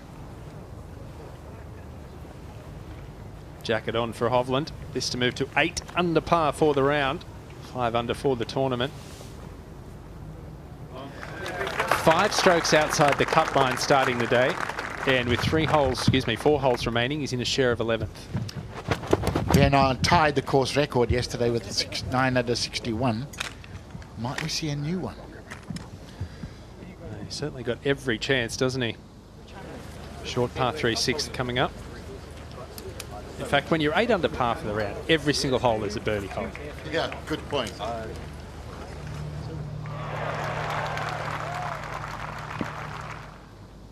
Back at the tee, we know this man has the firepower to get there. In fact, he might have to take a little bit off it downwind. Yeah.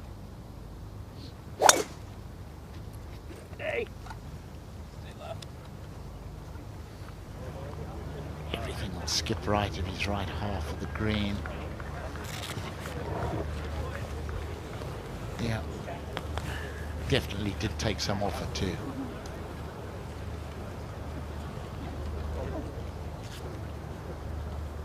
I'm sure he'll be chipping that into that ridge, the far side of that ridge, and trying to hop it over down to the hole. Fowler now, just 2 off the lead in a share of 4th. He's hit the longest drive a couple of times today.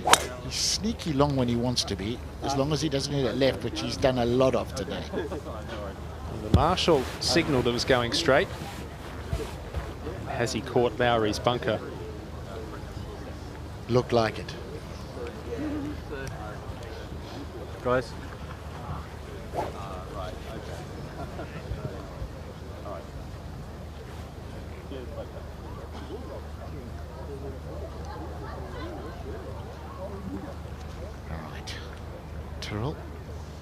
Split those 2 and all will be good in your world.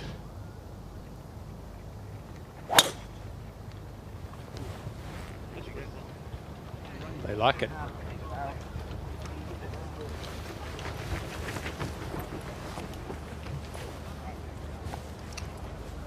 I don't think there's no bunker there, is there? It's only on the left-hand side. No, just it's just that. Yeah, it's just that one nasty little fellow short left.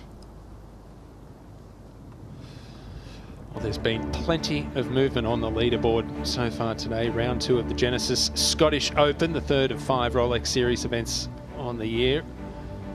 Harrington and Kim, 53 and 20. 8 under par. Hatton and Fowler playing together there at 7 under par.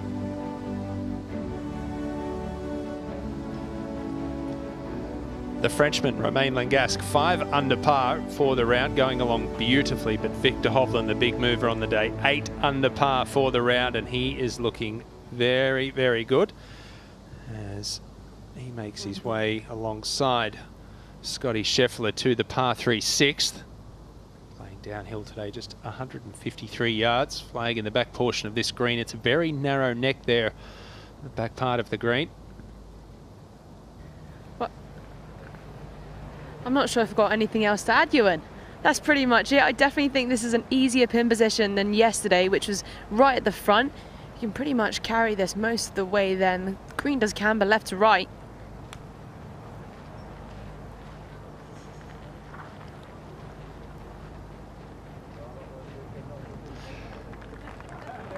I think we're going to see a lot of golf balls around there today, about 20, 30 feet short of the flag. Yeah, absolutely. I mean, the mid portion of this green on the left-hand side, you've got a big swell, you've got the bunker as well. So that's why you want to carry it most of the way up and take that out of play. And like you said, any sort of breeze, it is down off the left. But I mean, what an atmosphere. All the spectators with the umbrellas up. And you're definitely going to hear a good reaction. Shane Lowry. It's the perfect 9-iron. Oh, what a terrific shot from Shane Lowry. This man's on fire. Just love when everyone claps. It just echoes and bounces back and forth. Absolutely brilliant out here, despite the rain. I'm going to go onto Google and look up brilliant synonyms, because I don't feel like I've got enough adjectives to describe just how good these shots are and this golf has been. Absolutely. It's not been Scheffler's best day today, but he's definitely been grinding out a decent score still, regardless. That's why they're so good, isn't it? 4 under par for the round, not having his best stuff. Yeah. And he hasn't taken advantage of the easy holes either. It just feels like that he's still left quite a few shots out there, but this is another great chance now. Pin right at the back. Just take a little bit off a 9-iron.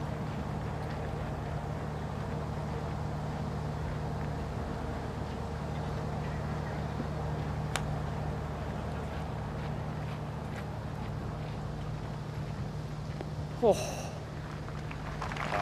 We love it. Absolutely superb. Just brilliant golf from this trio.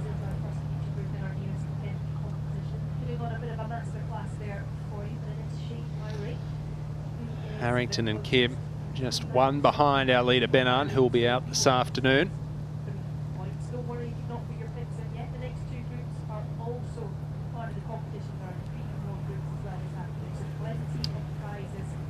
Hatton and Fowler in a share of 4th at 7 under par. They're in our feature group coverage. Scheffler at 6 under par in 6th. Hovland now at 5 under par in 11th. Clark, Lowry 4 under par in 19th. Our 6 players all currently inside the top 20. A couple of them started well outside the cut line as well. This has been phenomenal golf. Daniel Hillier there, the New Zealander, 5 under par, winner of the Betfred British Masters. Connor Syme, the Scotsman, 4 under par, alongside countryman Grant Forrest. We're in for a cracking weekend. Eric Van Rooyen's been a little quiet of late. Good to see him going along nicely at 4 under par. These players receiving a standing ovation, as well they should, as they walk onto the 6th green.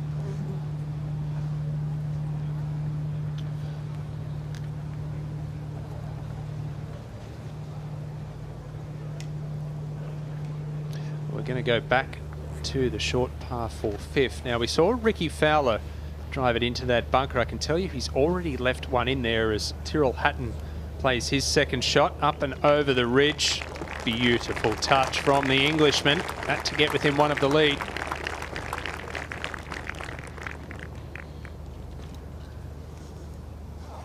He can chip. Man, he can pitch and chip, this guy. So Ricky's already had a go. That's the danger. You try and get a little bit too ambitious out of there. And we saw Shane Lowry was on the upslope, which helped a lot. This has rolled back into the bottom. Now you're tempted. You want to try and save par. You're tempted to try for too much again. He's been a little unlucky in the bunkers. We saw back at 3 and here again at 5. But then again, you could also argue the point. It's links golf, right? This happens. Yep. Just get it on the green somewhere. get over the ridge. It's not going to, is it? No. He just couldn't afford to take another risk, could he? Because then suddenly you can walk off with a 6 or a 7. And as you dig a deeper hole, you get more ambitious and things just go downhill.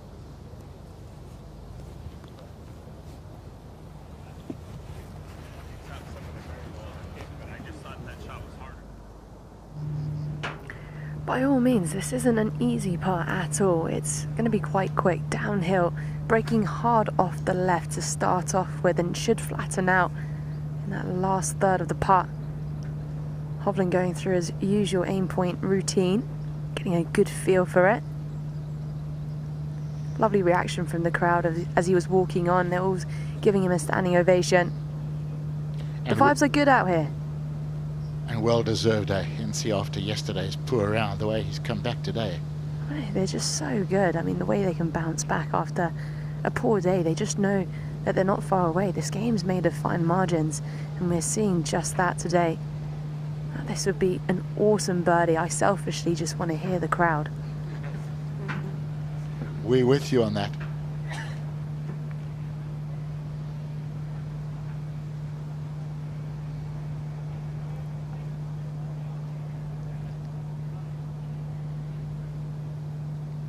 I want to see this 59 come to fruition. Oh, man. Ollie Fisher, the only one to shoot it in Portugal. Is that right? Just to go 9 under par for the round.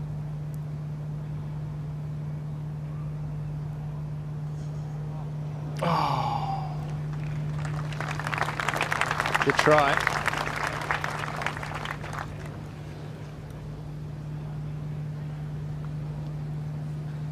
Just a phenomenal performance. I mean, it's not clutching at straws. I mean, the 59 is definitely still on if he birdies the last 3, but whatever happens, it's been a brilliant round, especially after 3 over yesterday. Fabulous. You know, a lot of guys would shoot 3, shoot 3 over and you feel a bit battered. You come out and try your heart out and maybe get a 3 under 67 and maybe squeeze the cut, but he's come out and just demolished it. Just outside the right edge. Yeah, good call, NC. He takes advantage. 7 under par for Scheffler. He's missed a few opportunities today, and he's still only 2 behind in a share of 4th.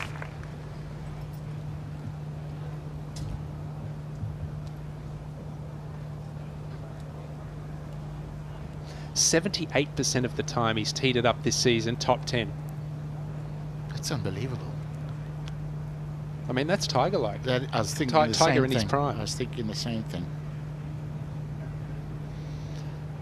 Well, we know who the best putter is so far this week. Pretty obvious by that graphic there, and 41 feet more putts than the second person in Gavin Green.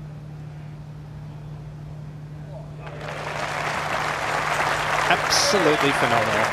6 under par for the round. 8, 6 and 5. What's that? 19 under par between these 3 players. They're averaging better than 6 per player. This is ruining us because we're going to expect this the rest of the week now. It's absolutely Can only go down ruining us. Oh, this would be miraculous. Come on. Come on. You know what? If he gets out of here with a bogey, to be honest, he's done all right. Leaving it in that pot bunker front left. Very easy to make a double in a hurry from there. Just thinking of Victor Hovland, he started the day where if he shot 66, he's going to miss the cut. And he's in tied 11th. Oh, Wyndham Clark unable to take advantage.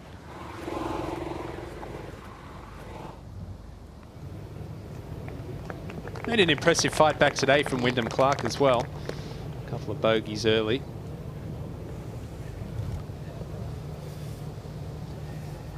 And before Tyrrell Hatton attempts his birdie here, Tony, if Ben Arn doesn't shoot under par this afternoon, we are going to have a seriously bunched leaderboard heading into the weekend. And there's no guarantee he will go out and do it again. We know how hard it is to follow a low round like that with another good round. Psychology of the game. What a delightful little chip. And a wonderful birdie. Moves into a share of second alongside Tom Kim.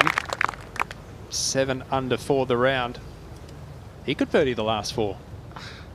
I mean, what are we watching here today? This is just... We're on multiple 59 watch. It's dream stuff, isn't it? Unfortunately, this is for a bogey for Ricky Fowler after leaving one in the bunker. Back to 6 under par. Still in a share of 6, only 3 behind.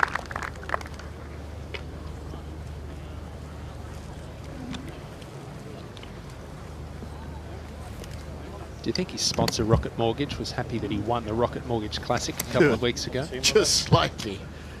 Just slightly.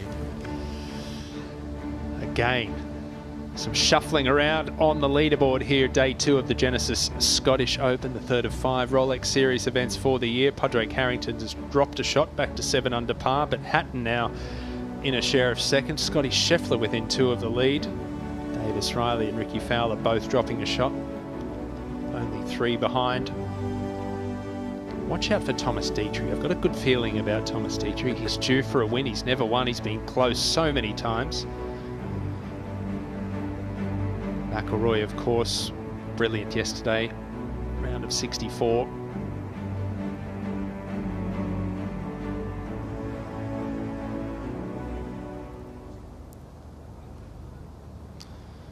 First feature group has made their way to the difficult par 4 7th. 3 holes to go.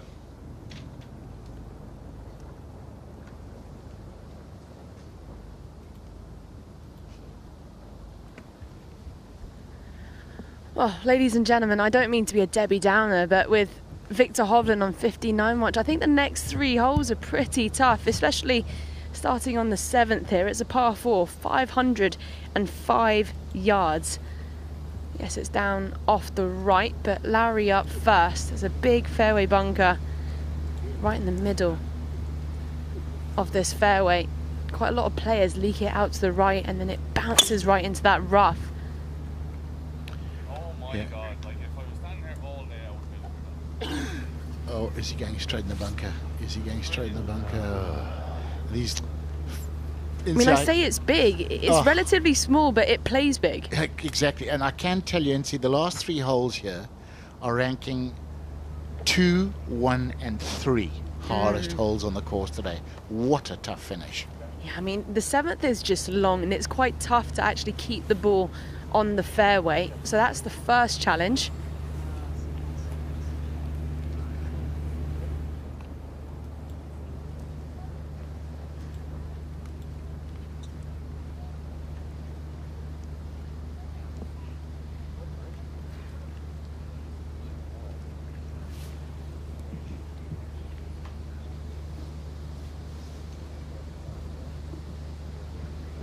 So funny watching Rory hit that Joe Powell persimmon wood on Wednesday. I mean, it is literally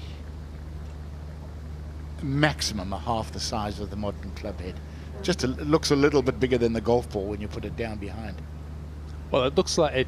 In fact, it's probably even smaller than the modern 3-wood, isn't it? Oh yeah, no question. Tiny little thing, and he loved hitting it. Loved the feel of it. Right. Scheffler ready. Teeing it up on the right half of the tee box. I'd imagine looking to play it down the left half. That's where it started. Second hardest hole on the course today. It's just an awful golf hole. Awful hole. Scotty Scheffler's not a fan of the hole. I think it's a decent hole.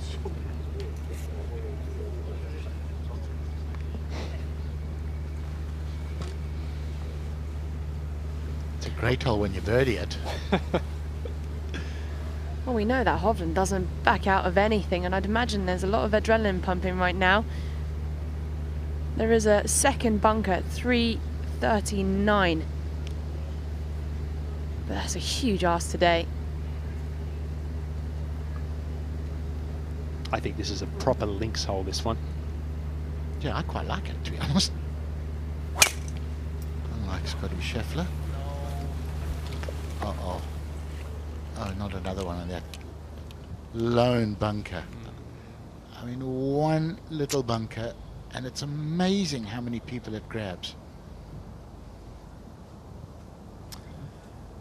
Well, could be the first bit of trouble we've seen for Victor Hovland here in round 2. It's been pretty flawless performance to this point. 8 under par for his round.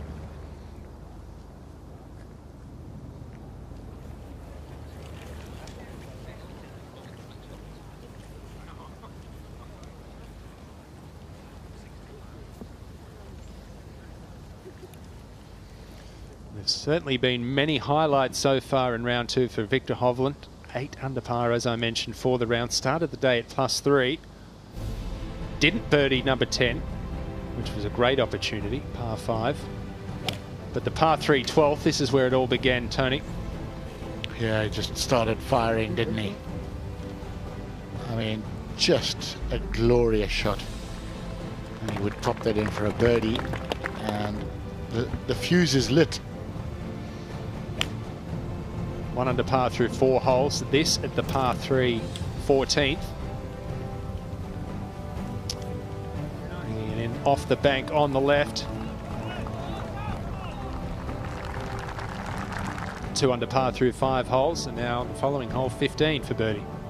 Yeah, you just had the feeling by now he'd decided he was here to play today. He was going to enjoy it. Birdies at 14, 15 and 16. Hovland 4 under par through 7 holes for the round. Moved it into red figures. This was shot of the day, no matter what he does coming in. It's unbelievable. From the most horrendously lush, thick lie, a tree in his way, long iron out of there, and that's what he produces, and would roll it in. 5 under par for the round. He came to the par 5 third. This is his third shot.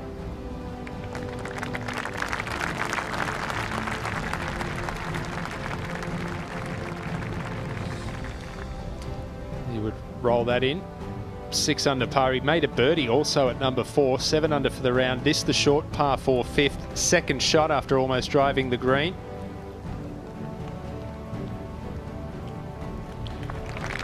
For yet again 3 birdies in a row. Second time he did it today. What a performance. And he's not going to have the same level of enthusiasm, when he sees his ball here in the fairway bunker at number 7 as the rain starts to bucket down.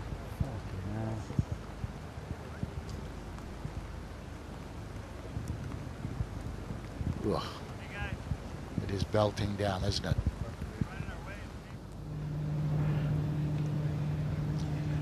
Well, back at the 6th green, this is to tie the lead for Tyrrell Hatton, and not raining on the 6th green. It's unbelievable, isn't it?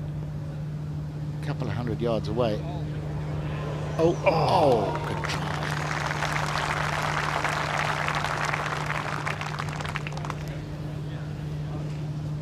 Yeah, I think this downfall might pass through fairly quickly, we're hoping. It's interesting looking at the weather forecast coming out here today. It actually wasn't supposed to rain till about 3 or 4 o'clock. It was raining when we got here early this morning. Then it cleared up. Now it's raining again. It just depends which of my 6 weather apps I looked at, Ewan. I'm not sure if we're in Melbourne or Scotland. But look at that. I mean, hammering down just down the next fairway, and another good try that doesn't go underground. That was to get to 5 under par.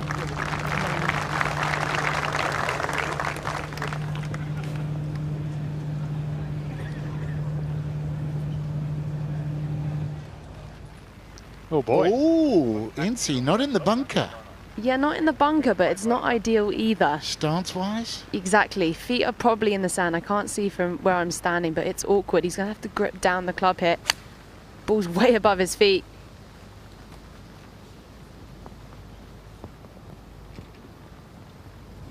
What a shot. Take a bow, Lowry.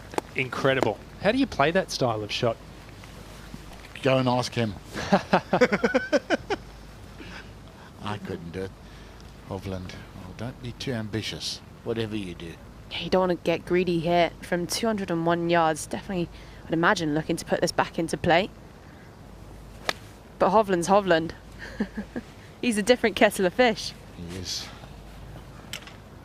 Even with his power, he's had to just over there behind that ridge, I believe. Did he find fairway with that, NC? What was the question, Tony? Did Hovland find fairway with that shot? Yeah, no, he did. He's okay. Absolutely fine. Good. Got Scheffler up next from 190 yards. We've just had to ask a bunch of volunteers to take a step back, and lucky for me, one of them were kind enough to give me her umbrella. So I've stayed dry as it's tried to chuck it down, but it's just disappearing now. It's a bit of a jumper with this lie. I'd see it releasing quite a bit, and just looking at where the pin is at the front, you definitely need to go right of this flag, and it does camber right to left. Just looking to muscle one out.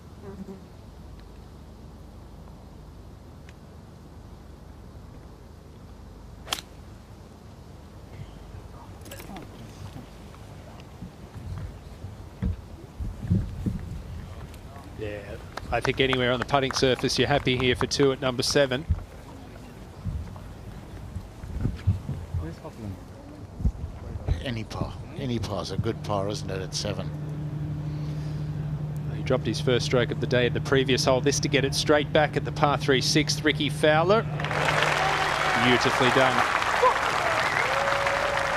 I think that's probably one of the most underrated statistics on tour, is the bounce back statistic. Yeah, you're right. Shows character, doesn't it, when you can do it regularly.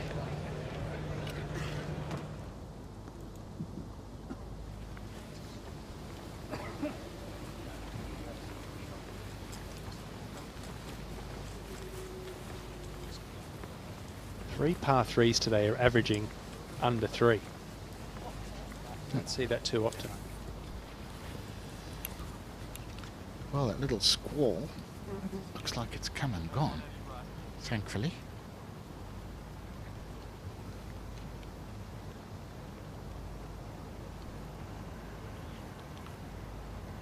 There's a little false front here that cuts 7 yards into the green. He's got to carry that.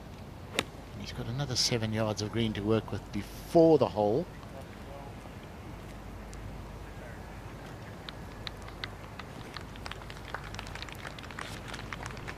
Just okay.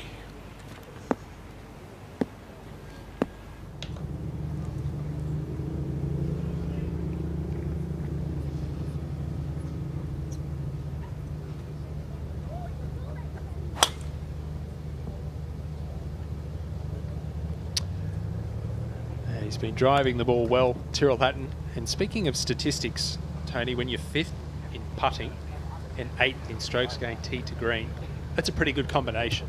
Yeah. How much money did you say I've made this year? Goodness gracious. Yeah, that's fantastic, isn't it?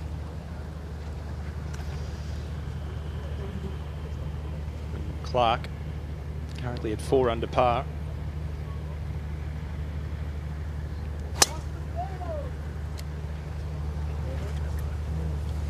That could be the first yell I've heard from a Scottish crowd. First random yell. Normally they're very subdued and very knowledgeable. But yes, because when you do that, the rest of the gallery go and bury you in a pot bunker for misbehaviour.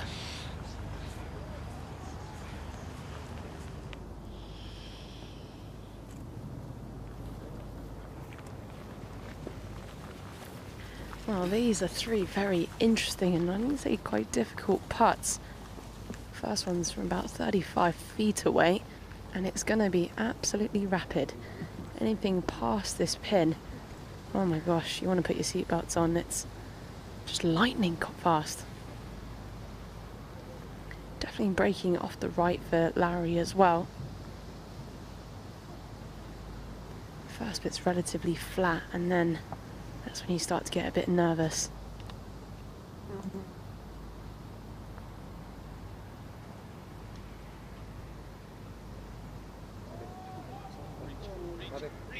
Oh, Shane Lowry. This is absolutely phenomenal, even by his standards. That's got to be...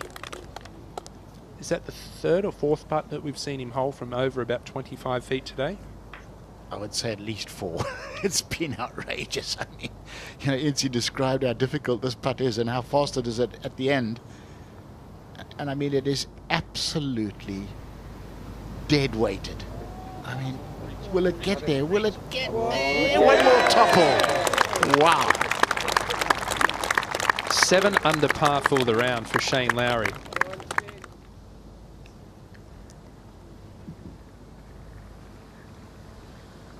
Well, I've got Larry next to me. This is an easy putt, isn't it? Yeah, I don't know how he's going to miss this, to be honest.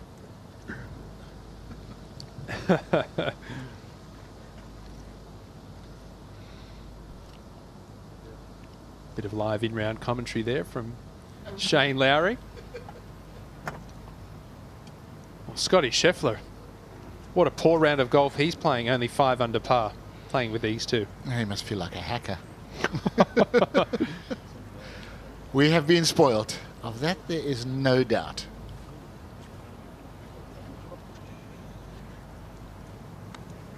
We were spoiled yesterday morning too. You know, we had the morning feature group and we had Rory and co playing fantastically.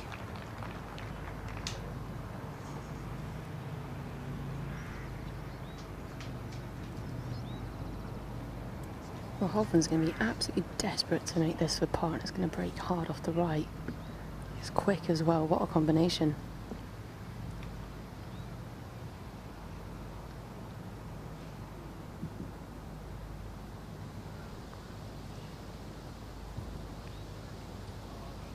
Travel.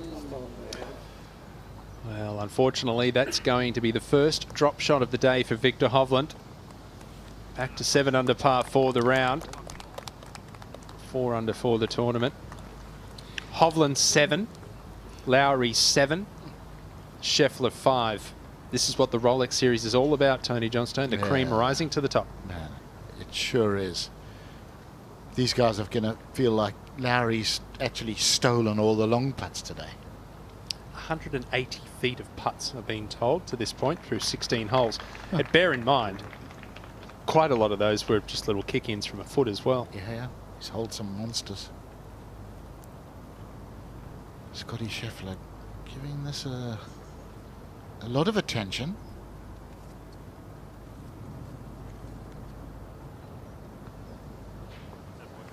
Well done. As you said, any 4 is a good 4 at 7.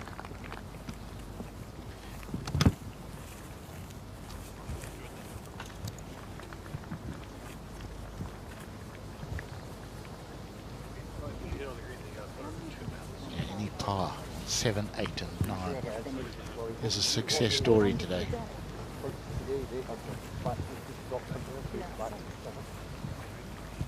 Long live links golf. It's the best, isn't it? And take advantage while you can of seeing this quality of play, because given the forecast on the weekend, it could be hang on to your hat and par is your friend. Yeah, Sunday looks to be particularly noxious. Which is going to be fun. If we've got a bunched leaderboard and it's windy, par is your friend. Be fun doing commentary in the booth. Not so much fun for the on-course guys. Sorry, Yancy, I know you're listening.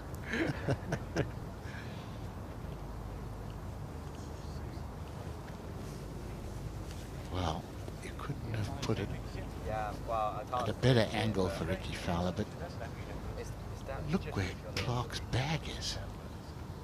Was that his bag up the left there? Sort of half a county away. I thought his ball finished just in the left rough, Wyndham Clark. Yeah, I think maybe his caddy's just moved it out of the way for Hatton. Just get it out of his way.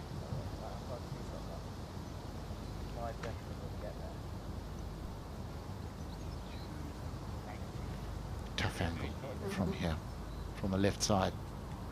For Hatton, really just, if you can just get this in the middle of the green, I think you'd be overjoyed.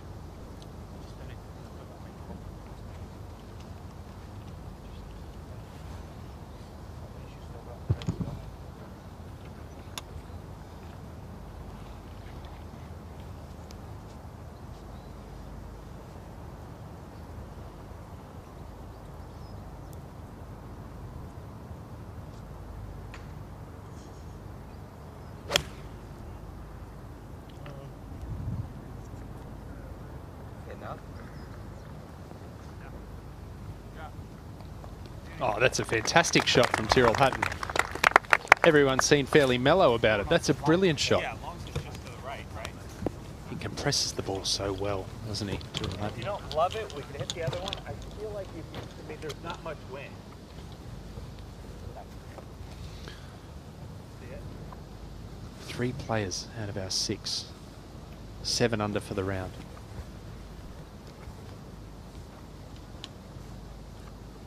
It's quite nice, isn't it? Enjoying this. Maybe that wasn't Clark's bag I saw up the fairway there. It looked like a golf bag, didn't it? It did, yeah. Not a great angle here for Clark, coming from the first cut, posing. Oh, another top quality shot. Wyndham Clark, take a bow. Wow. On the second toughest hole on the course, those are great shots.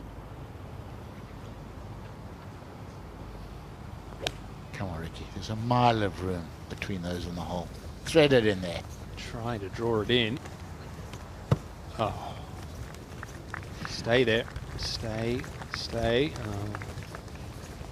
Oh, that's a pity, but I still think even with that finish, you'll struggle to see 3 shots with an accumulated total lower than they are from the hole today.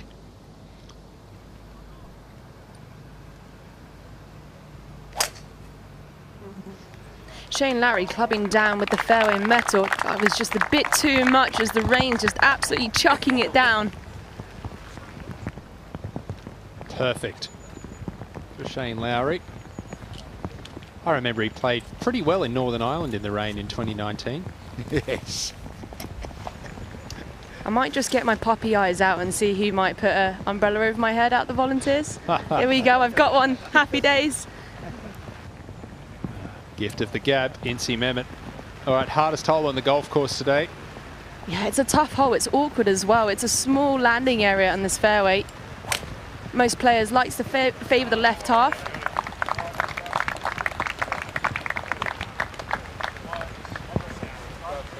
Two perfect tee shots from Lowry and Scheffler. Quite significantly uphill, this tee shot at number 8. You've got 3 fairway bunkers in the distance. The first one's about 285 yards to reach, and it's not ideal. You definitely need to be on the short stuff. Even the rough on the left-hand side is not too bad. Gives you a shot. So once again, with the breeze slightly down off the left, you've got Hovland also clubbing down with the fairway metal. It is hailing it down. Is it really? I know you wouldn't know in the box. No. While you're drinking your cup of tea. A nice warm coffee, couple of biscuits. Is there actually hail out there, NC? Sounds like it. Wow. There's a lot of thudding on our microphones.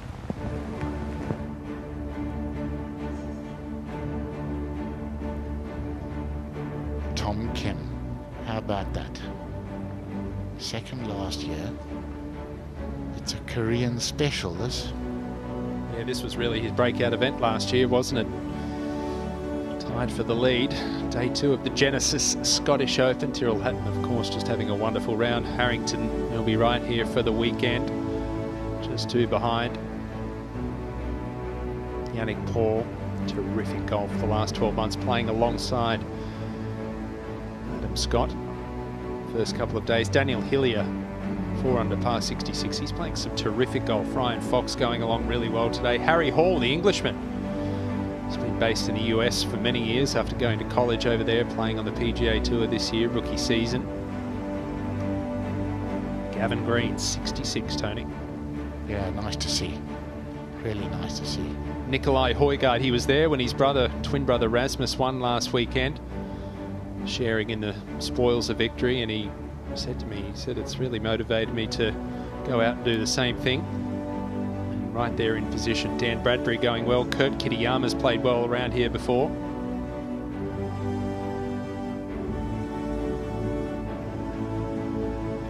Todd McKibben had it to 3 under par today. Dropped 1 coming in, but Got to think 2 under par will be the cut, I think, at the end of the day. And Adam Scott, good round today to get back to the cut number.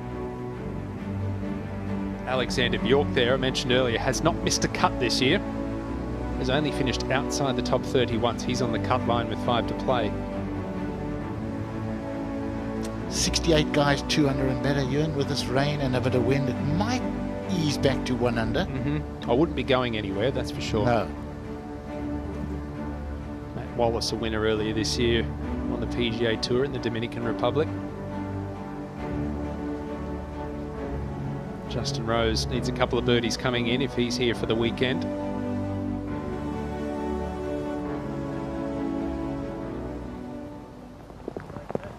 Back out of the 7th green, it is torrential. Now I'm just looking out the window behind you, Ewan. It is hammering down. It's nice in here. Are you dry? I'm fine. I'm dry. I wonder if Incy's dry.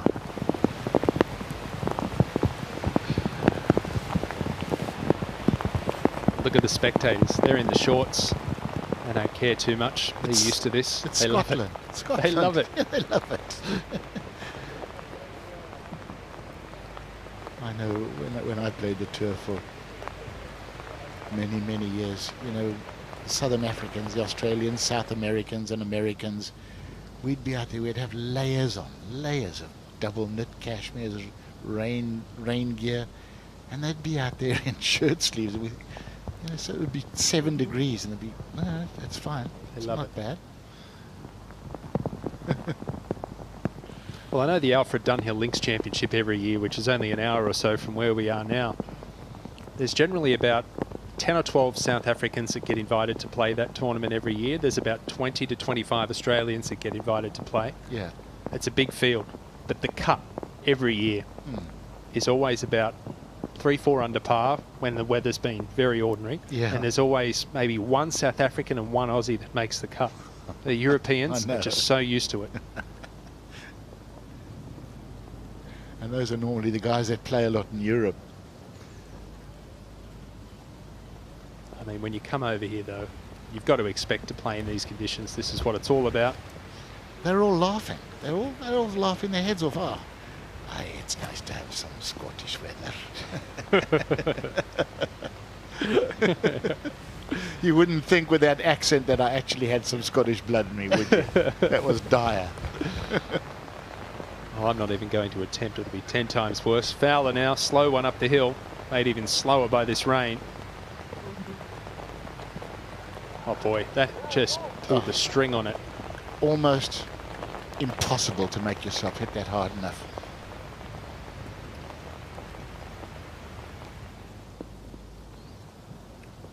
Three perfect tee shots just with the 3-wood here at 8 for Hovland, Lowry and Scheffler. Got to remember, a lot of these, well, most of these PGA Tour players never ever play in the rain, because in America, if there's rain, there's lightning with it, and they just get off the golf course. Yeah, same in Southern Africa. You know, when I played the European Tour and we had the off-season, I used to go and stand out on the range out in Joburg in 35 degrees. In a rain suit, practicing to come back to Europe. But I mean, I used to lose about 7 pounds a day. But you had to do it because you knew you weren't going to be used to it when you got back. Tremendous second shot at 7 for Hatton. This to join the lead at 9 under par. Oh! Oh. Like 2/3 of the ball went underground there for a millisecond. Let's have another look at this. Look how much this is broken across the face of the hole, even with the moisture. Still a terrific round. 7 under for the day for Hatton, just 1 off the lead. Isaac Newton and all his rules of gravity. What a load of tosh. Should not have stayed above ground.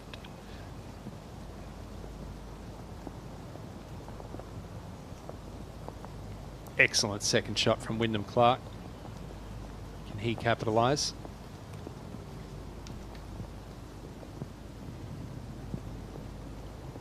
He'd only be 4 strokes off the lead inside the top 15 if this drops. I think these are quite hard putts because it's quick. You want it to just trickle down the hill, but suddenly the greens have got slower. There you go. There you go. I mean, that should be lightning down there, and you've lost at least a foot of pace with this rain. You know, the uphillers, yes, you know you're going to have to thump it. And you know if you thump it too hard, it won't go too far by. But those are...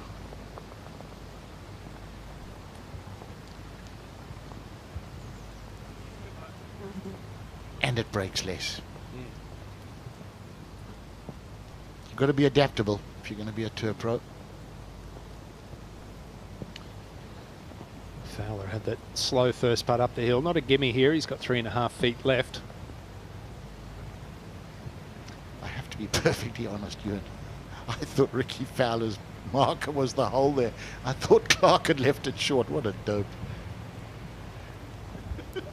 Where are my glasses? Where are my glasses?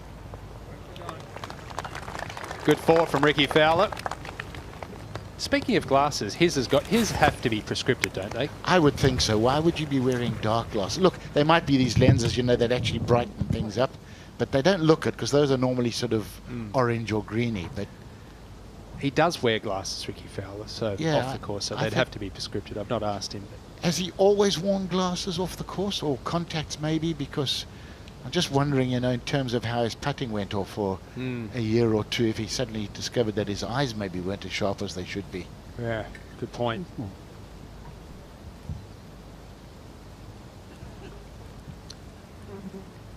Victor Hovland just chatting there to his caddy, Shay Knight. There's the standings, the current race to Dubai standings after the maiden Himalayan in Denmark last week. McIlroy leading the way by quite a significant margin over John Rahm. Adrian Maronk, what a 12 months he has had. 3 wins, all coming in National Opens. And he'll be looking to make his first Ryder Cup appearance at a course he won at last month.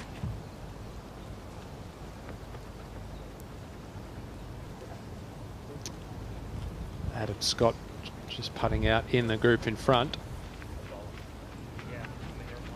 Spoke to Scotty on Wednesday and he said that his game was, he was really pleased with his game, and it sort of just about in shape in every department. Didn't go so well yesterday, but it is the game of golf, and he's coming back nicely today.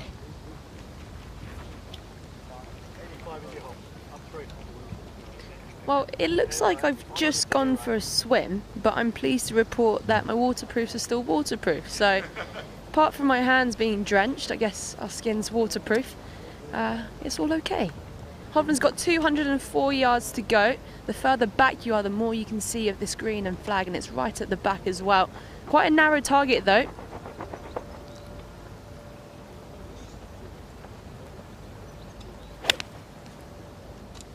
The fat portion of the green is just shy, but you've got plenty of runoff areas. That was all over it. Terrific shot. Stay there. Brilliant shot from Victor Hovland. What's the better play? Leaving yourself further in where Victor was so he can see the flag, or another 20, 30 yards shorter shot with a blind shot though?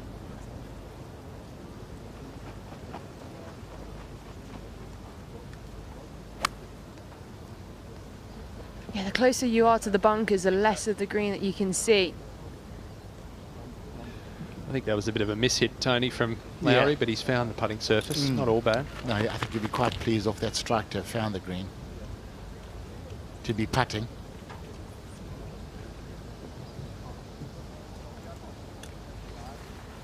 Oh, Scotty Scheffler's got 183 yards, probably a 7-iron, but the breeze has just died as well, especially with that kind of rainstorm hovering over us moments ago. On a slight uphill slope. Blind to this green though. It's important to pick out a target in the distance. Just a little hold-off shot would be absolutely perfect. Get it landing softly and pitch it just short, 1 hop, and nail it close that way. Golf course today averaging over 1 stroke easier than yesterday. It's going to go down even more after these players sign their scorecard in about half an hour.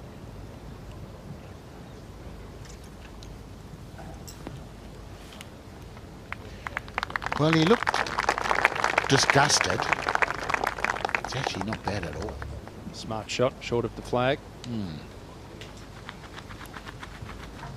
It's very centred over the ball. Watch his weight drive forward with the hips, hands well ahead of the ball, head stays behind it. Of course, everyone talks about that footwork. Never going to hang back. Great extension, great rotation, great player.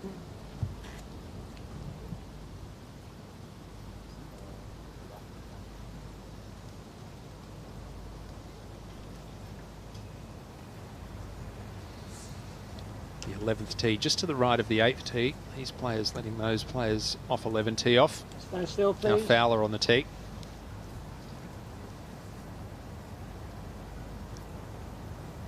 Something visually so difficult about this drive. Huge left to right slope on the left side of the fairway, but the fairway actually angles slightly right to left. You've got the bunkers up the right, and avoid them. Oh man, he's not having much luck with the fairway bunkers, is he? The driver, it's just bringing those into play.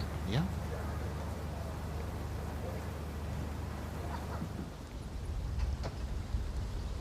I mean, at the end of the day, the player is, it's the ultimate onus and responsibility is on the player, but in that situation, I mean, Hatton has the driver as well, but we know that 3-wood takes the bunkers out of play. I mean, should the caddy be stepping in and saying, hey, 3-wood, keep it short of them?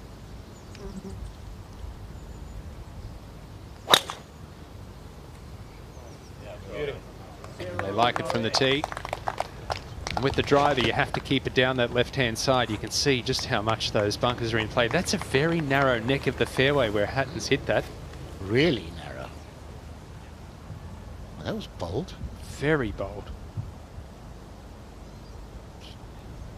3-wood for Clark. Which goes the same distance as most guys' driver. I would think this will be a little cut up there. Take some off it.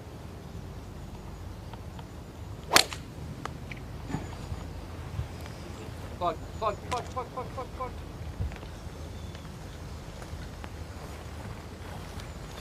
You got lucky. Come on, Ricky. Come on, Ricky.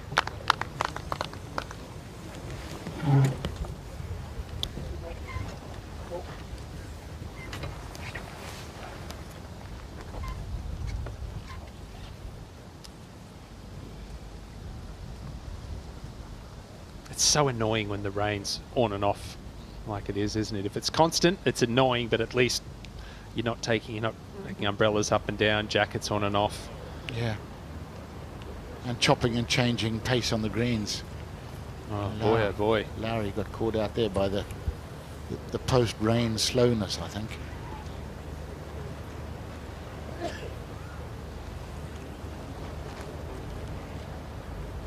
How much wetter underfoot is it out there now, Nancy?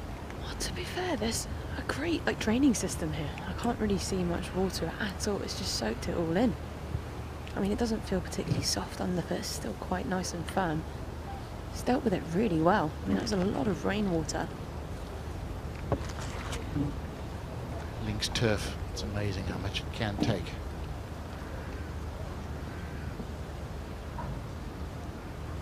You remember that last day at Royal Portrush in 2019? It chucked it down all day long, and it was fine, wasn't it? It was fine. Scheffler now. I can see this working off both ways, but the majority of the putt's got to come off the left. Look how closely Hovland's watching this on a similar line. Didn't do much at all, did it?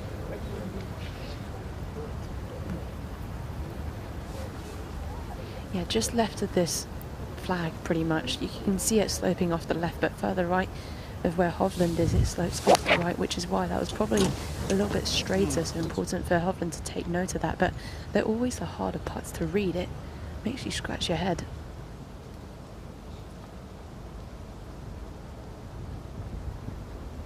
Let's see if he's learnt anything. It's definitely uphill, so he's going to have to give this a good go.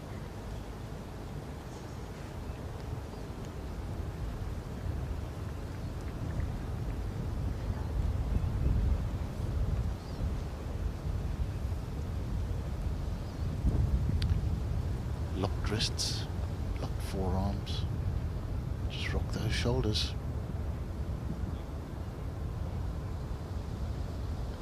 Keeps it very simple.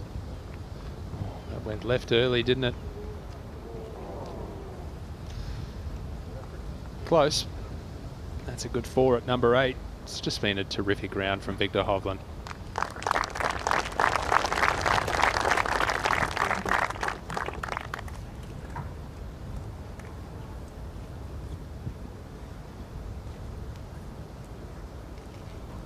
Brilliant fight back today.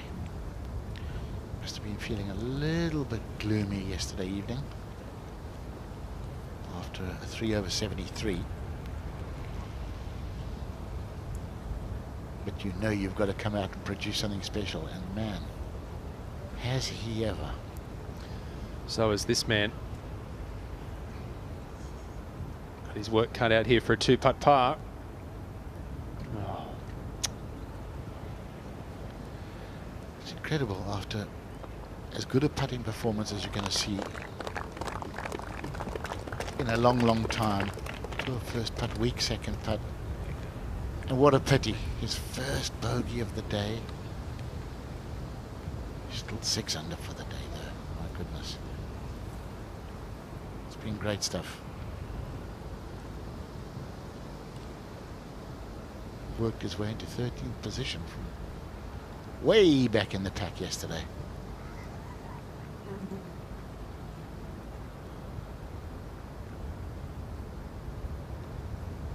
Well done for Scotty Scheffler. Good par. It's interesting just watching that close-up. A little bit like Brooks Koepka. Addresses it off the toe and hits it out of the middle.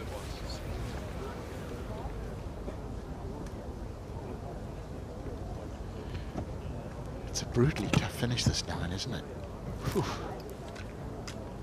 1, 2 and 3 hardest holes on the course.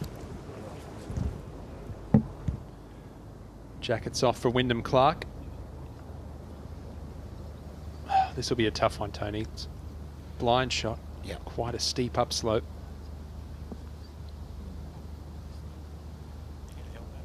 Wind off the left.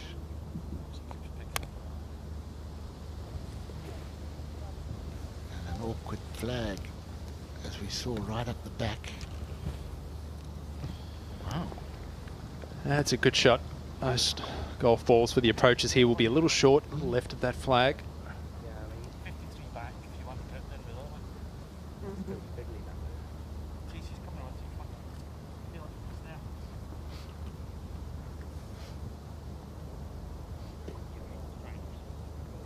If you get the driving play, it's not the longest of par 4s, is it? So this drive of Hatton's. Take a big bow. Amazing. And he took those bunkers on. Wants a big, big bounce. Sweet shot. Good shot. Smart shot. Another good chance to tie the lead. You know he's going to be there come Sunday. Loves the fight. All these folks out here the morning of round 2 have witnessed some excellent golf. The third of 5 Rolex Series events for the year, and we have a new leader, the first player to get to double figures this week. Tom Kim, runner-up here last year, age of 20, 6 under for the round, -10, 1 ahead of Ben Arndt. It's incredible. Tyrrell Hatton, 7 under par for the round. I just said his putt would be to share the lead. It won't be. It'll be to move into a share of second. 53-year-old Padraig Harrington, brilliant performance. 66 today. He's tied alongside Fowler and Scheffler. Speaking of Fowler, drove it in the fairway bunker. This is his 3rd shot at the par 4 8th.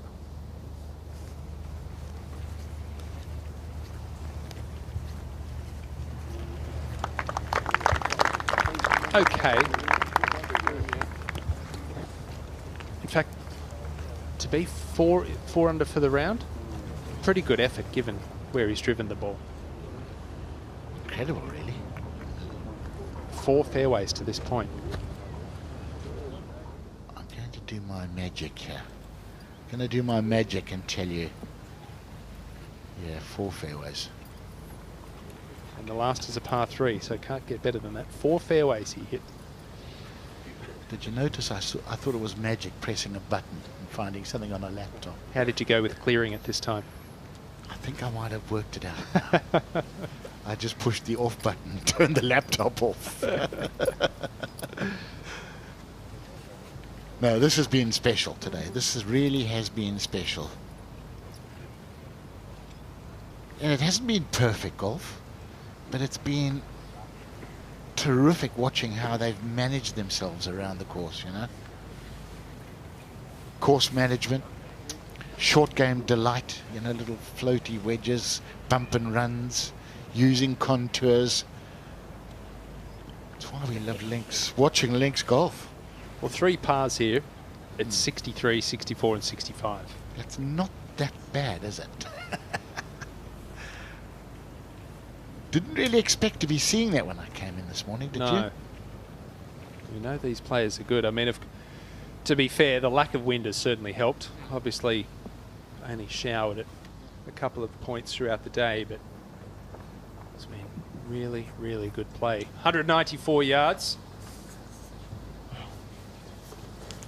Which would be 6-iron for Scotty Scheffler. Can we silence that, please? Thank you. All right, focus on your shot. Yeah, I like this. Flag a long way back. Absolutely. 32 yards up the green. Just over a little ridge.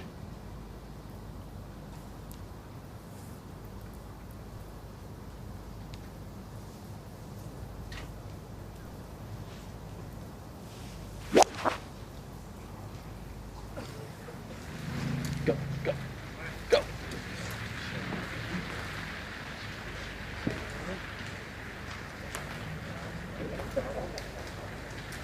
What do you think there? 40, 45 feet short of the hole. Is that his target? Or a bit of a miss club, miss hit? You know, I mean, look how much the rain is still chucking it down.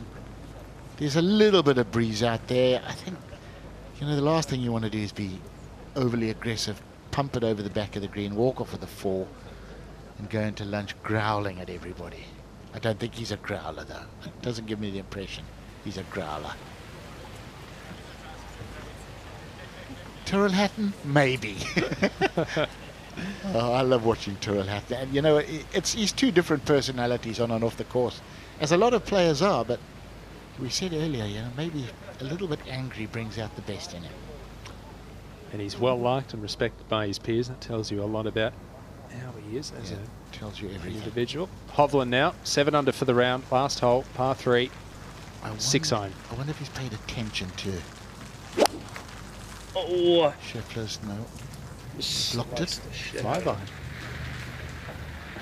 Oh. Ooh, that's a good break. Well, yesterday that would have been no chance. No, Deadsville, Central.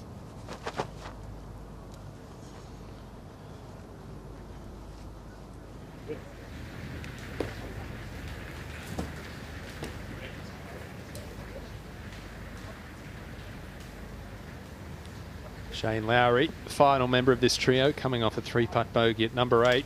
It's been a wonderful round from the Irishman. 6 under for the day.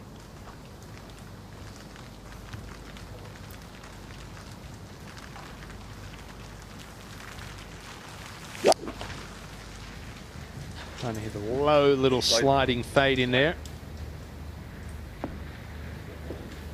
Stay there, stay there. And there's the one we were talking about. You want to finish off with a birdie. I'll be a little bit aggressive. I'll have a go at it. And now you've got a nasty facing you. It's an interesting mentality coming down the stretch of these last 3 holes, because you've come off a stretch of about 4 holes in a row, which are all genuine birdie opportunities, and then it's just par's your friend. Hang on to your hat. Clark, birdie putt at 8 to get to 5 under, within 5 of the lead.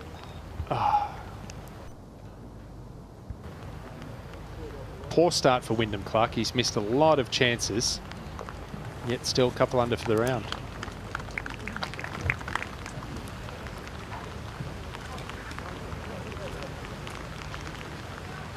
Despite the showers that we've had, I still think the morning wave's going to get it better than the afternoon. I think so, because, you know, when it has rained, it's rained, well, chuck it down now, but it's rained without blowing a hoolie. You know, I think most of the guys would prefer to play in rain and no wind than in a 30-mile-an-hour wind and no rain. You can still, you know, you can still control your ball. Second bogey in the last 4 holes for Ricky Fowler, but still 4 fairways hit to be 3 under for the round, 6 under for the tournament, only 4 behind. He's inside the top 10. He's going to have a good shout this weekend. As to is this man. Slow putt, moving just slightly to his left. This to get to 9 under par, within 1 of the lead. 8 under for the round if this drops. Never missing for the Englishman. Watch out for Tyrrell Hatton. Just looks like he's on a mission, doesn't he? What a round.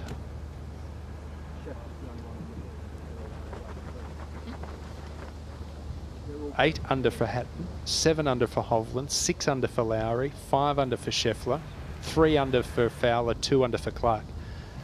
It's pretty good out of the 6 players we've witnessed.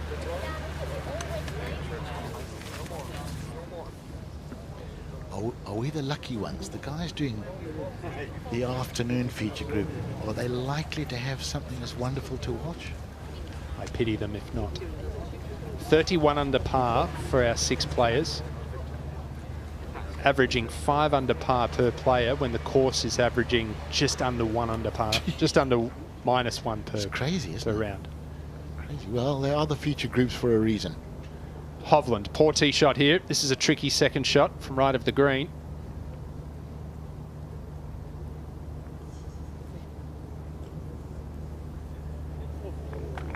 Well played.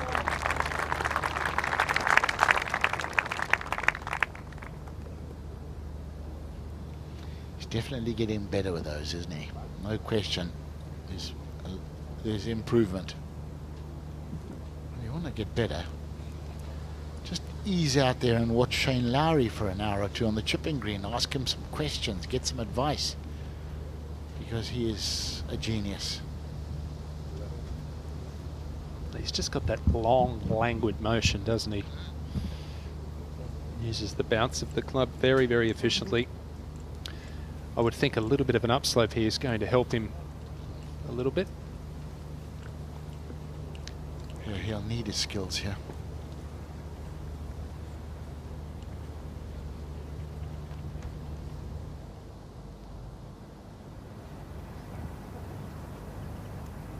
What do you think? Yeah, carry it all the way? I think he's going to land it somewhere right around the edge of the putting surface and let it release out. Landed right on the edge, it released out. Not bad at all. I think it would have been hard to get that closer without risking it, you know, pumping it up that slope, and then you're not really sure what's going to happen. Pretty good shot.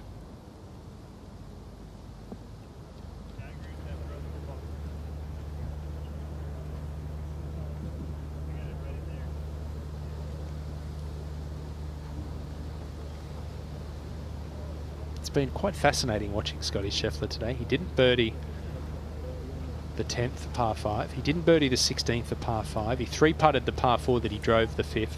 He's missed a lot of other chances, and he's 5 under for the round. Makes it look pretty darn easy, doesn't he? That's got to keep tracking though. Ooh. All 3 players still have a bit of work left here for par at 9. That length, isn't it? 4, 5, 6 footers to finish the day.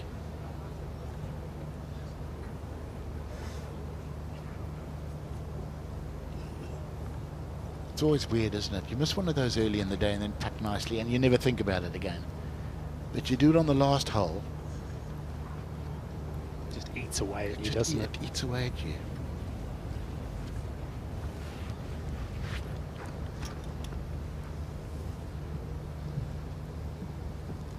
I feel like the last 3 holes has taken a long time. Like it's been a grind, hasn't it? Tough holes. Yeah. It's been raining. 3 toughest holes on the course today. Absolutely. All of those things. All those things combined. Thing is, if you miss one of these on the last hole, you feel a compulsion to go and practice your putting. for no reason, because you've putted well all day. You say to your caddy, I'll see you at the putting green, and the look he gives you. You half-wit. You've held 200 feet of putts. What are you talking about?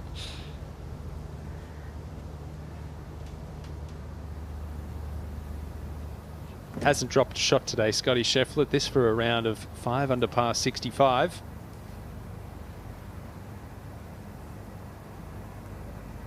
Well done. 7 under par, just 3 off the lead in the share of 4th for the world number 1.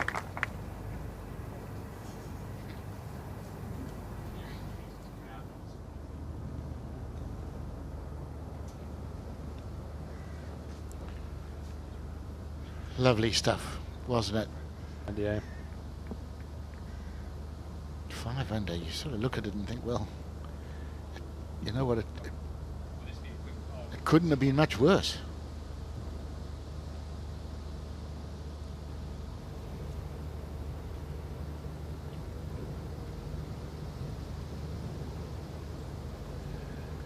Excellent performance today from Hovland.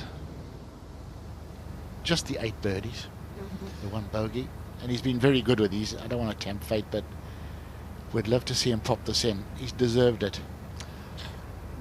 Started the day 3 over par, needed to shoot at least 4 under par to make the cut. He's through a round of 63 following up his 73 yesterday. Just seems to have taken a little longer settling himself with this one.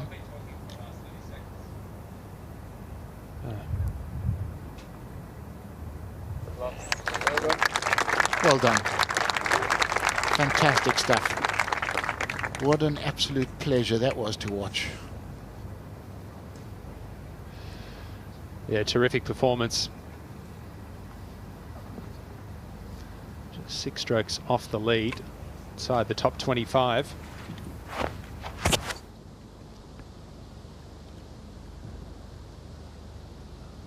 $65 for Scheffler, 63 for Hovland.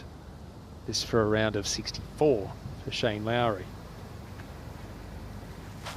3 putted the previous hole for bogey. Left centre and firm. Beautifully done. Terrific golf. We were very spoilt watching that, Tony. Weren't we just? It was actually a privilege to watch that golf.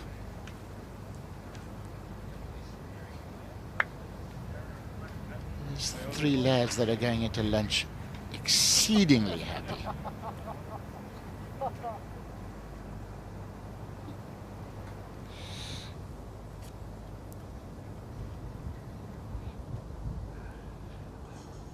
Well, 63, 64, 65 from that group. A par here for Hatton, 62. Birdie to equal the course record. What a round of golf. It's been mind-boggling stuff.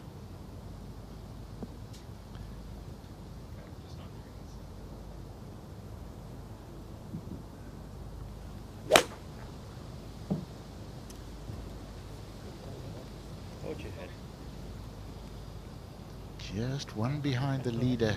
Oh, Tom Kim. Well, he would have made a 1 yesterday. Good shot from Hatton. As you said earlier, Tony, it's not easy to force yourself to get it all the way back to pin high here. I think we're going to see a lot of balls 20, 30 feet short of that flag. Very narrow at the back portion. Yeah.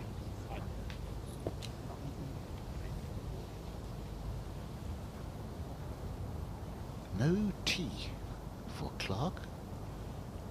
Just chucked it down on the deck.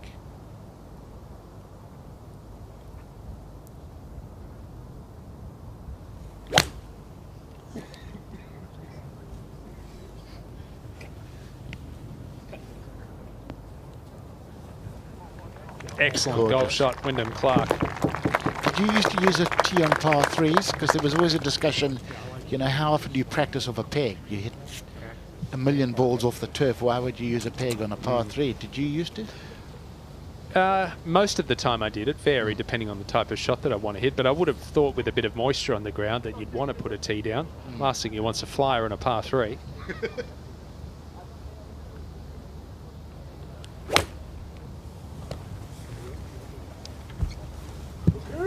imposing. Well, good shot. A little conservative.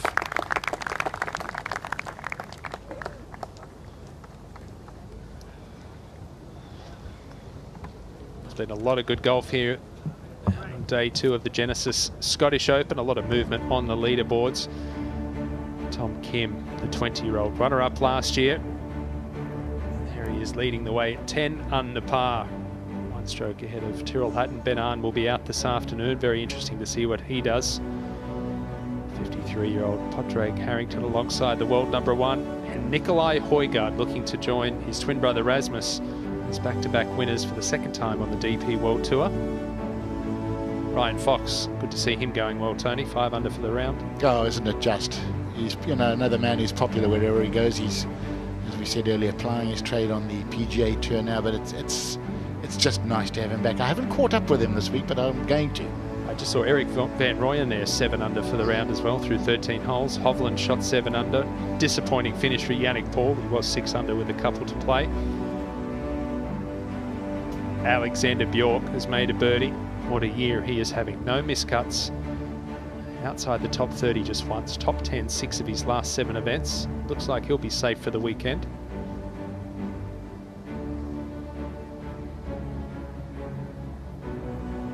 Bob McIntyre had the tournament in his hands until the 13th hole on Sunday last week. Finished 4th. Good round yesterday, 3 under par. 2 under going to be the cut. What do you think? I think it might go to 1. It was 2 under overnight. We were looking at 2 under, but it's a bit tougher today. 2021 champion Minwoo Lee, he started with a 7 yesterday. Finished 2 under par. Was out at North Berwick last night playing some golf with junior golfers. I love that. Absolutely love that. Adam Scott, bogey to finish, 1 under par. 1 outside the current cut line. I think it's going to be 2, but really depends on the weather this afternoon. Well, seeing Scotty on 1 now, I'm really hoping it's 1. We need him at these tournaments. I mean, he's such a big crowd puller. Matthew Southgate shot a 61 on Sunday in Denmark last week.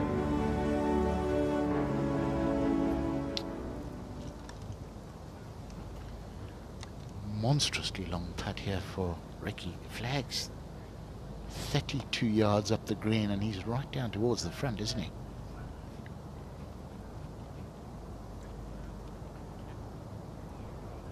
Could he be the only player that plumb bobs still? Can't think of that many. Ernie does, but you know, obviously on the Champions Tour, Ernie always plumb bobbed. You know what you don't see anymore is, I know Nick Price and Wayne Grady used to do it, the putter in front of the ball, That's then right, back over and then the ball. back over the top. You've only got to get that wrong one, hit the ball 8 foot behind you to stop doing that in a hurry. Yeah, but yeah, guys used to do that, didn't they? Right, this is not easy to gauge. He's got to go up 2 little tiers, wet greens. Gonna have to give it a thud.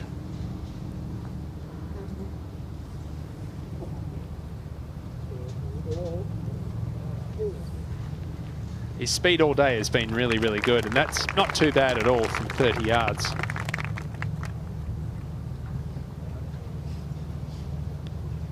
No, he's done okay, hasn't he?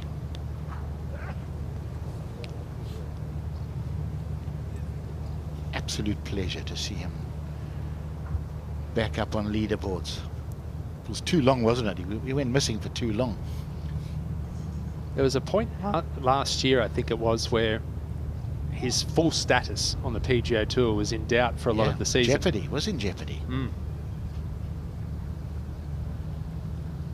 Another man whose pace has been superb. It's for a 61. He's going to shoot 62 and he's crumbling. But fine round. Tyrrell, fine round of golf. 69, 62, 9 under par, just 1 stroke off the lead. Could it be his 5th Rolex Series win come Sunday? going through the motions as if he's hit the worst push of his career. You got to laugh.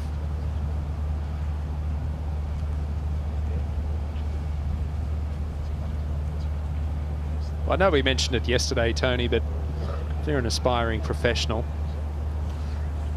it's good watching these golfers, how they really get the most out of their rounds. When they're not playing well, they just don't shoot themselves in the foot. And Wyndham Clark, a great example of that today. 2 over par early, has not played well really all day by his standards.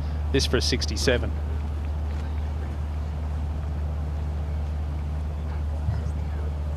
Excellent birdie to finish. Great point you make there. He definitely hasn't had his A game, and he's popped it around in 3 under. And inside the top 15. What a year he's having. Wells Fargo victory, US Open Championship. Ricky Fowler, this also for a round of 67. Currently in a share of 7th.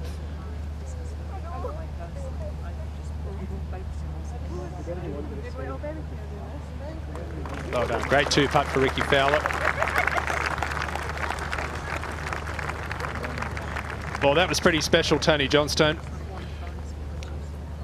It was a delight, actually. That's as enjoyable a 5 hours as you could have.